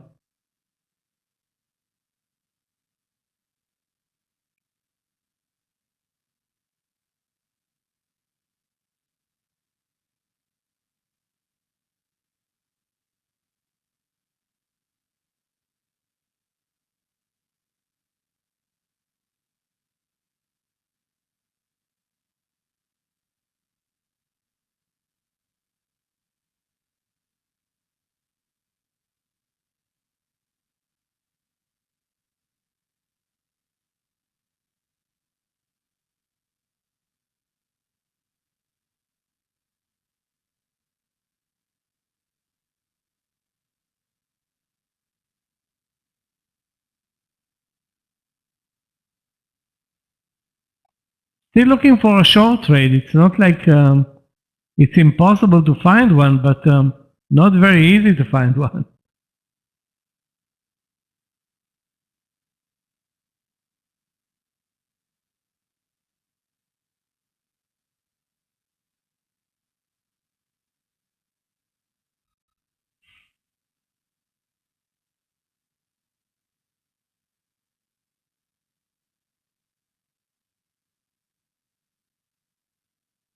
Yeah, FRM broke the channel, and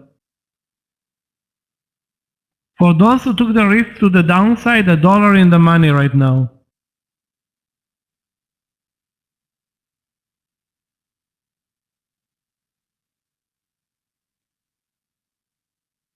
Guys, those who are buying now the JD trade over 82, a bit risky and uncalled for to take this breakout trade, but the risk is only 20 cents. JD is a very good mover at times, you know. So this is also a tested level. The drawback is the super late, not super late, super uncooperative market. So I wish it won't break right now. I wish it will break when the market reaches the VWAP. That will be the best timing. Although we have zero control over it. But at least we know what we want, you know.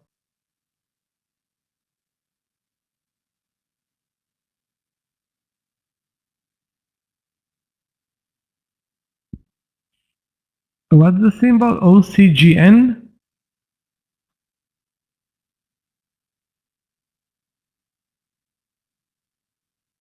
Over 14.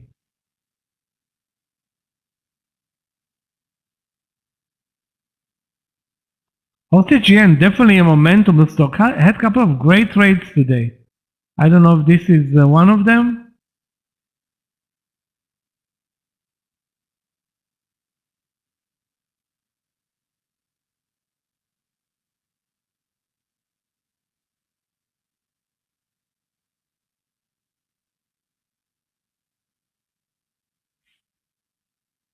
The stop loss Henry is relatively big.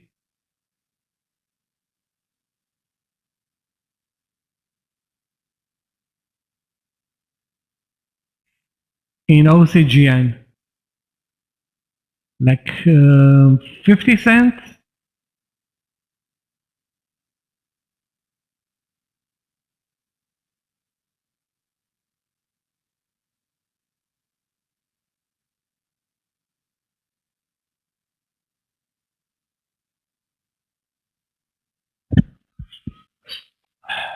$0.20 risk in JD for this trade. Over 82 now. Again, it's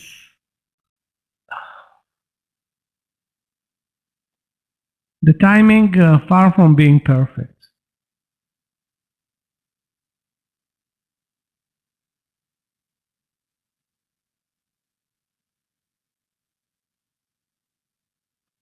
Baidu also back to the entry. So it's a challenging environment for big movers.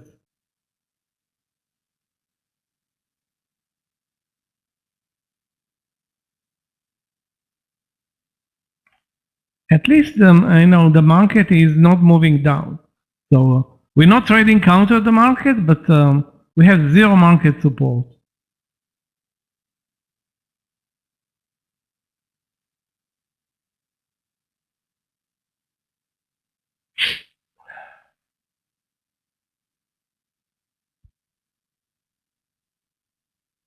You know what, guys? Maybe FUTU was a better idea, but Baba is also not doing anything. So JD and Baba dead. Airbnb back at the entry.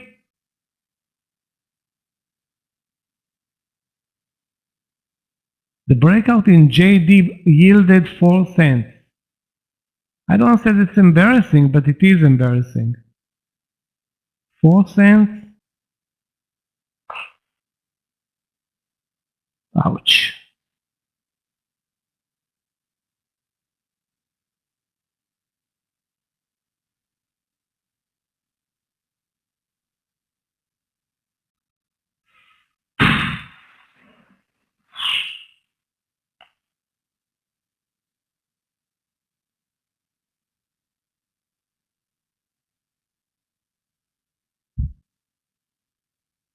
Stop 81.78. So 22 cents means that we need to get to 82.25 just to cover the risk, which right now looks impossible.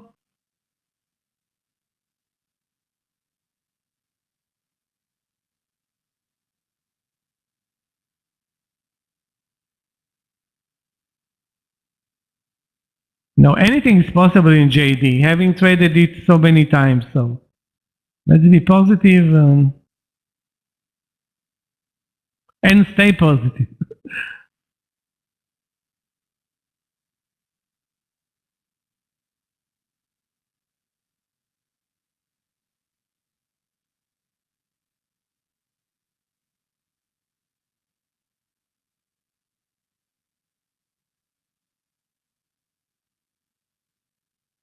What is unbelievable is that some small caps are working better than those large caps, like VUZI and no, OCGN now it's not trading, not moving in the right direction, but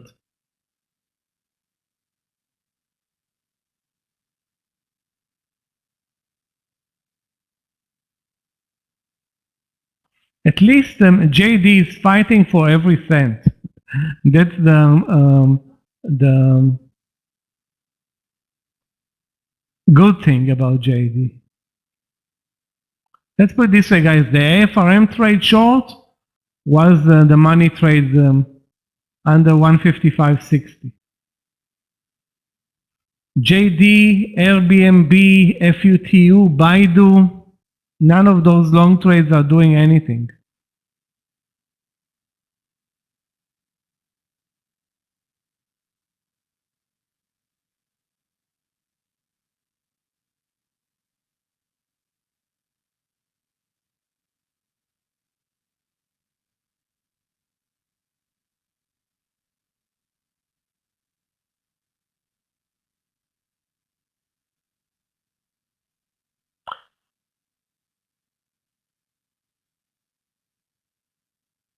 One of the best movers today, guys, is ACAD. That's a breakout on the daily chart. Again, the problem is that we have an entry over the highs only, which is 2017 or 2020.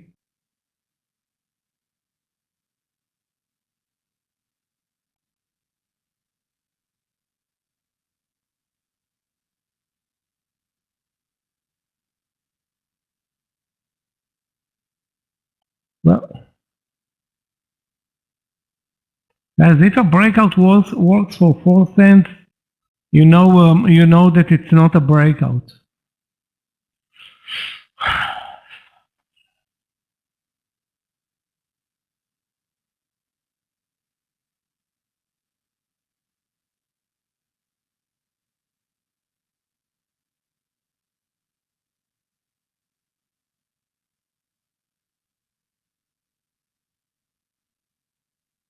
The IPO also horrible, trending lower or moving lower all day. I don't say that we should short it, but definitely I'm not buying this IPO today. Definitely not. Okay.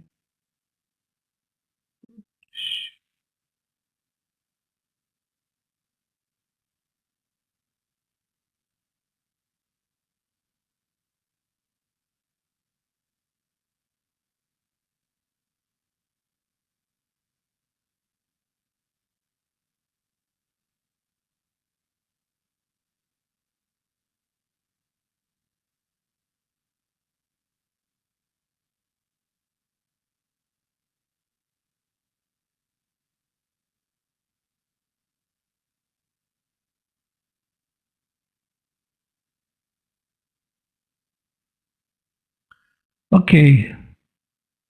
Now the market is moving lower, so that's actually zero supportive for JD, but now it's actually moving up 3 cents. I don't think it's going to be long lasting though.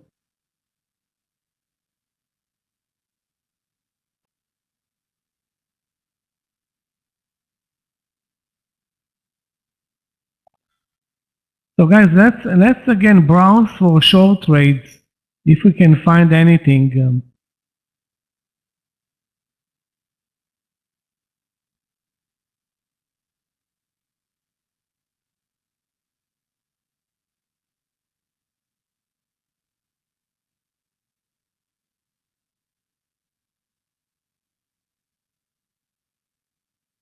Amazing move short in FTNT, that's Fortinet, but the stock has huge spreads.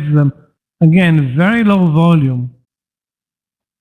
Yep, the SPY is back to the VWAP, so that's where now we want the buyers to come in and make the move in JD, Baidu for those that are in Baidu, Airbnb.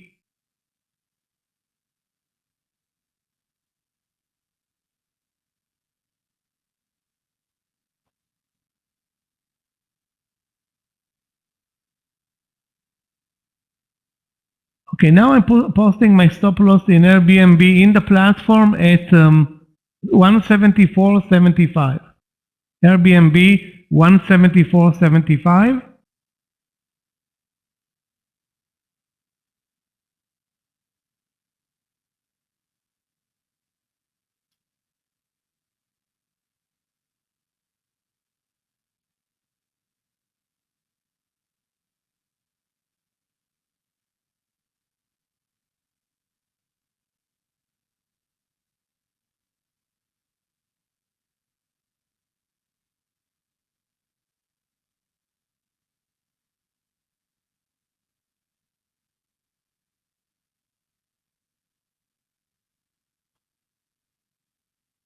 It's not a pullback. It's like we are still within the range doing nothing.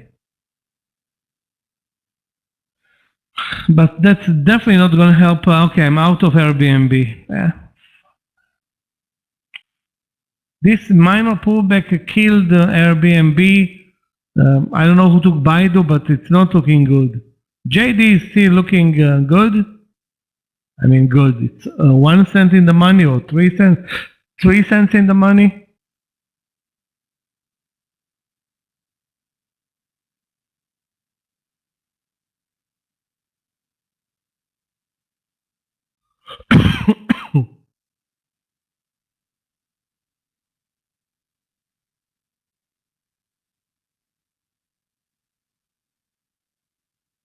Wow. FRM dead. Down $2. Guys. Now definitely there's an advantage with the market pulling back to be short on a weak stock. I mean, the daily is amazing, but intraday today FRM from the 154.60, 152.60 right now.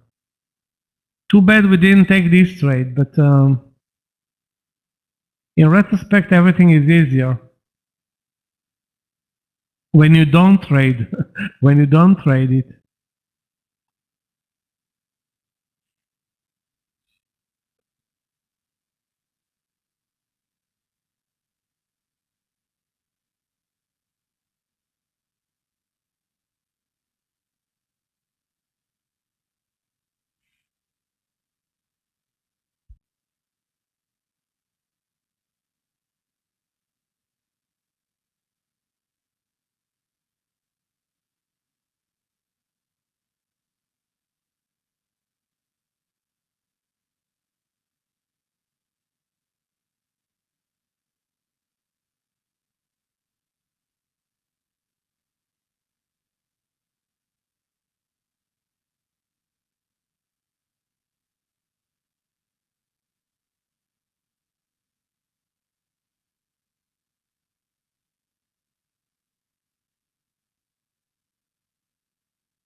Guys, do you see Baba? Nothing. It's like unbelievably lousy.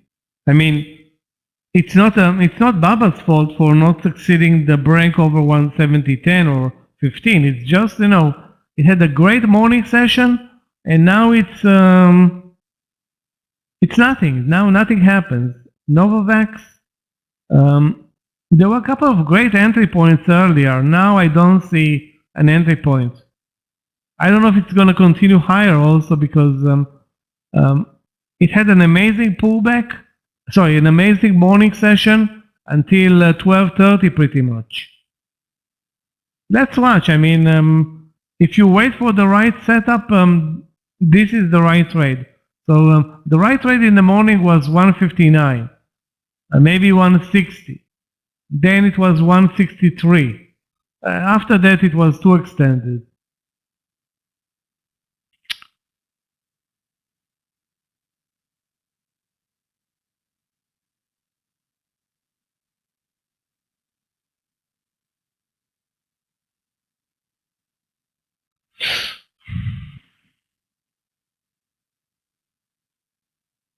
BKKT, let's take a look.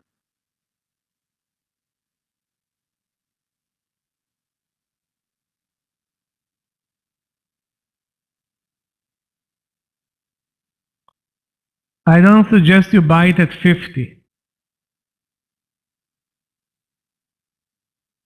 Actually, I don't suggest you buying it all now before a big pullback.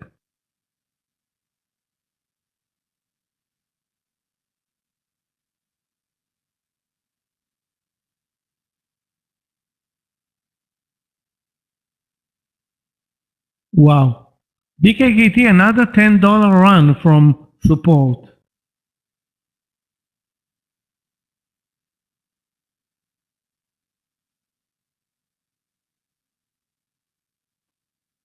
Again, if you miss the reversal, don't deal with it right now. This is too extended, and I don't suggest an entry at 50. The stop is going to be like $2.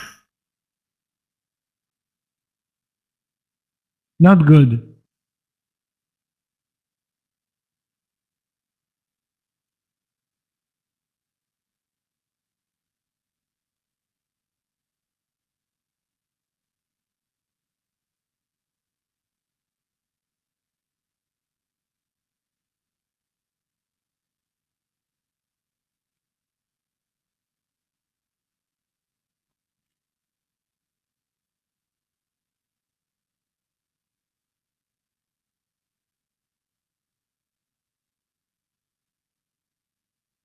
Okay, it's possible that we lost also the uptrend in the market, which is bringing us to look for short trades. Good luck with that, guys. I mean, we had one which was AFRM basically, but short patterns. I have one short pattern in LAZ. Again, very low volume stock though. Sorry, not LAZ, LZ. LZ. Let's see if it's tradable. Yeah, it is tradable. But I won't trade it. It's not volatile enough, I think. Guys, take a look at BKKT, a $3 pullback from 50 now. Again, with or without the market.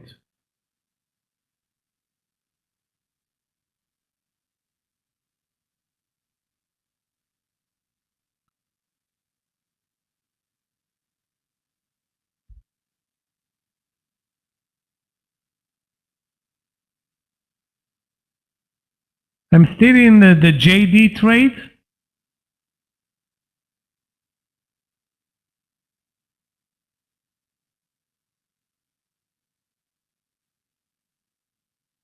$78 is my stop loss.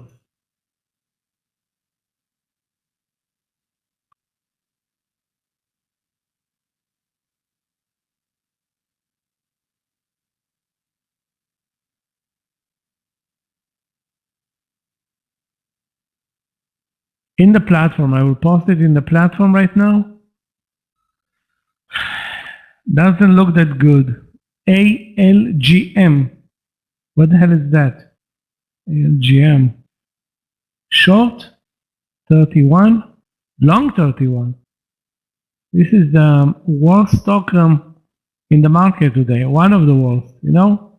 Maybe it's gonna surprise Jimmy. Over 31. It's like buying the worst stock in the market. It's a cheap one though. You're buying it cheap. That's a good thing actually.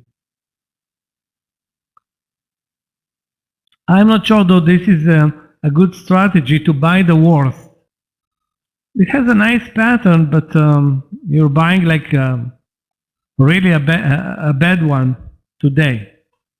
Also the daily, you know, it's like very boring daily. Volume is good. Volume is good.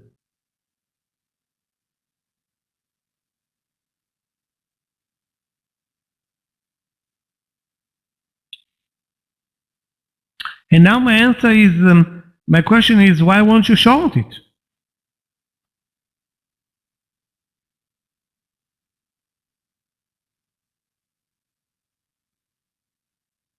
Although the trend is obviously higher. Take a look at 3102, there's a big seller there.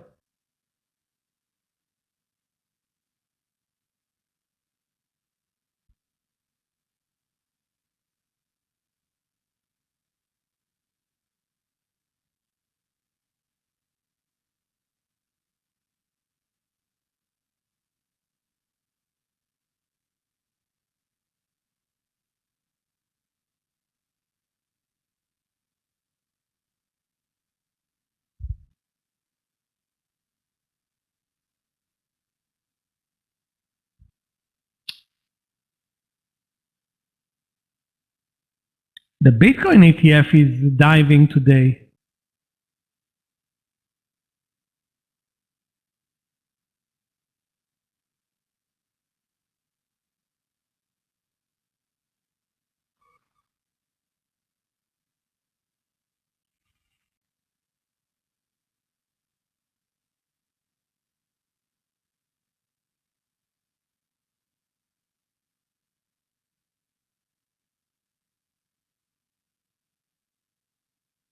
Facebook, okay.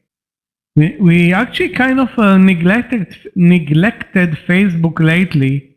3 days in a row up from the lows.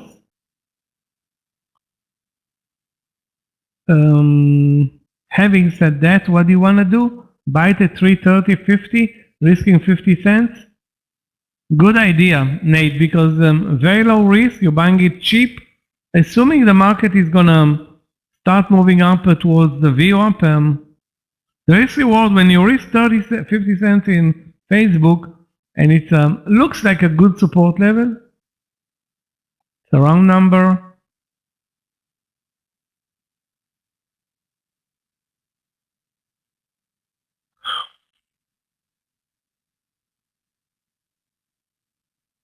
Wow, BN crashed. So our exit points 45 and 70, perfect.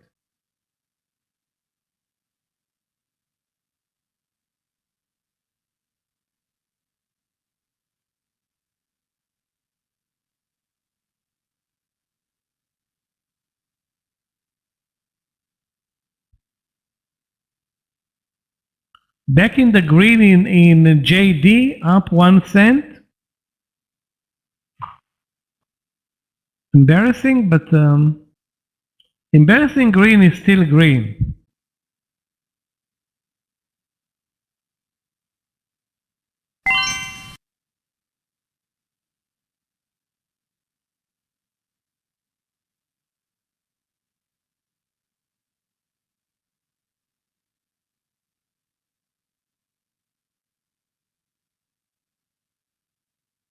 I think that now we have a better chance with JD. You can see them green bar in the SPY, JD showing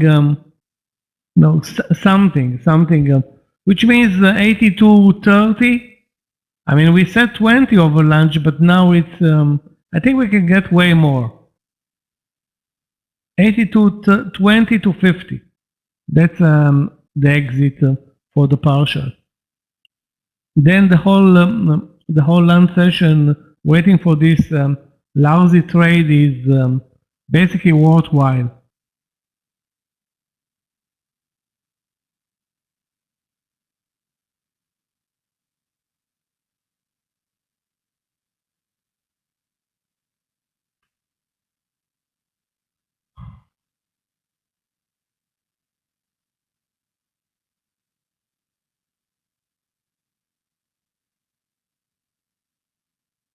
X for a short trade, 25.78.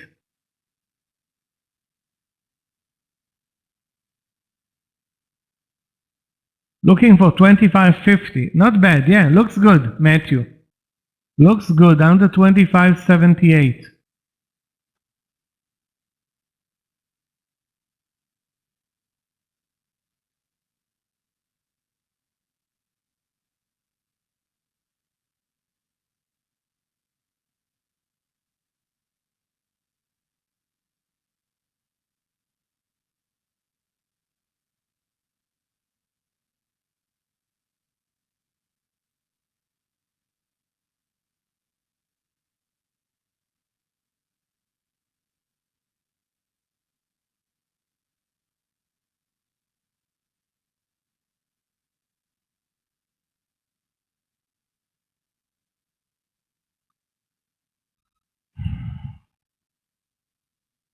Another leg down in the SPY? Please no.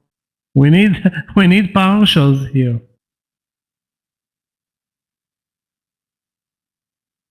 So the X trade, the Matthew looks good. With regard to AMC,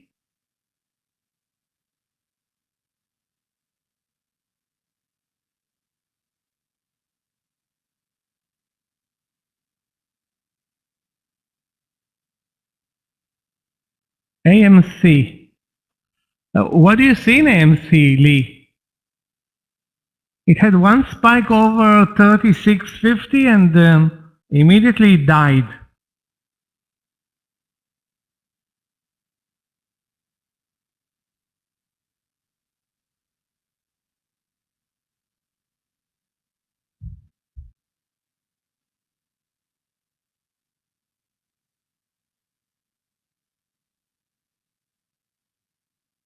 Also, the daily is very disappointing in AMC.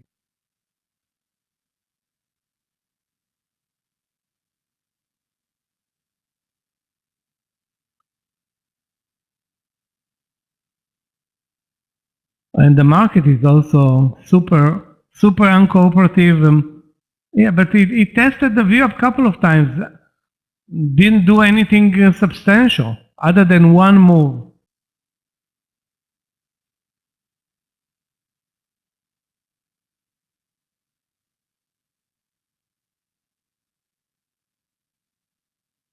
Guys, watch the market. I think we are moving lower.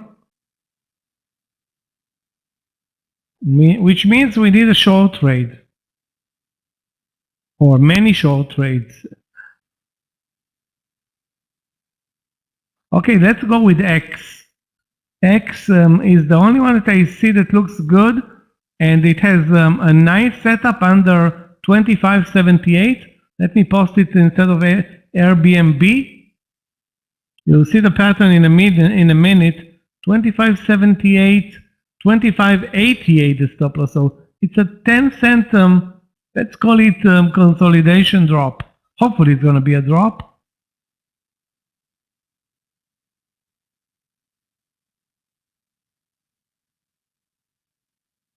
Looks good, not great because it's not a good mover, but again, Baidu, which survived the first pullback. I'm not in the trade, but Baidu survived the first pullback and now it's red again.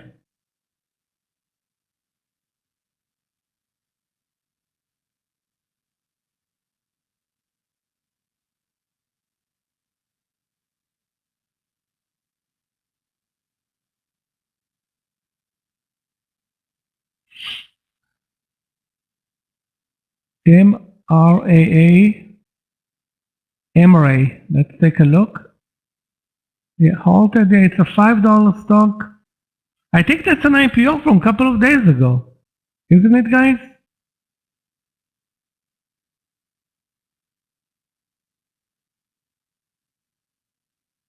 Guys, watch X under 25.78.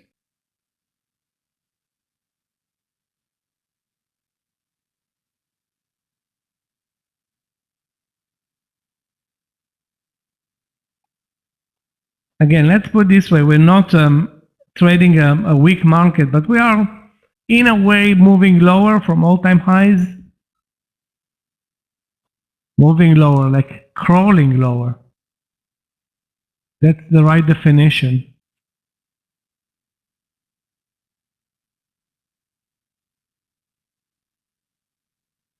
I'm still in JD.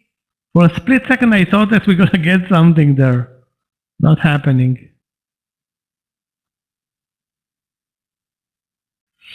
$0.02 away from entering X. If we can get 20 to 30 cents in X, that's beautiful.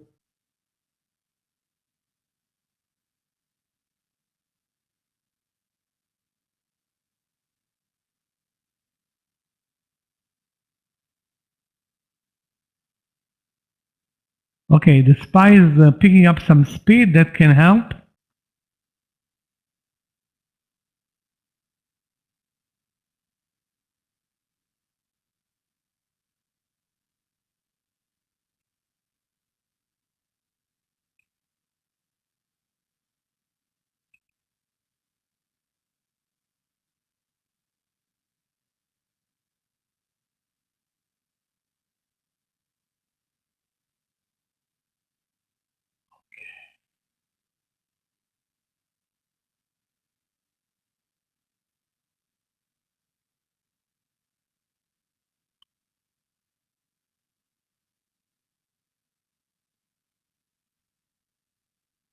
1 cent for the entry in X and a 10-cent stop loss in X to the 25.89, maybe 12 cents.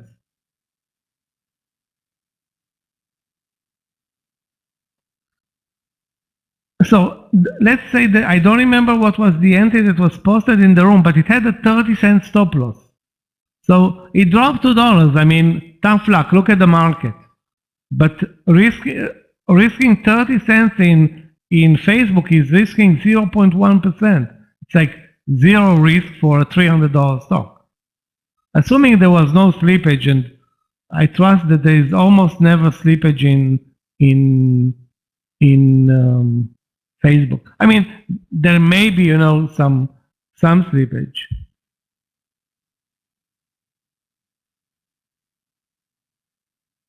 Okay, so X is not dropping.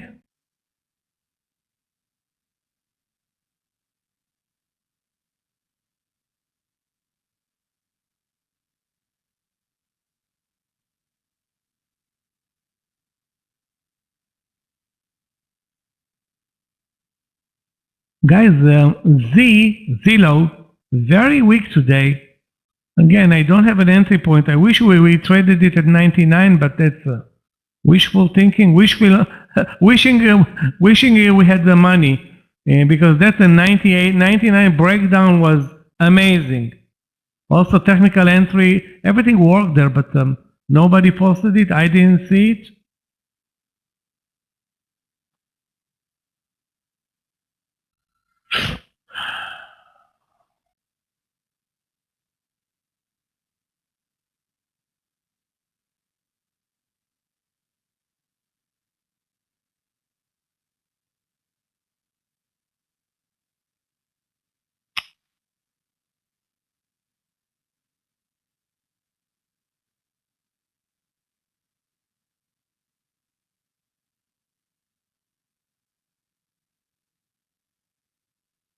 Yeah, I don't have any short trade. Unbelievable. Novavax lost it. Maybe we'll have a chance later for reversal, maybe from the VWAP. Trading Novavax is not fun. I mean, always a tough trade, always a tough trade, unless you see a wide base breakout or reversal, which was the case probably at 160 today. But other than that, super tough with those nasty spreads, and not very easy. It's like the risk reward is amazing, but there is a lot of risk with that slippage as well.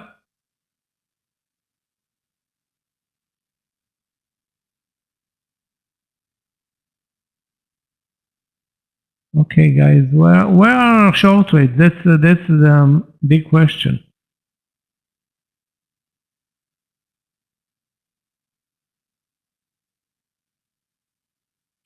Fresh, yeah, there is no volume there in Fresh.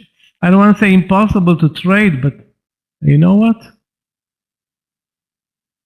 Under, let's see where, 45.90 maybe, or 45.90. Let's see if it's tradable first. 45.94. I'm going to take a short position, a very small position short. Under 45.94 short. Yeah, it's tradable. 45.94, trying to use the bear flag formation in Fresh. X did not trade at this point.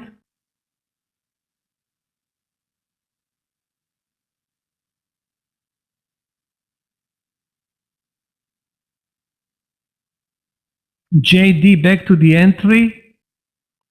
Unbelievable. CRWD. So guys, watch Fresh again. It's a bit spready, low volume, but there is potential to the downside in this one. Under 45.94. The risk is like 20 cents, maybe 25, including the spreads. CRWD. Wow. Down 6%. Again, where is the entry point? It just broke 266. The pattern is not that clear though in CRWD. So guys, we're watching, we're trying to figure out some short trades. X still applicable, fresh. I won't trade this CRWD. Again, the pattern is not really clear.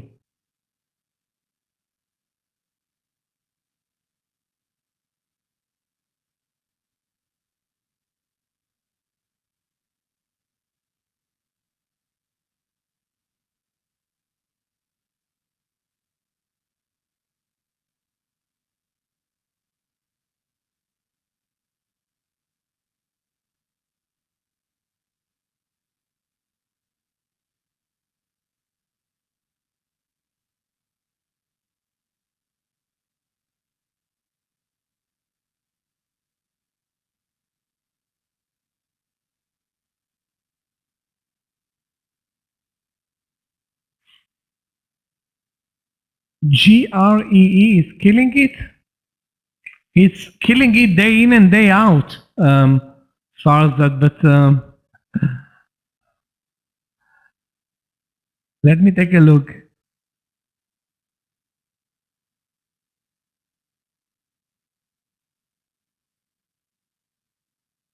You know what? In retrospect, if you're watching it after the great move last Friday, but think about it. Who's watching GREE? We are not watching it. Okay, we are not watching GREE.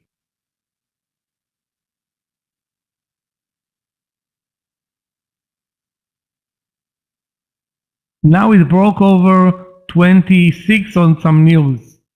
I don't want to say big deal because we're really not watching it.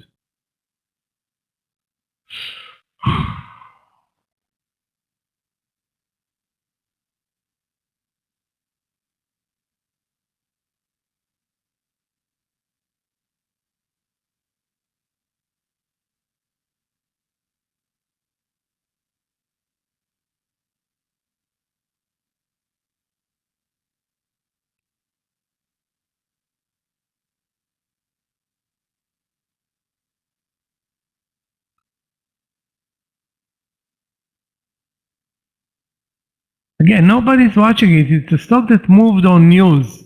What type of news? I don't remember. I think GRE is education, China education, in the China education or online education business. Again, that's a sector that has been decimated.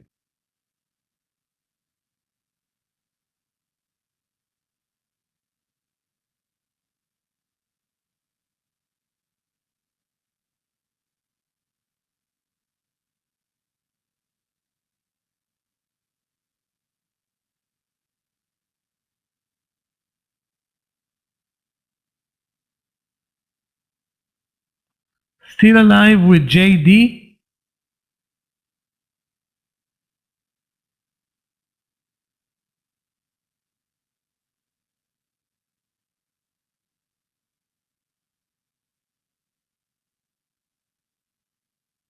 I believe it.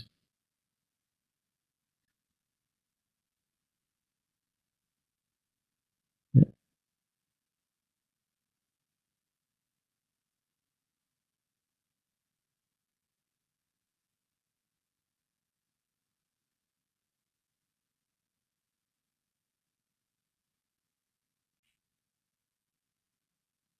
So those are our trades, guys. JD, X, not good movers, you know, not good movers. I don't want to complain and say lousy movers, but I can't afford to complain because judging the $2 plus move in AFRM, that would have been a different down session for us. Had we shorted AFRM.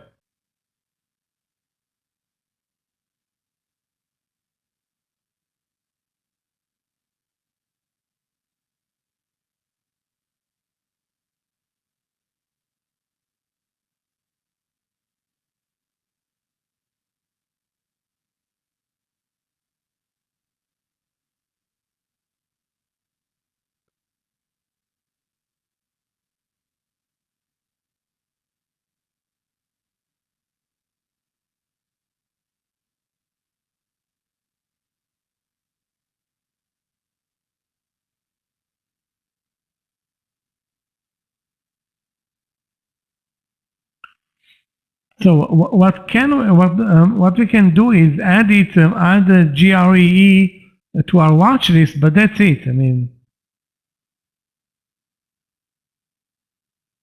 we're trying to trade Baidu, JD, good movers, and stay away from slow movers. But even JD, it's almost half an hour in the trade. We are lucky to be positive there. Lucky.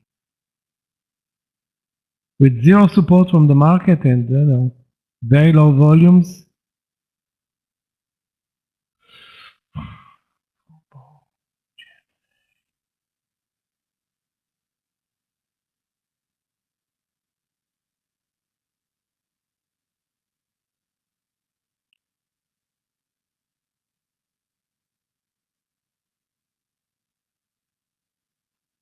Okay, guys, X is moving actually higher.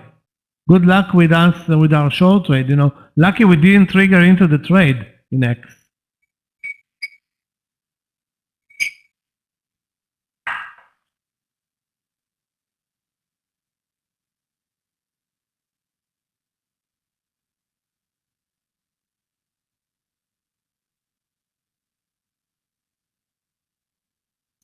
Okay, now my internet connection is failing me. Can I get a sound test, guys, just to make sure that I'm still connected? Good. Okay.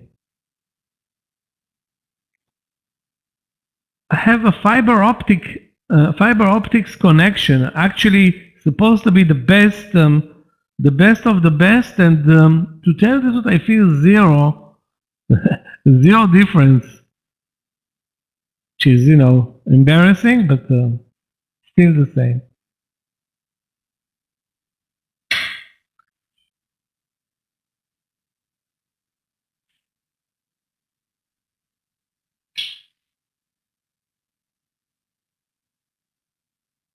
Okay.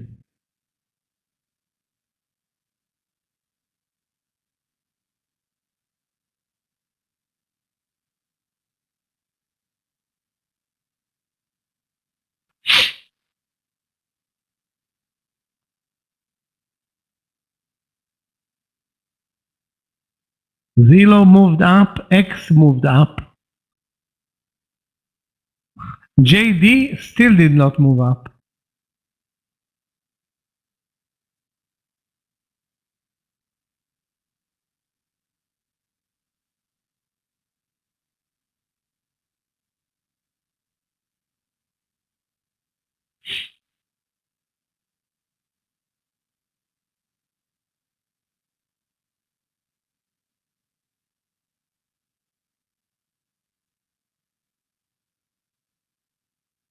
Guys, take a look at KSS, JWN, and M. Those are retail stocks that actually are working way better this last session than JD, even Baidu. Nobody bought it, and I didn't as well. Let me take a look at JWN, which is always hovering behind KSS and Macy's. Yeah.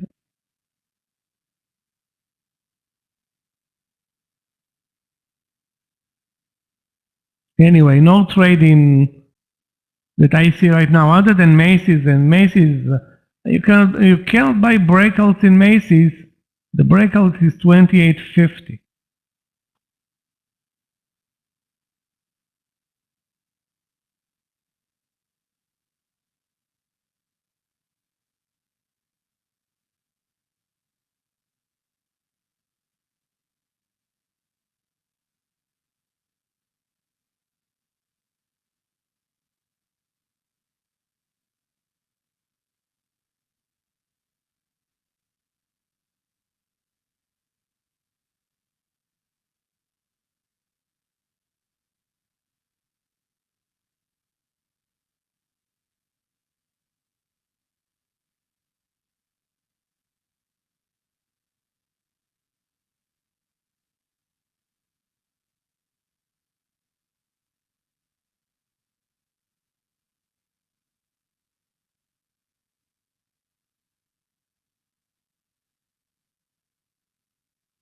So guys, again, on a pullback in KSS, I'm interested, not any breakout trades at this point.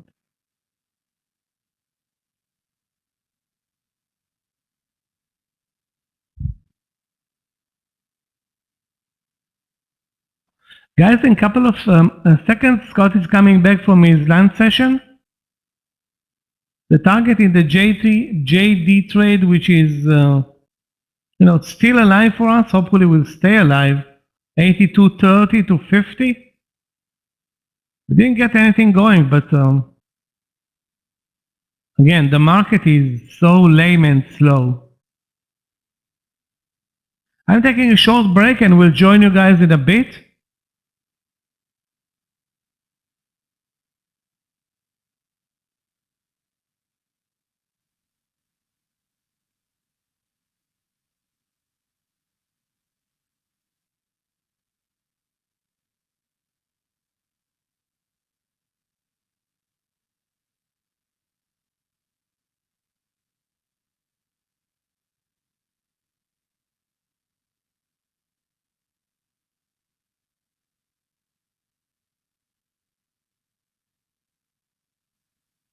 Scott, we cannot hear you for some reason.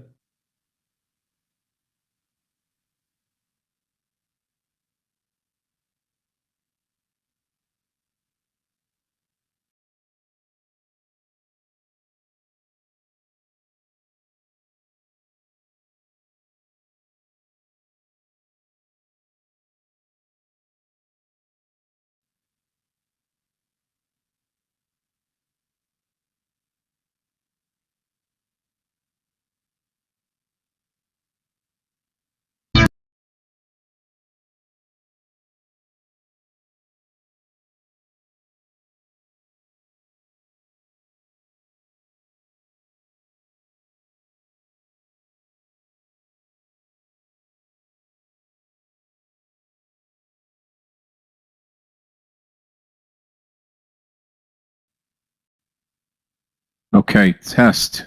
Can you hear me now? I think we're all set. Yep, perfect. All right, as I was saying, welcome back from lunch. Again, 3 sessions each and every day. Morning session, lunch, and afternoon session. You're taking it all the way through the closing bell. I did come out of this OCGN trade at 14.14. I didn't get the whole top here, but came out close. That's vaulted me into, there we go, into green territory for the day, which is fantastic. So pretty pleased about that with the OCGN trade. The Lucid trade, LCID, which is right here, nothing really going on. That entry was at 39 earlier. Got nothing out of it. That was one of my losing trades for the day. And we just kept going down, right? Down, down, and down. Now we're starting to balance out a little bit. Plug power, nothing happening there. We'll scoot that up and out of here. Clean up the desktop a little bit. Get ready to rumble here for the afternoon session now. All right. Move a few things around, and we should be good to go. How is everybody? Everybody doing good? Might be done for the day, Randy. Okay, taking off. All right, have a good rest of your day, my friend. Enjoy it. Enjoy the fruits. All right, there we go.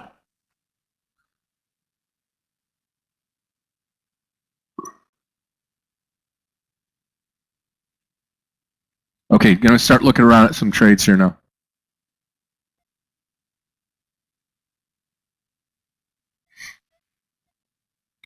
NVAX. Yeah, let's take a look at it.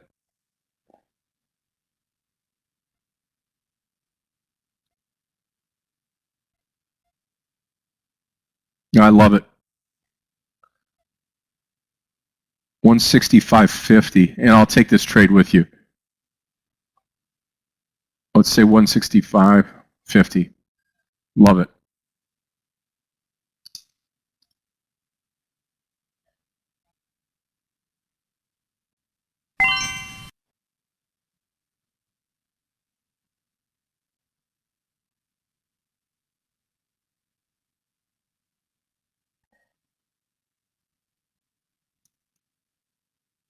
Okay, I'm coming in here a little bit late, but that's all right.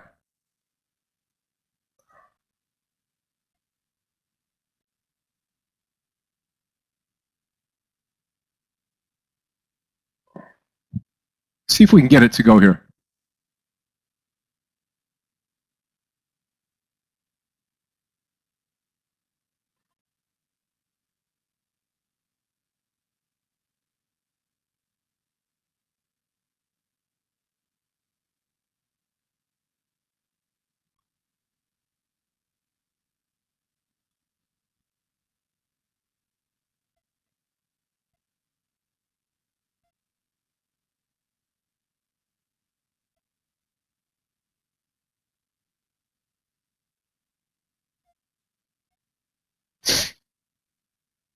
Okay, what we'll do is we'll add over 167. Add over 167. Yeah, it is spready, but it's going good.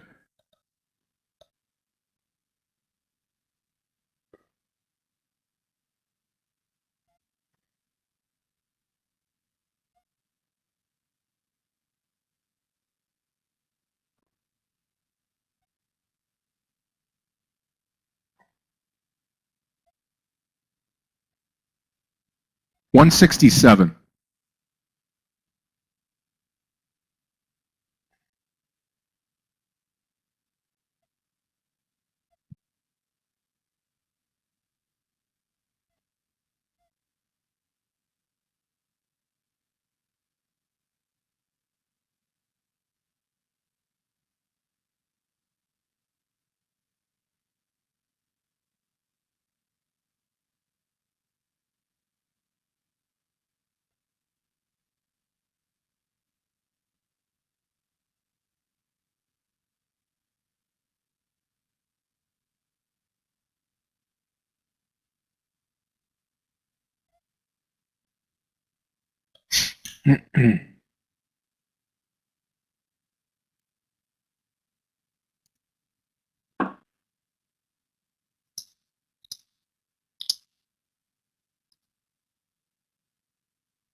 Okay, watch it now. 167 here.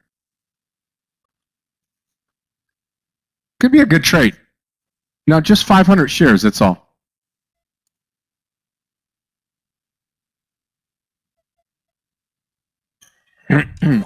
Did you know that success in day trading goes up being involved in a trading community such as this one? Advance your development as a trader with a funded account program. A funded account program bundles time in the direct trade room, a fast CFD platform, a funded account program to trade with, and education. See the links in the description below.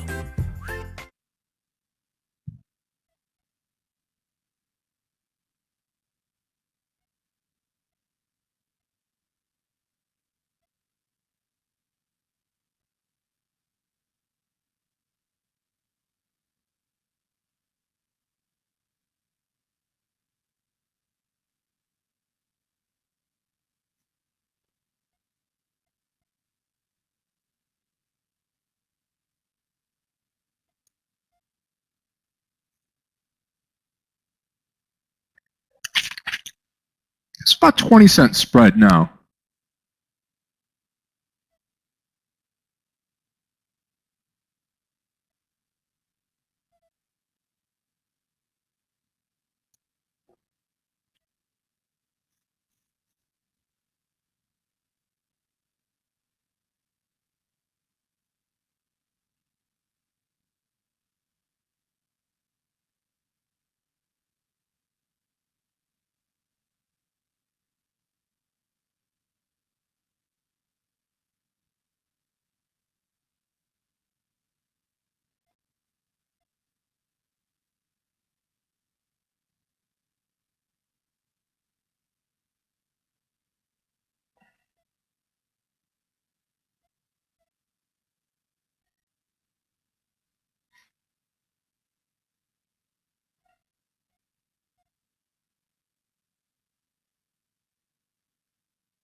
Yeah, I don't mind Facebook. Facebook's got to turn, though, first. You know, it's not like Sava. Sava's going a little bit sideways here, which is good.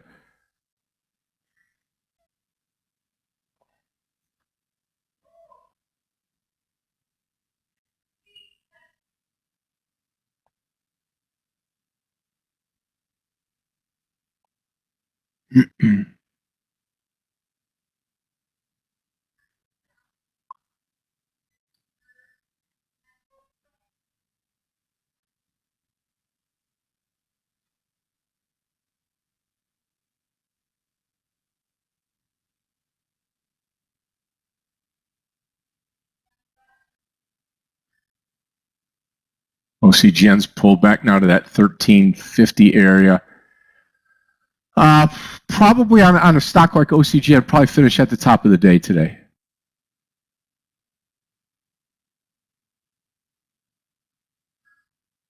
We'll see. It's got a lot of momentum behind it today.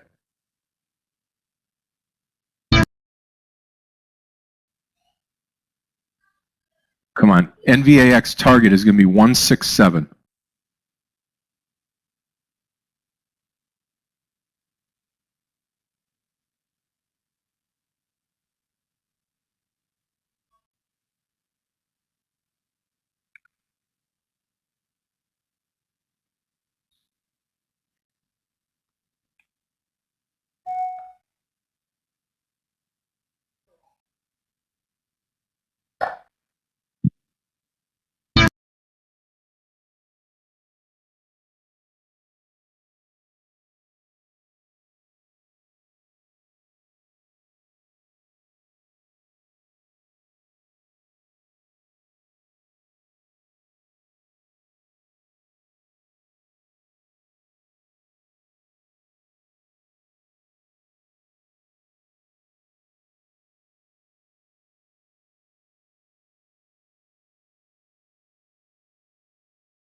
Stop loss will be at the VWAP.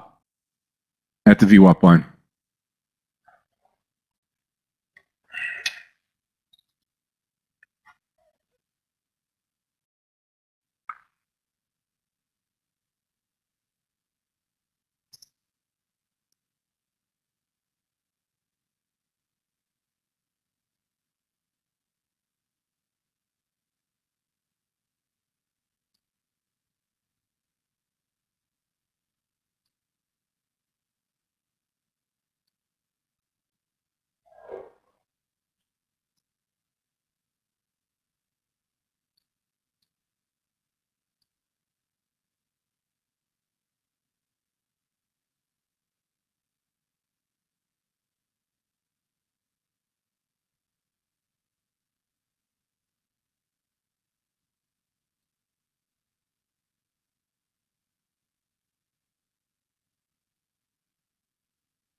Yeah, I mean, a small pullback here, but I think we're going to be fine.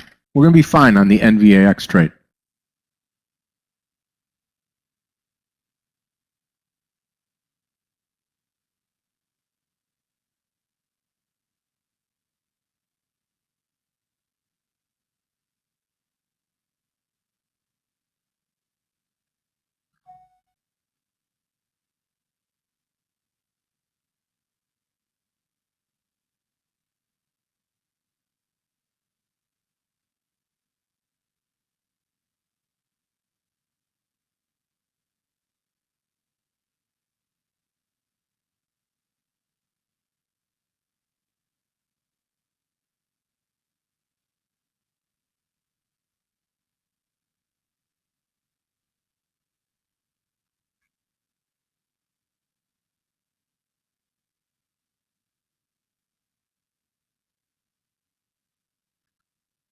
Yeah,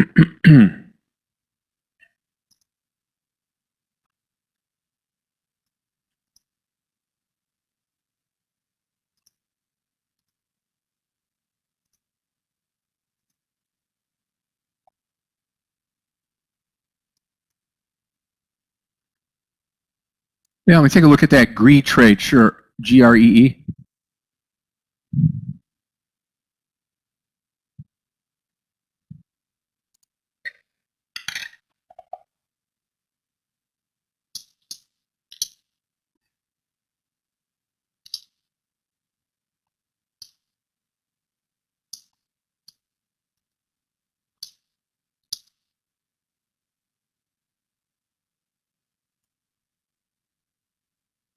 Let's take a look at GREE here.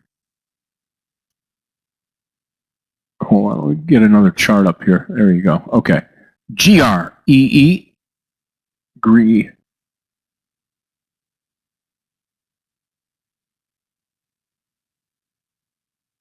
I mean, hard to say, right? On this pullback, I'd probably go long. Just pick a line in the sand there, Francisco. Probably at 29.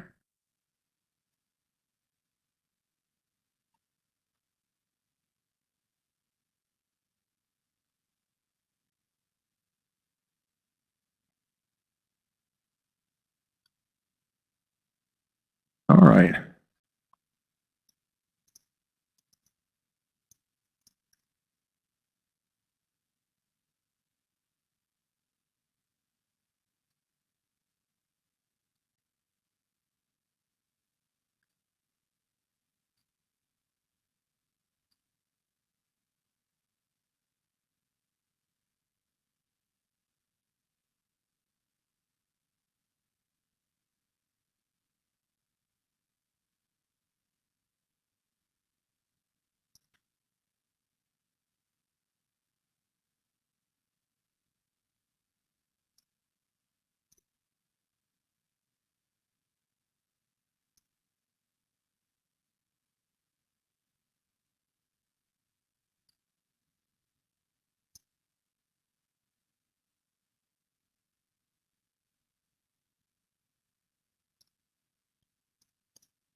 Okay, come on. 167. Not asking for a whole lot here, NVAX.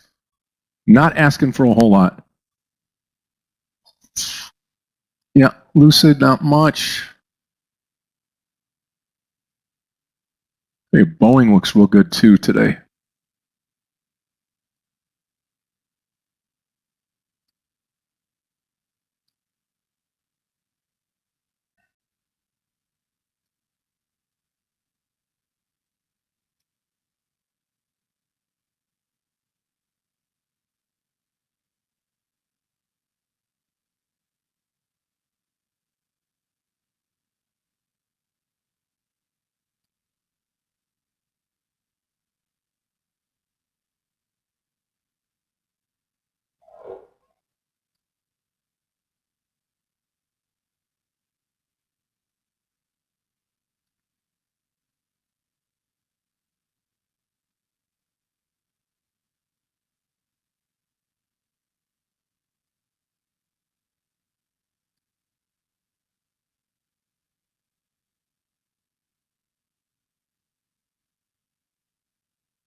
I mean, if you're going to take a chance, the only problem with GREE, take a look down here. We just popped up on the volume right on this move up. I believe it's going to be a dead stock, really. Yeah, I'm going to add at 167. Yep. Got a little ways to go, though, but I'm sticking with the trade.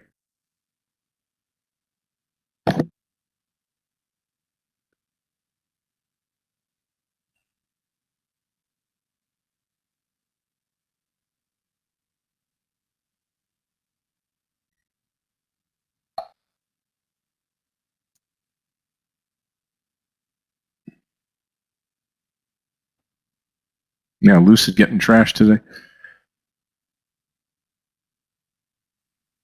Guys, the X trade started to move again very slowly, but if you can get to the 25, under the 25.60, it's or even 55.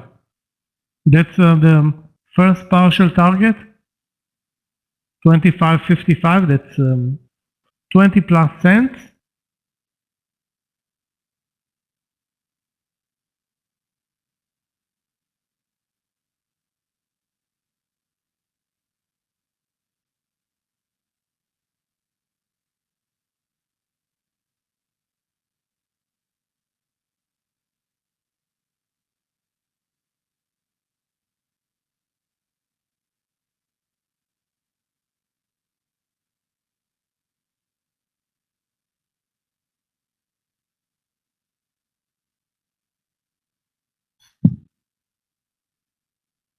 Okay, here comes the NVAX trade.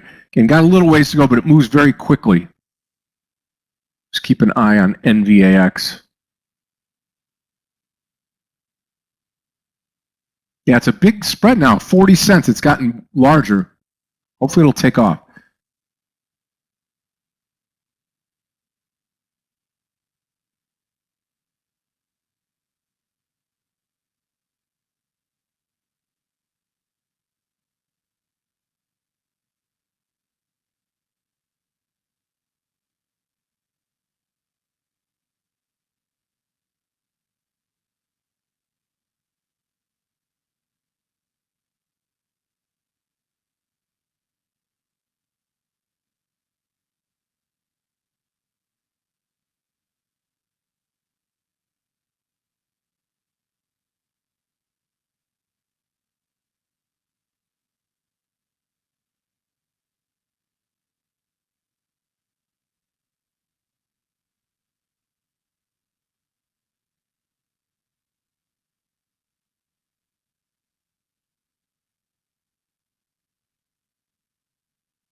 Yeah, we're pushing it now. About 20 cents to go.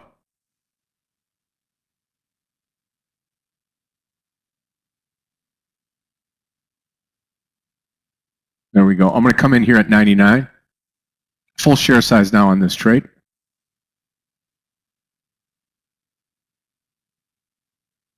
It's got to break over that 167 now. And then next target will simply be right up in here, probably the 167.50 or above. Let's get over it first, though.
Yeah, Egregious did not make it up there. So smart move now on NVAX. I want to thank you so much. It's a great trade, great way to start things off today. I'm going to take it off right here at the 54. I'll take off 3/4 of the trade. I'm going to get a little bit more. But you know what? Solid trade. Now I added the same amount, 500 and 500. So let's see what we get out of the top here. Maybe closer to 170. Could be a really, really great trade coming up.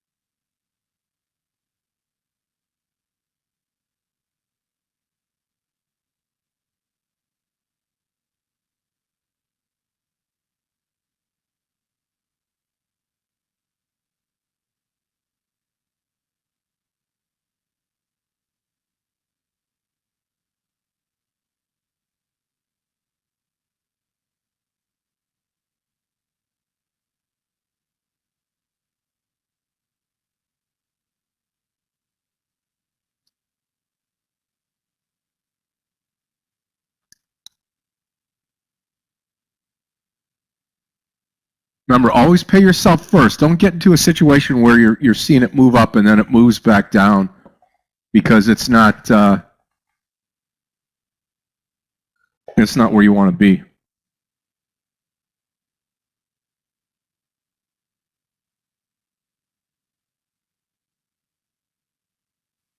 Actually, this Novavax started to move way earlier. We were just, not aware of the move and missed them. Very good early movement. Now it pulled back like $10 from the highs. Such a big mover. It has multiple, triple.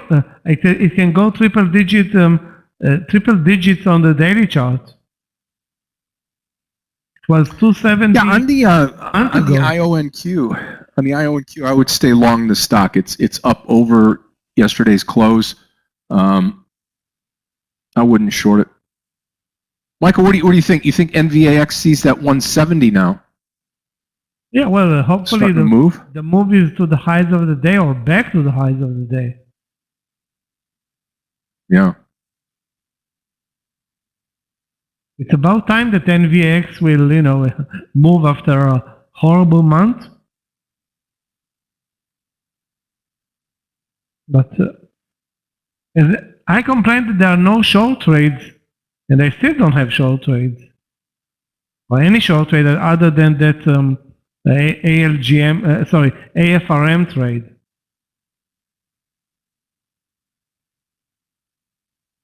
Actually, Zillow moved nicely short now that I'm watching it. Z, guys, is 10 cents in the, sorry, not Z, X 10 cents. 20 cents is our target.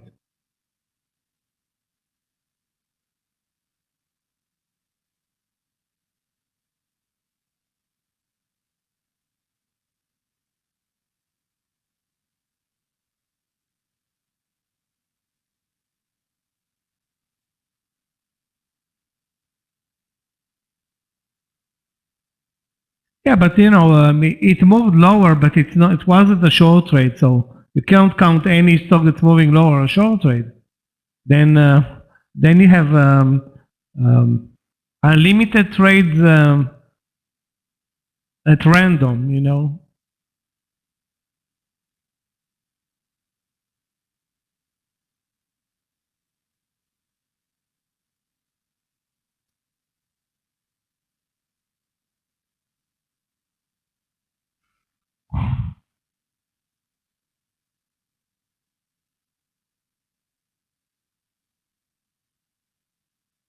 I can't believe that we cannot get JD to 82.20 or 30. That's unreasonable. We are almost an hour and a half in the trade.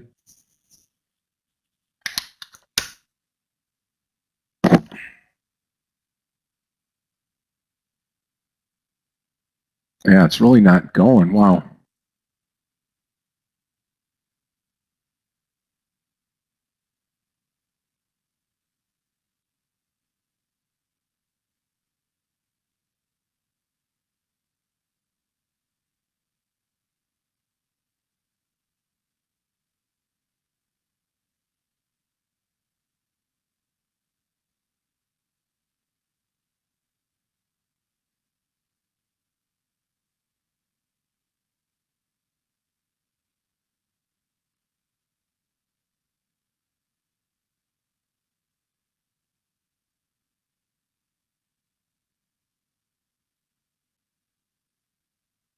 Yeah, let's watch NUE, Nucor, under 109.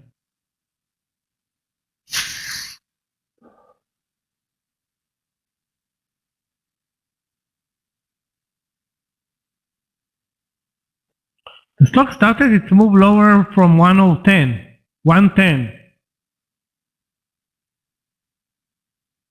However, the VWAP is at 33, so that can be a stop loss for you, John.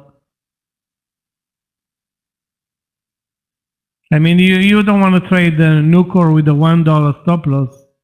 30 is reasonable. It's again, The target will be 108 in this case.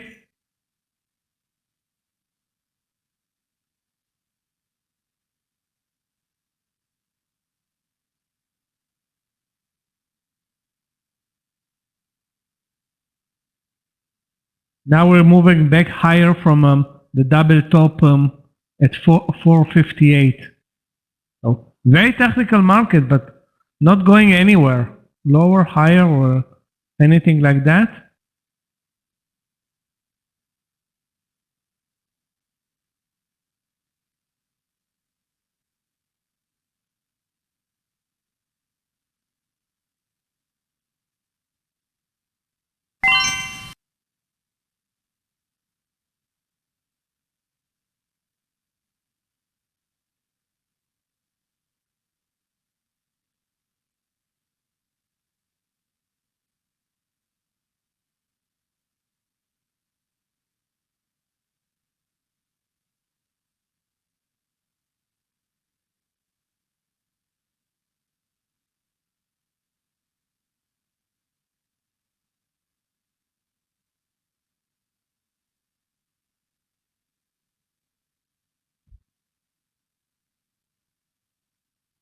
Baba continues to be horrible, but at least now, guys, there is a better trade in Baba. Using the support at 169,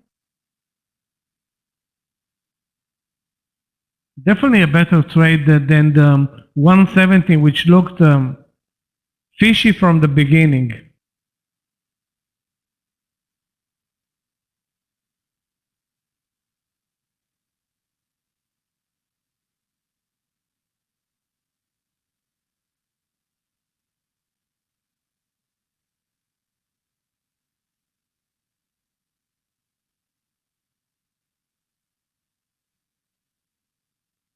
The entry in Baba is 169.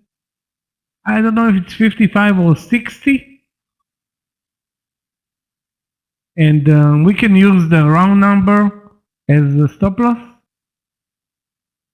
Again, cheaper by 50 cents versus the lunch entry, which obviously did not work.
Another trade in Tesla, let's take a look.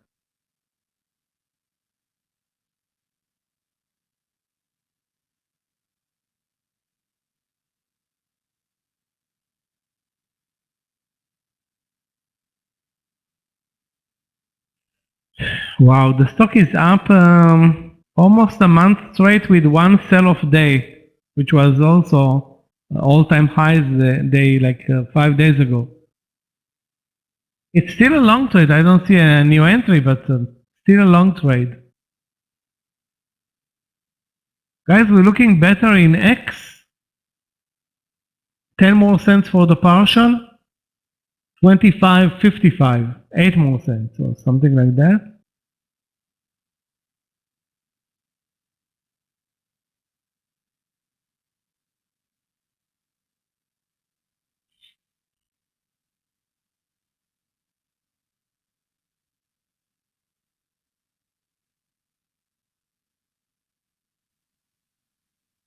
Yeah, I'll tell you what though, I'm still sticking in here with the NVAX. I have taken a partial here, but I'm going to let the rest run on NVAX.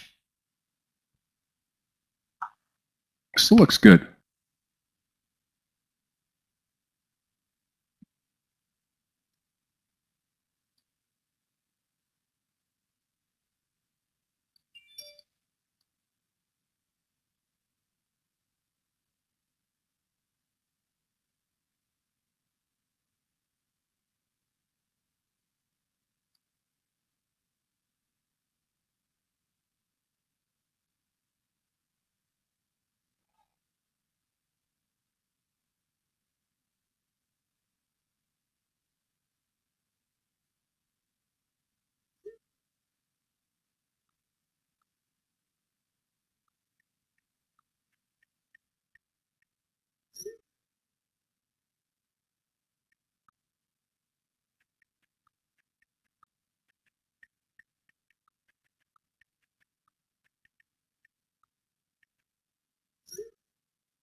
Guys, those who can trade small caps or want to trade small caps, take a look at DM. Big mover today. I just checked it. Tradable on the platform. And Which one is it, Michael? over 850. DM. DM? Let me Okay. post it. Yeah, it looks good. Up $1.50 today. Wow. And take a look at the daily chart. I mean, most of the time those are pumps and dumps, but let's hope this one is not. And the target is 875. So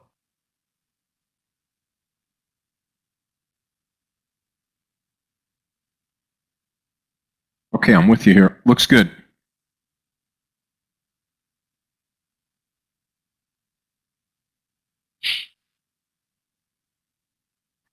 now let's see if we can make it to the highs of the day and stay in this trade for a move over 10 tomorrow, if we're lucky. But we need to close definitely over 875, over the highs for a continuation play.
I would agree. Okay. There goes DM, Michael. See what you get here. Yeah, let's be patient. Yep. It's $8 stock. The target is, guys, 870 at 4 p.m. 875 actually at 4 p.m.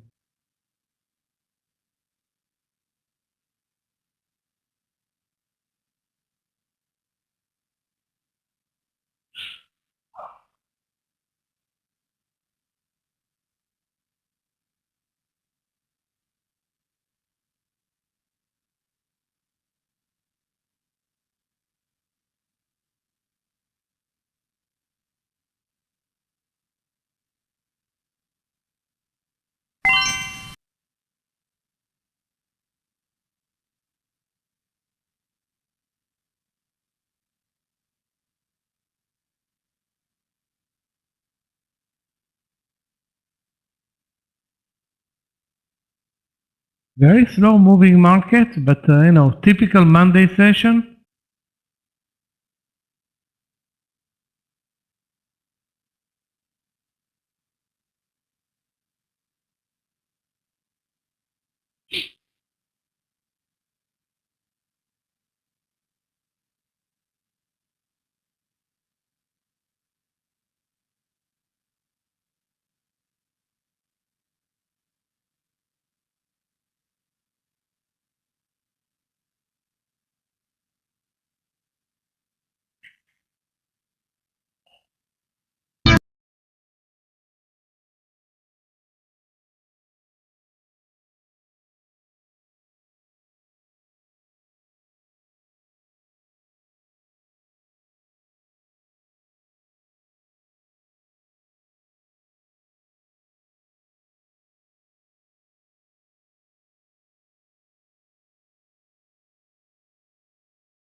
So far, the small cap is definitely a better mover than JD.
Okay, guys, we're back to the VWAP.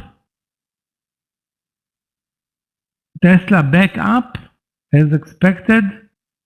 Again, I didn't see an entry point there.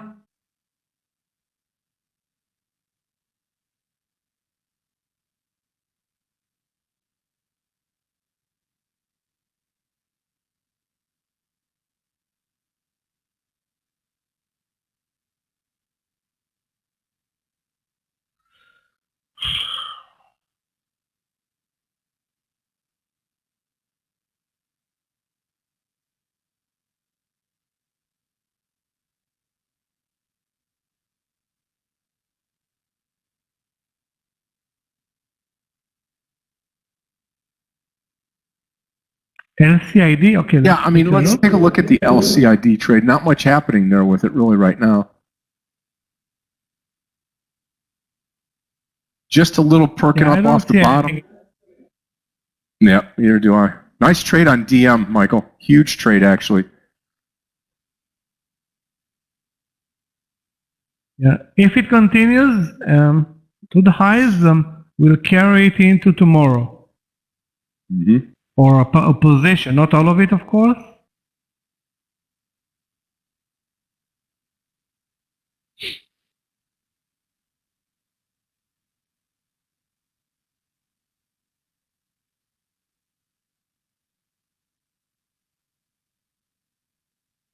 Guys, great day for Fubo today. And this stock may carry this move into tomorrow. I will keep it on my watch list. FUBO, I don't see an entry right now though.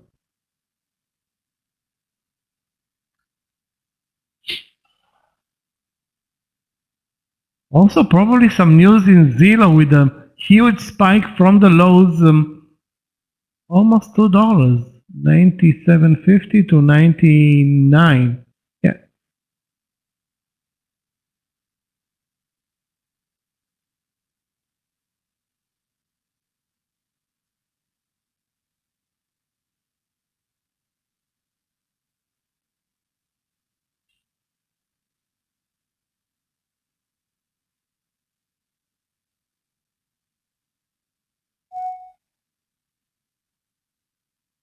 We are still waiting for the partial in Z. Sorry, Z, X. We have Z and X. I have both Zillow and US still on my watch list. That's confusing.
Wow, DM. Okay, I'm looking for one more trade here going into the close today. In fact, we're sneaking up on 3 o'clock, the last power hour of the day. EKNG at the top of the day. LCID trying to make a turn. I doubt that it does, but we'll see.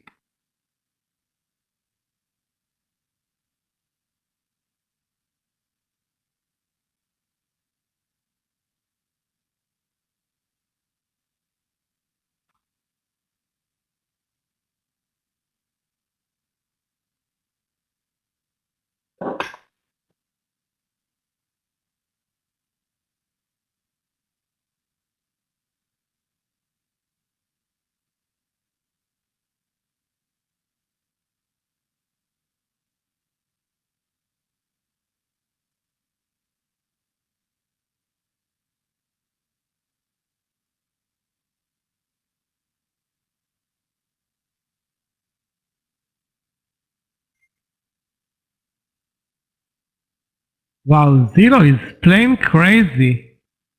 Up and down, probably trading aggressively on some news. Lucky for me, I'm not in the trade because it would have been impossible to manage it. Up $2, down $2. It's all over the place, really.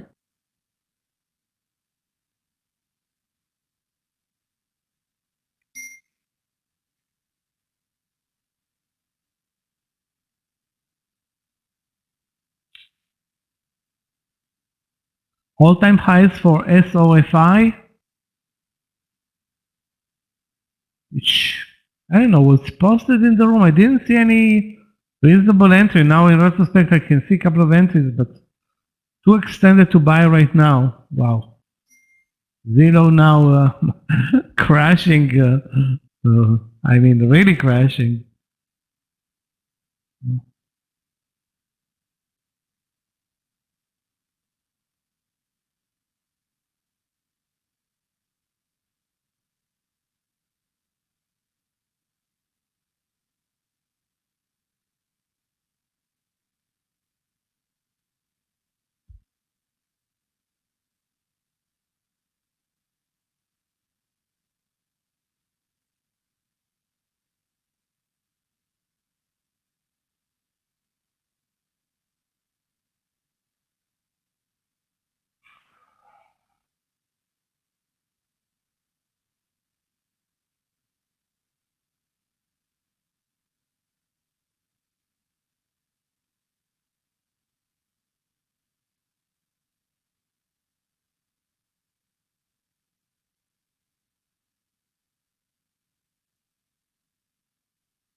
Wow. X is, as opposed to Zillow, which is now moving $5 per minute, Zillow is not, X is not even moving 5 cents per hour. We are in the trade up 13 or 14 cents, still not in the partial, at the partial level.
Amazing reversal in fresh from 46, which looked like a breakdown level, now over 47. I'm going to post the Facebook trade at 3:30 here. See if this comes into play.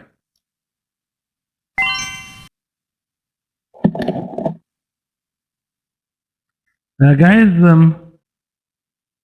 still in JD, but embarrassing seeing it again down to now 12 cents. So I'm 3 positions: X, DM, and JD. The most promising one is the worst one.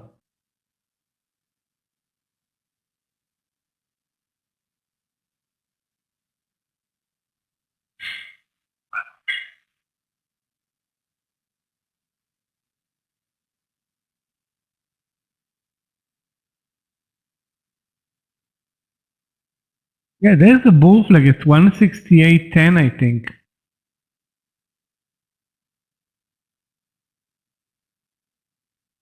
Support is down to the VWAP level, though, which is, keep in mind, Novavax always a big mover. Sometimes a huge mover.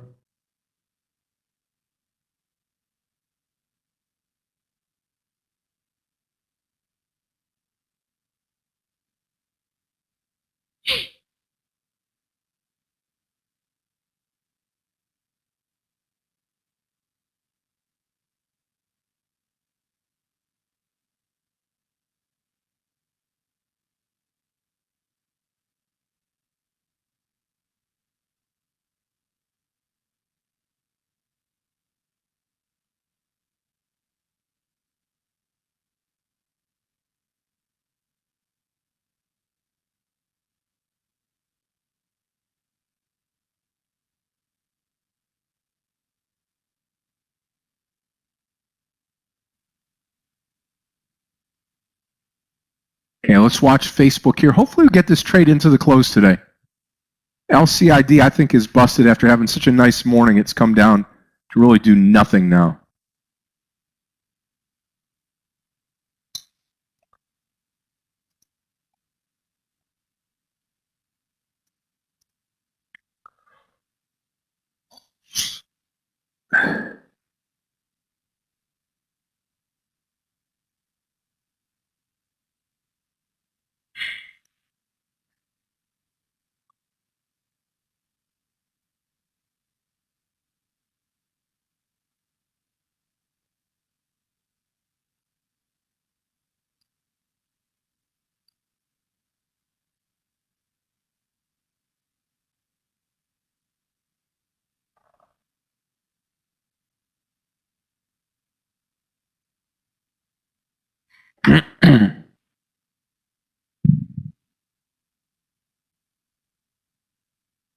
BTTX, let's take a look at BTTX here. Yeah. Yeah, looks good over 23. I'll put this down here. Michael, I'm going to take DM off of here. Great trade, by the way. Very nice. Let's try BTTX over 23. Small share size to start for me. Still waiting for the move higher. Yeah.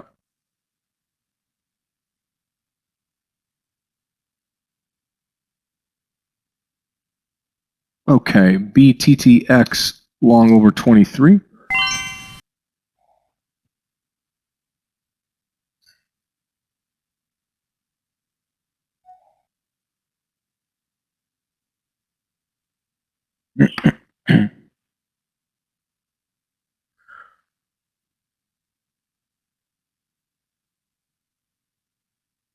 Guys, my final stop loss from JD at 77. And that was a trade, 2 hours in this trade, maybe, I don't know, maybe more than 2 hours. And we didn't get our target. We were at one point close to a minor partial, but nothing interesting happened there. Really lousy mover, definitely lousy mover.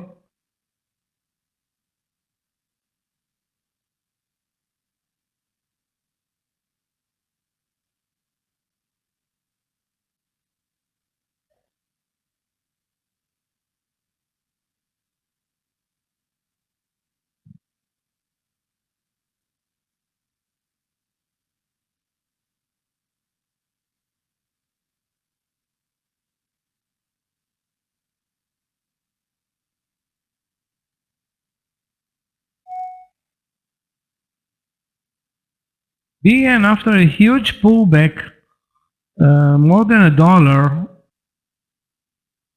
there was a nice reversal, but I guess nobody paid attention to a reversal over 34.60 or 65. Anyway, it's back to our original entry from 3 hours ago at 35. I will not buy it at this point. No, not a good entry. I will wait for. I think I will wait. The safest thing to do is wait for a pullback or maybe retry the move here tomorrow. Assuming it's going to be interesting to trade.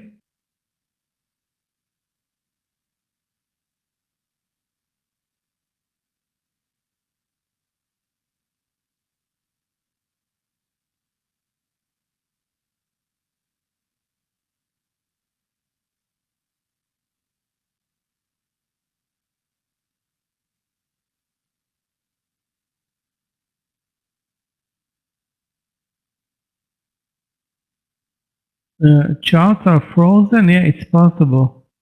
Scott, can you refresh your charts? They look to be Yeah, let me frozen. take a look here. I will.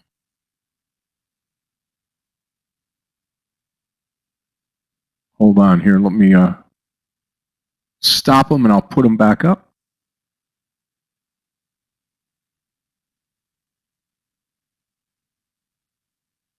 Must have been when I lost sound or something here.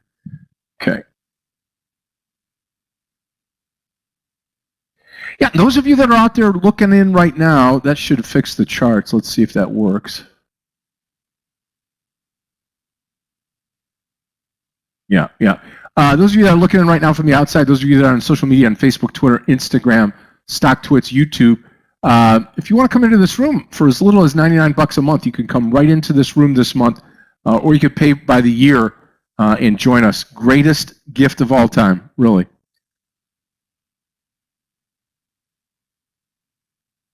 Yeah. Watching Facebook, watching BTTX. NVAX looks like it's going to go now, too.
OCGN, one of the best movers today in the morning session. Now I'm not sure if it is still up for a good move. The daily is amazing though. Stock traded under 750 2 weeks ago, doubling in price. This month, best month probably ever for OCGN. The other stock that is doing the same job is BTTX.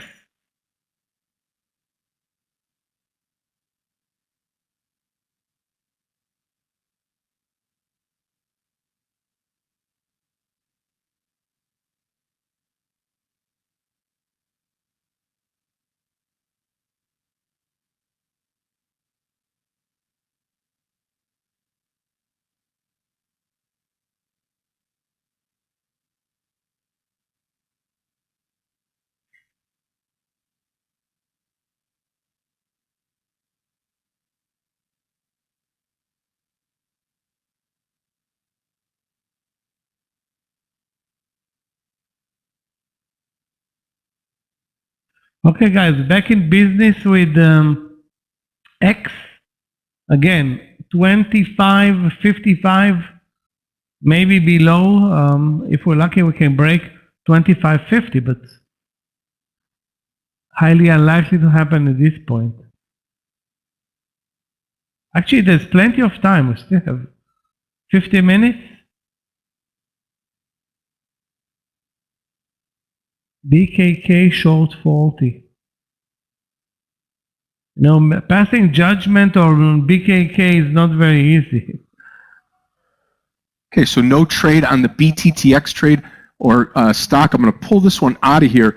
This Sava trade I'm going to take real quickly here. So if you're in this or able to hear me, I'm going to come into Sava here probably before I'm able to write it down. I'm going to come into Sava right here at 48.25. Actually, what, 46.25? Yeah, 46.25 Sava here for the close today.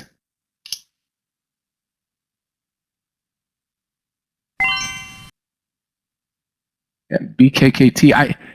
Listen, BKKT is going to do its thing today. Did you know that success It's not going to in day stop. trading goes up It's going to continue rolling here. So, I mean, you just got to pick a place in the sand, figure out what it's going to do. I mean, I would say anything over that 42.52, which is yesterday's close, either that or we might get a fail and start to take out the lows today. But it's below the close yesterday. It's had its nice run today. It's now down, shooting lower. Just watch out from that 40 mark to the downside, and then 42, what is it, 42.52 on the upside, breaking out on BKKT.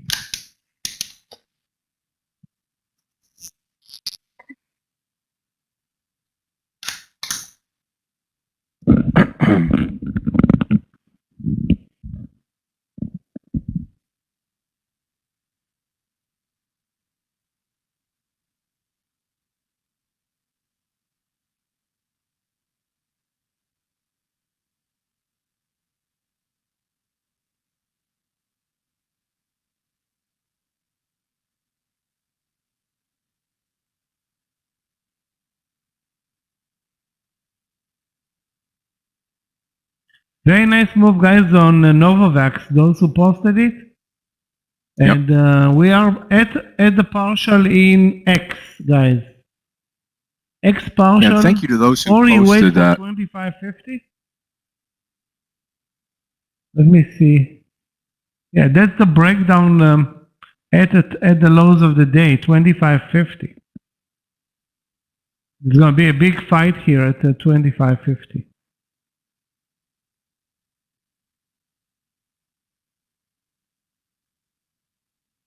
NVIDIA is not going to a great session today. Looks like a doji. The semis are positive, but I don't know. It doesn't look like the best setup in NVIDIA right now. The daily is very strong, though.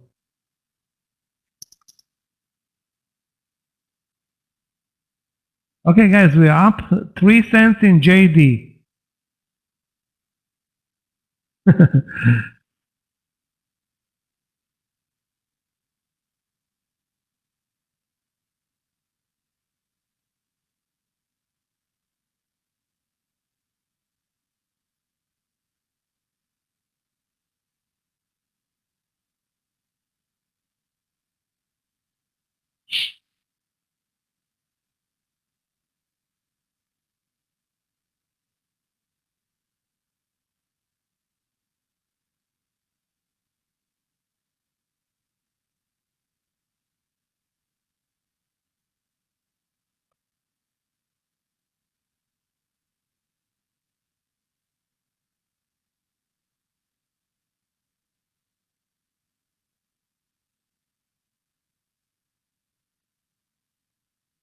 Harley Davidson started the reversal at 39, now at 39.80. I don't know. Like you can see very good support on the intraday chart. It's like the algos are buying a triangle breakout here. Very clear support level. I think it's it's extended though.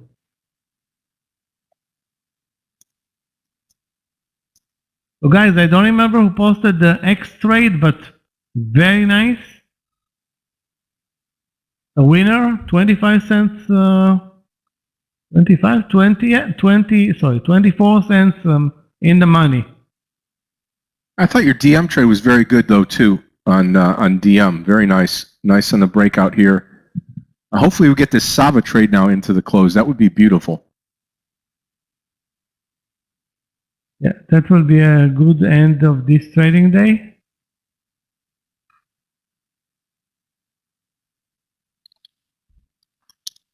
Now let's see X drop another 20 cents, you know.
Target towards 47, maybe 46.50 or so on Sava.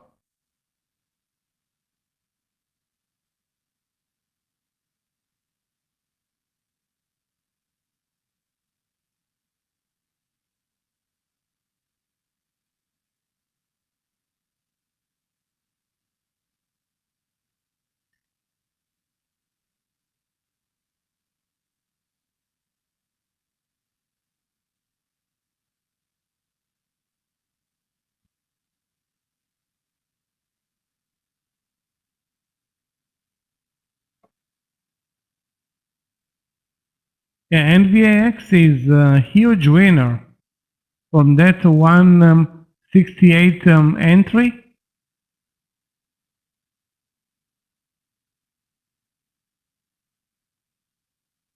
$3 now in the money in Novavax. Novavax today is covering ground here. Yep. Best day in a while. I mean, the stock has been decimated over the last month and a half, losing like 60 or 70%.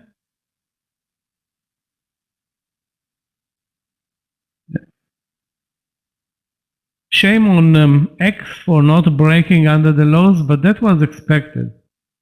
With zero volumes, the market had the view up for it to break 25.50.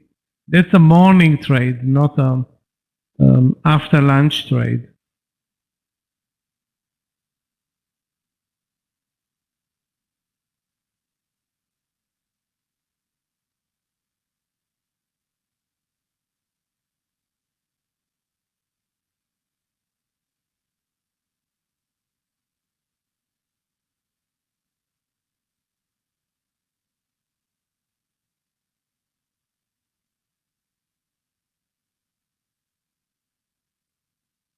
Guys, if you remember Friday's IPO, AIRS, finally delivering a good move, but to the downside, breaking 15. That was a pattern trade that was tradable, although this IPO looks, again, horrible.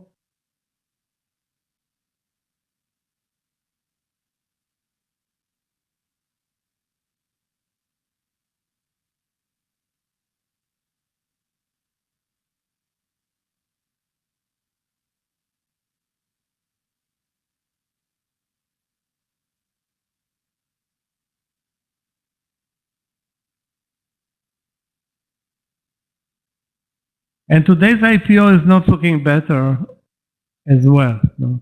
Today's IPO is total bust.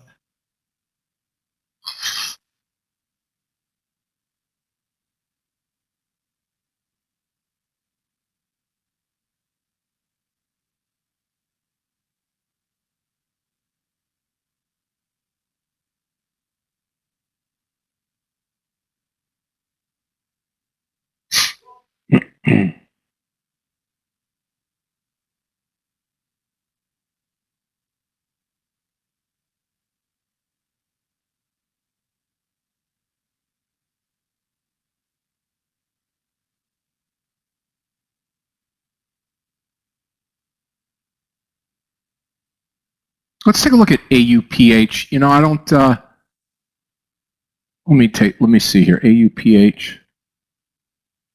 Yep, right here, 3250 or so.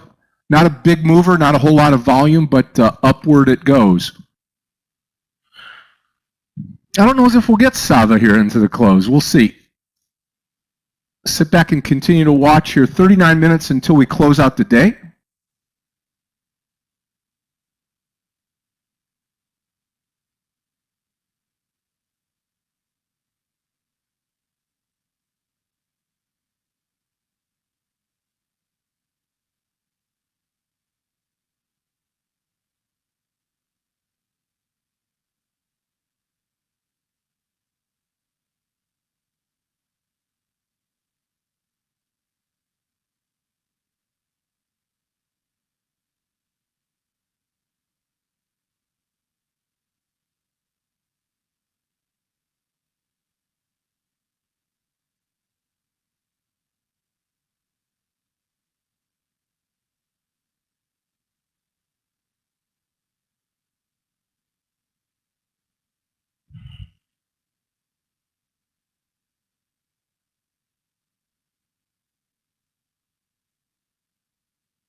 You going to give us a chance here or no? NVAX, all out of NVAX, all out of every share NVAX. It was a very, very nice trade. Those of you that got into that trade, congrats. Looking great. BMRN, Jimmy. Let's take a look at BMRN. AUPH not doing anything. BMRN. Yeah, it looks great. Breaking out here. 8150.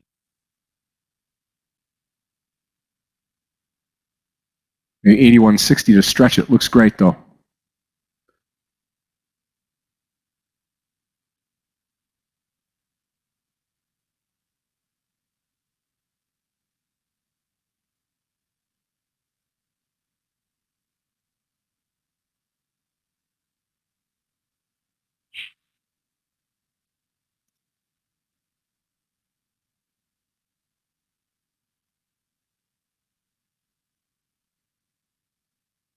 Nice. Also, move over the VWAP in the SPY. So that's supporting the long trades, although the JD trade is still not a winner.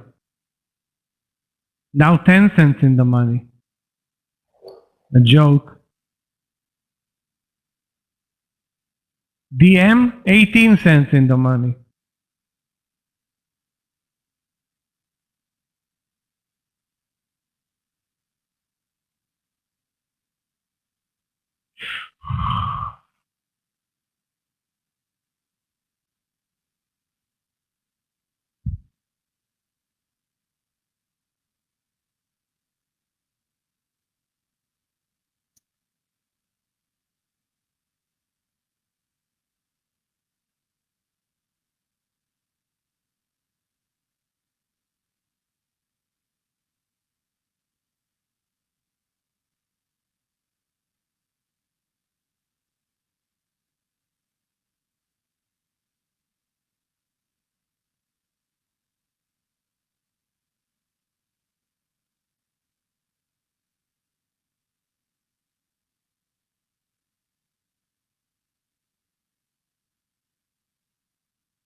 Okay, Facebook Facebook.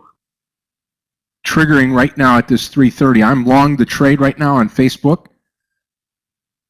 And hopefully 329 will be my stop loss here. Yep. 329 will be my stop loss. Thank you, Sam. Take care. Enjoy your evening. We'll see you tomorrow morning.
Mara, there's always enough time. It's like, do you really want to get wrapped up in it now? Last 30 minutes. You got plenty of time.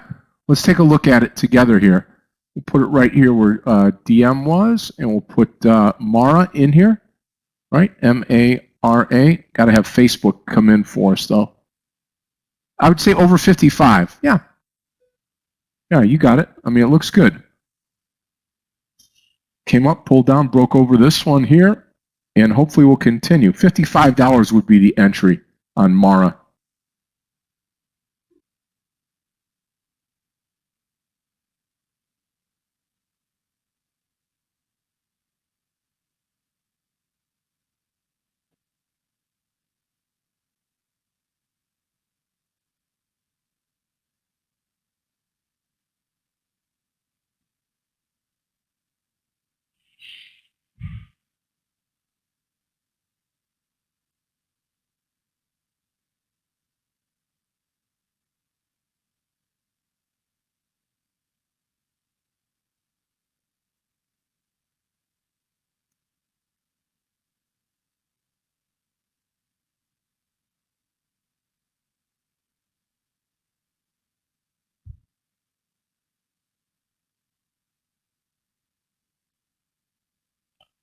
Guys, is anybody in the J still in this annoying JD trade?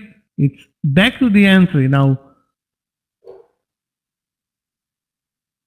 I want to say let's get out of it, but there is still hope. Like we have 25 minutes left.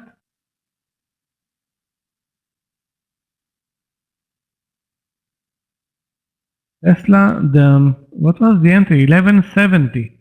Now 1190.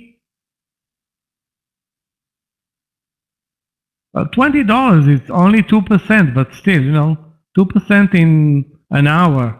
That's a lot. All-time highs are 1193, so 1200 tomorrow.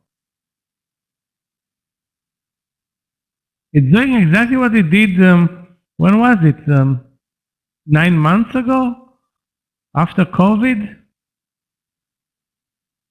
So when it starts breaking daily highs, it's either short traders that are fueling it or FOMO trading, or I don't know what's going on. Take a look at the volumes and the daily ranges after moving over 900.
Under 329 will be my stop loss, Facebook. You don't want to buy the breakout now into the last 25 minutes.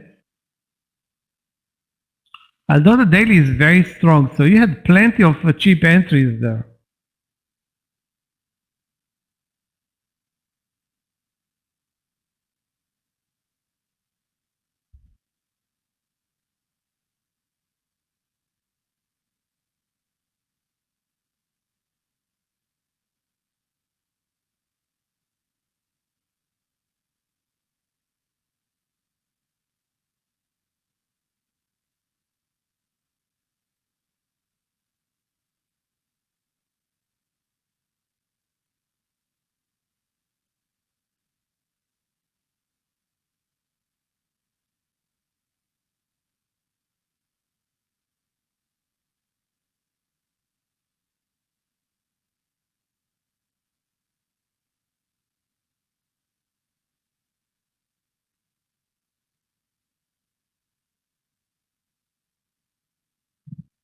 Wow, nice breakout NVAX now. Looking great. Yes, yeah, absolutely. On the Saba trade, for sure. I'm in the trade right now.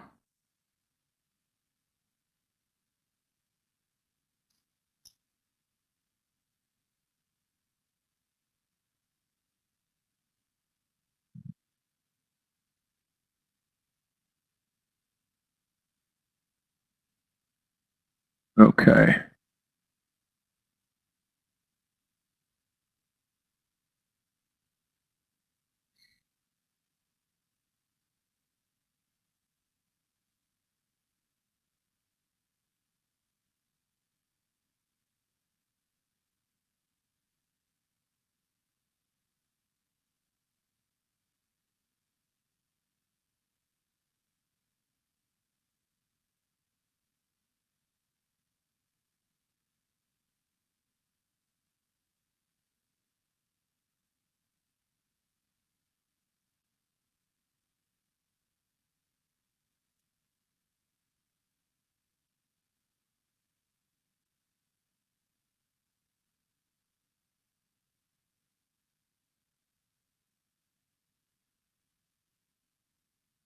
Guys, we are at the highs of the day on DM. If we stay here above 870, that's a swing trade. No, it looks it looks super extended, but very good volume today in DM.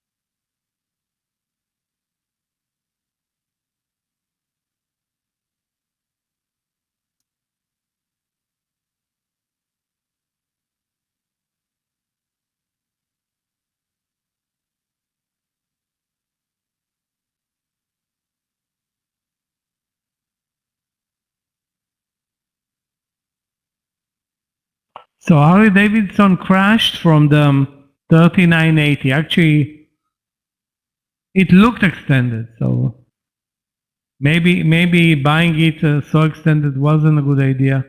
The only good trade I think all day was 39 long, and that was actually suggested here in the room. I think I remember it being suggested.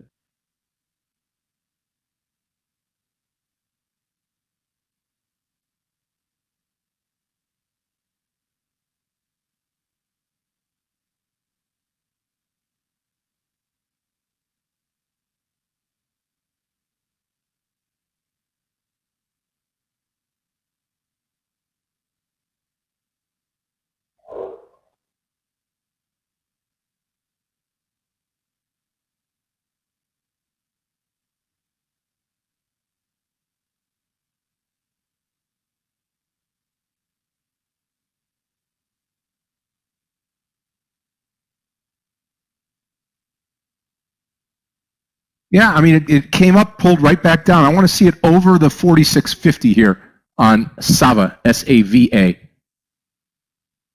See if we can get it. Still in the Facebook trade. Both of these late trades for me.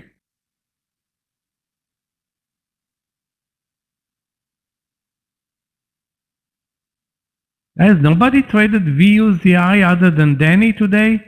Take a look where it is. Best day also in VUZI. Those are in the trade should stay. Although again it looks very extended, but if you're having a big winner here, you can risk some of the profits and stay. Razad, you take care of yourself. Look forward to seeing you in the morning. And the reversal from the view up was amazing.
Come on, keep pushing.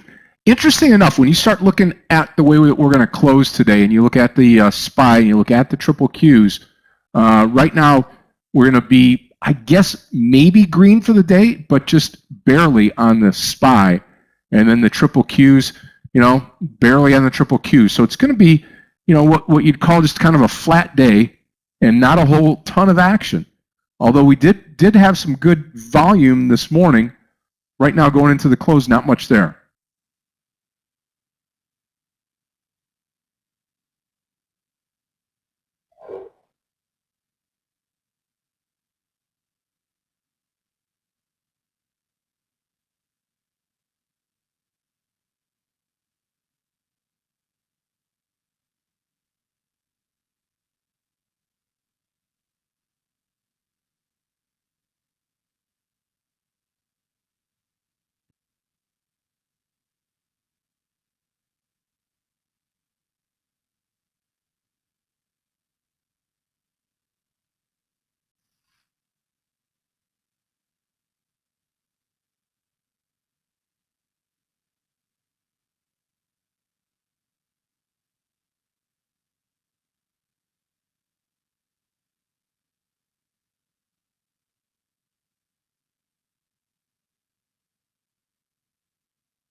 Okay, Facebook looking good. Facebook's going to break out here, traders.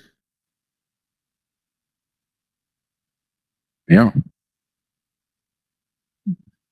BKKT looks like it's going to flush and finish lower. Low end of the day, actually. Wow.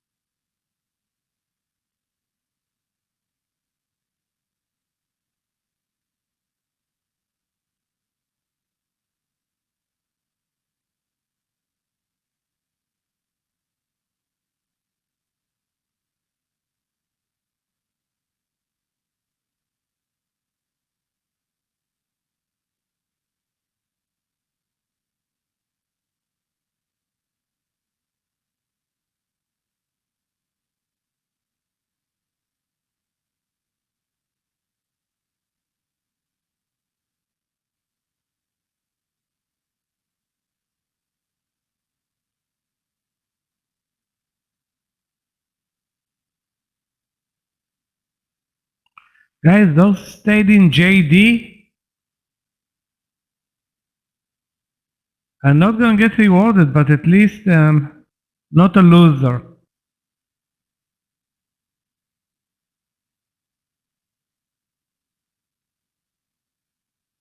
Was maybe 1 cent away or 2 cents away from the stop loss, which was 77 or 78. Now I'm going to stay at the entry and close it over 82.20 or 25, or at the close basically in a couple of minutes.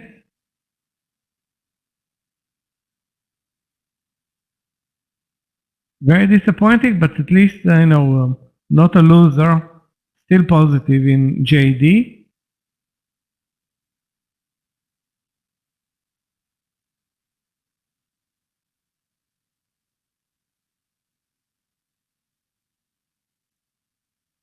Oh my God. FRSH was an amazing mover, but not to the downside. Into the range, up $2 from the support level. Go figure.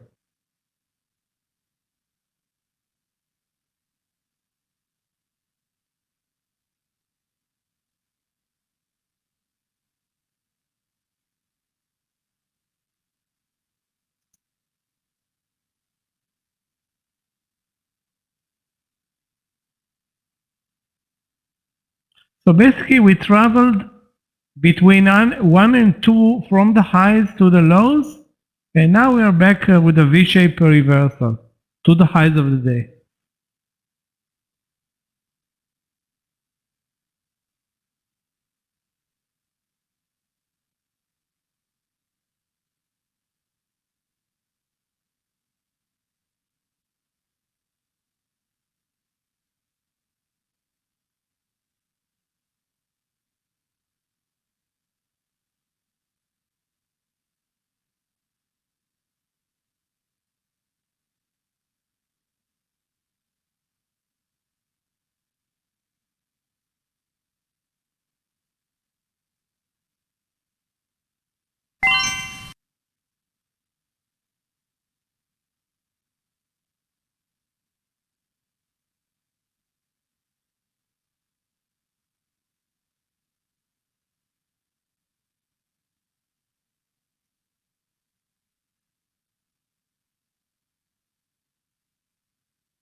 Yep, BTTX failing now too. Looks just like the BKKT trade, really. They almost trade identical.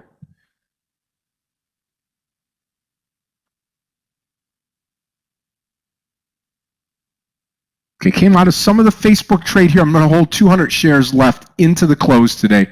Traders, we've got about 10 minutes left, and that is going to be it for the day.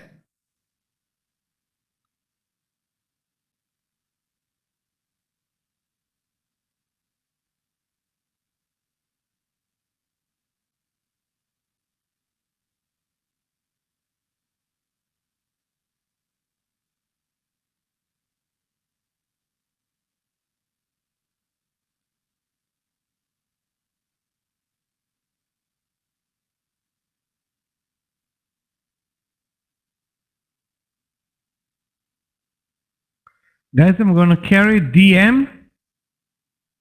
20 cents in the money. It's not a lot, but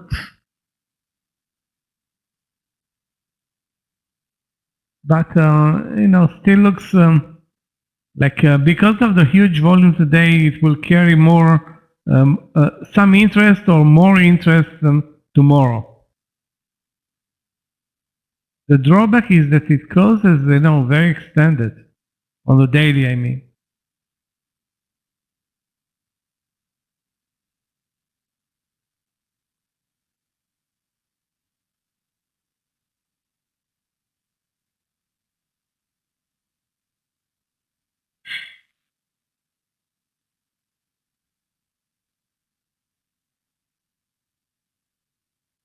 Guys, 2 seconds after I said nothing is going on in JD, look where it is.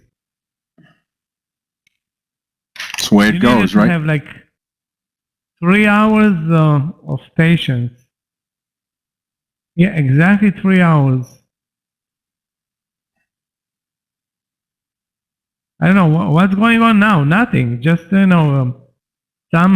some volume after trading 0 volumes all day. I mean, why is the volume coming in now? Take a look at the SPY. It's actually not supporting it, but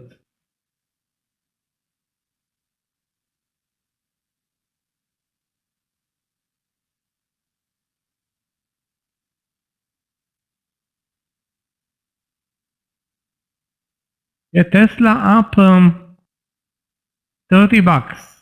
from the 1170 now to 1200. Isn't that amazing? And we thought at 1170 it was a little extended. It's probably looking for another split.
So Tesla moved up $30 and Novavax like 6.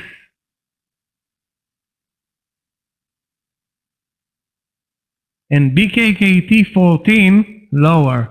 BKKT, what a disaster. The fade at 50 now under 36. Sorry, yeah, under 37.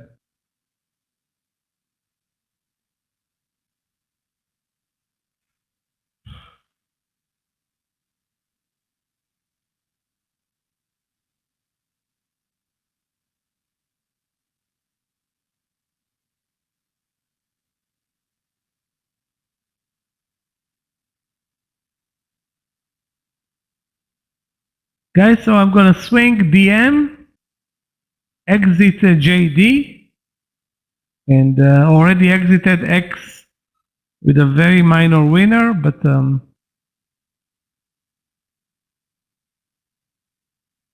DM is the only swing that I'm adding today. Which one are you going to carry over, Michael? DM, the small cap. Yeah, 20 cents yep. in the money. Looks great. Small position. BKKK is a spec? I think so, but I'm not sure, Nate. I'm not sure. You want to check it? I will check it tomorrow morning, but you can go to Yahoo Finance, type in the symbol and figure out. Look, trades like a spec, super volatile and basically fits the profile.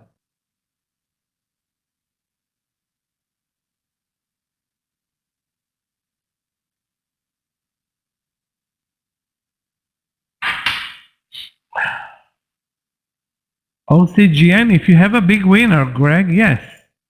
I don't know what is your entry. Again, it's another stock that I think it's a biotech stock.